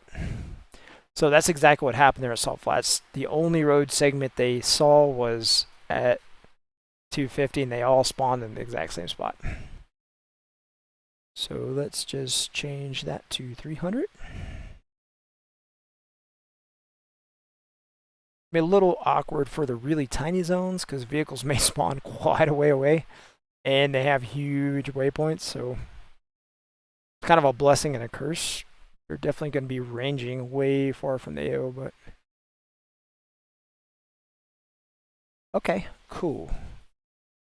So we got that. So now our edge case is we have to test if is connected to base, because we've been testing not connected to base. And we want to see what happens. So the only way we're going to, and it has to be a sector that has 2 vehicles spawn defined in our black box code. So the only way we can test that corner case is to map cycle until we get a zone that has vehicles in it. But we have to go delete the vehicles first. So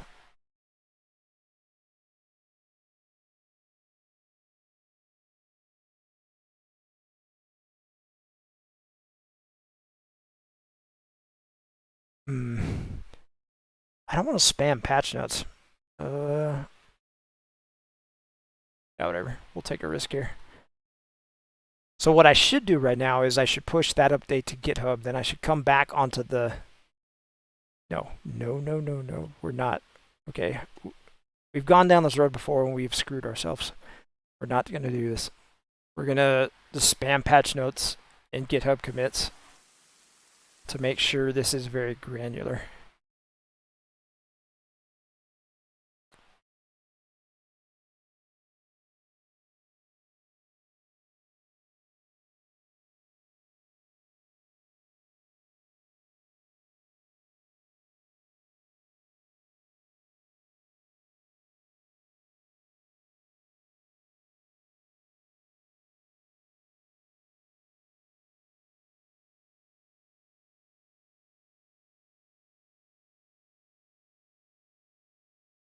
That's a really horrible patch note. Airfield vehicle defenders are no longer static.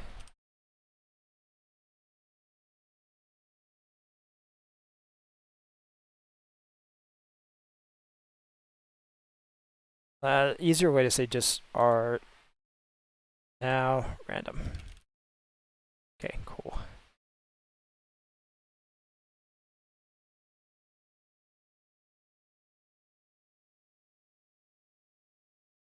And more aggressive.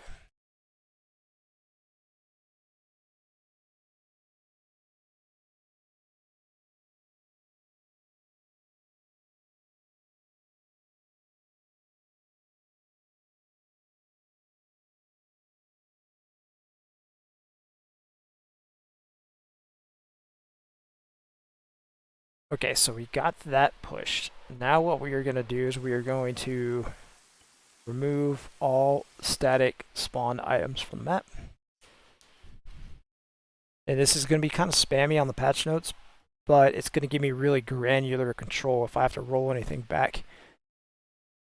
I just hit the wrong button. I actually hit the enter key on my keyboard when I was reaching for my mouse. Warlords protocol initialized. Holy crap. Please return me to the editor.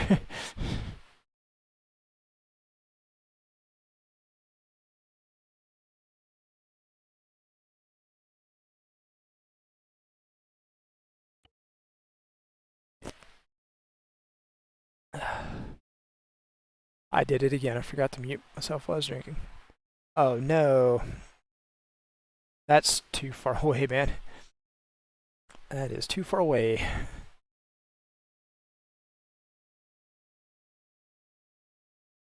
Oh no, what am I doing? I'm supposed to be deleting vehicles off the map right now. Duh.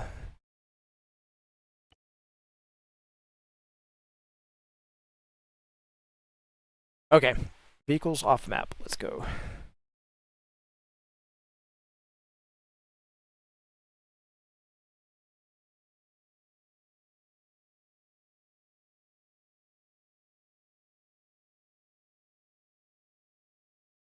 Okay, so kind of done.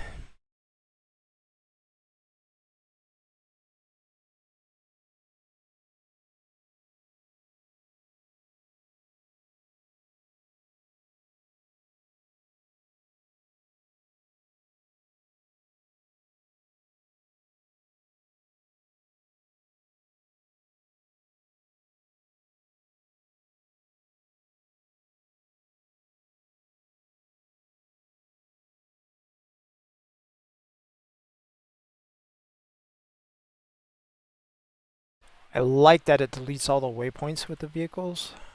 When you delete the vehicles.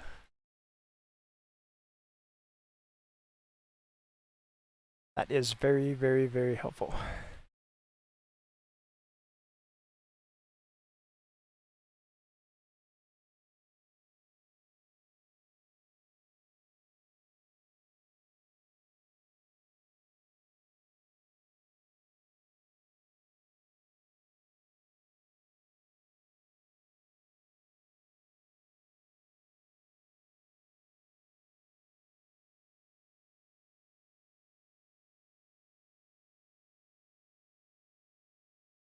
God, this would be so nice having actual randomness. Like, a lot of times these vehicles just spawn in and sit there because they don't have waypoints and stuff.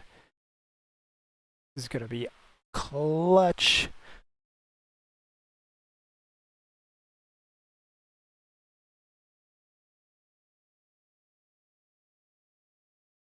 Okay, so we're gonna save this. We're gonna go into game, and we're gonna do a quick compile test, basically.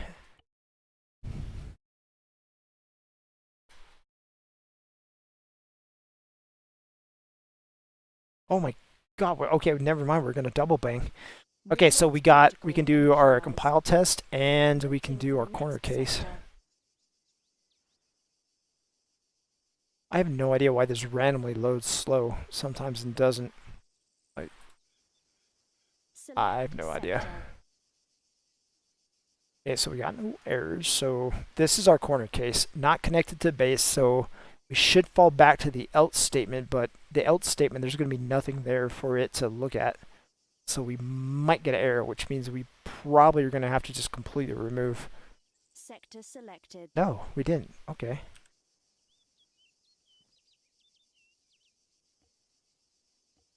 I am intrigued right now because that code should have fallen through to Select destination.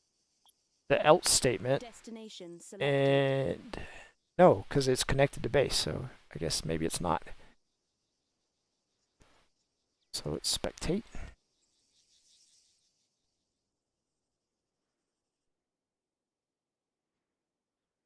Okay, cool. This is the one time in like 2 years of working on Redux, something's actually working out in my favor. Interesting. Okay, well. Oh my goodness, look at this. Whoa. That is cool. You can hit the map mode while you're a spectator and see everything. Oh my gosh. I had no idea that was a feature, man.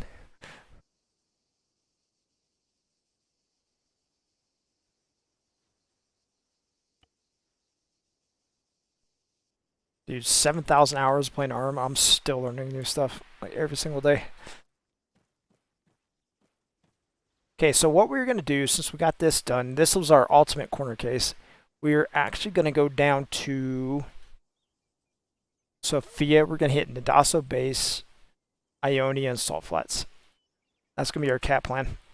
This will give us a full spectrum of places to cap. Because this is a helicopter base, not connected.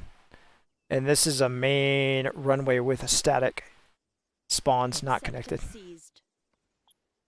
Voting for the next So yeah, sector. this will be good. This will give us a full flex on our code.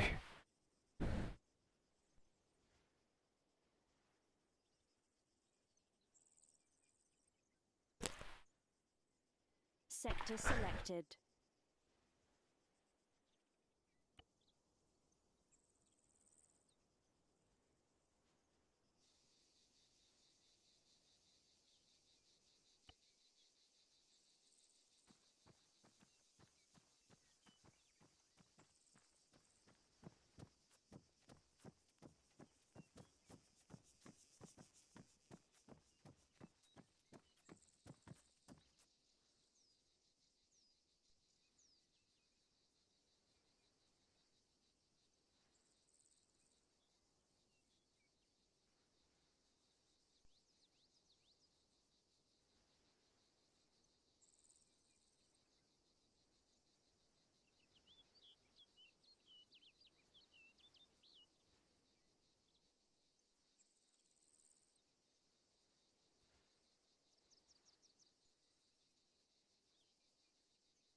Sector seized.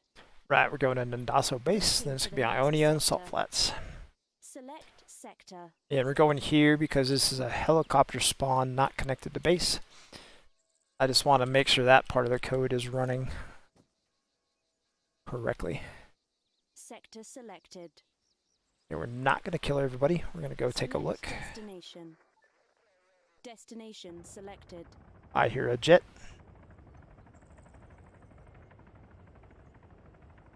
I hear a helicopter. I don't know why I'm doing this. I have spectator mode. I can just look. Okay, cool.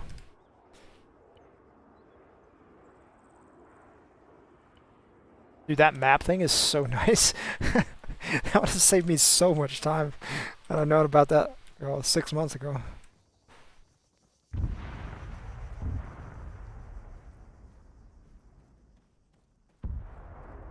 For real, it never occurred to me to hit the map button while I was in spectator mode. Why do I need a map? I can fly around and see everything. Duh.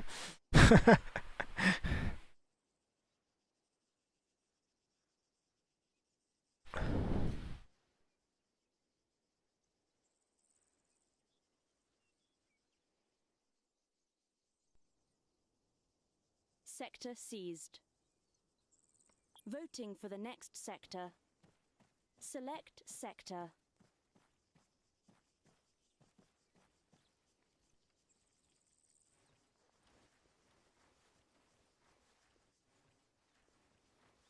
Sector selected.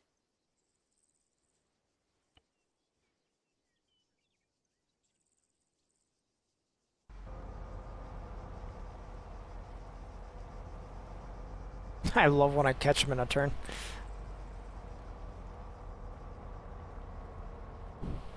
By the way, if you guys have never used a geostabilized site before, you see how that site's staying on the remote cruise station staying on this same target as he turns around? Those things are the coolest things in the world.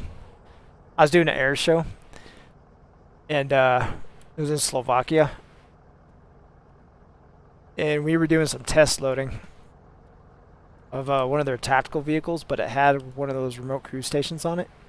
So afterwards, they let me like hang out, operate the RCS or RCWS while they drove around. I was like, and they were like, dude, see how cool it is? Like, instead of like aiming at people, I was aiming it at chicks in the crowd and like zooming it into like 20 times zoom.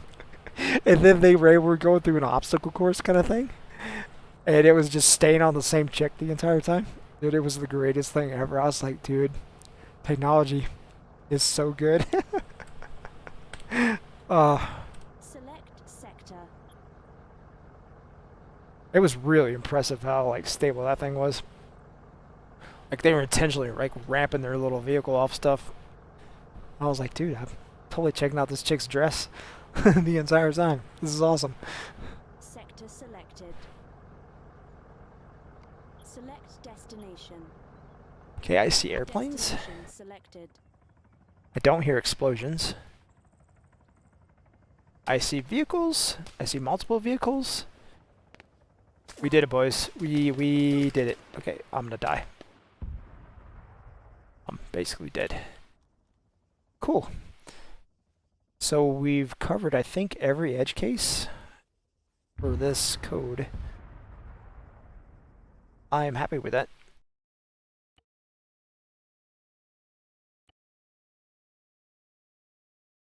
And I think that's going to be the end of the night for us. I can't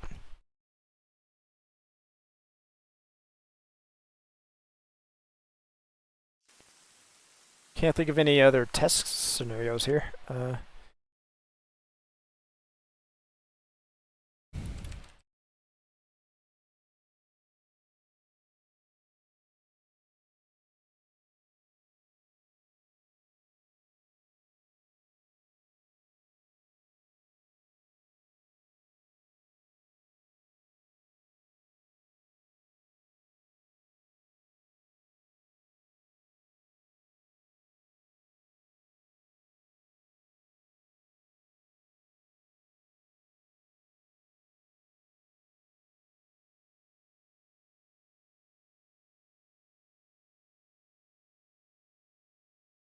That's mostly to explain that to anybody else that comes along later, checks this out.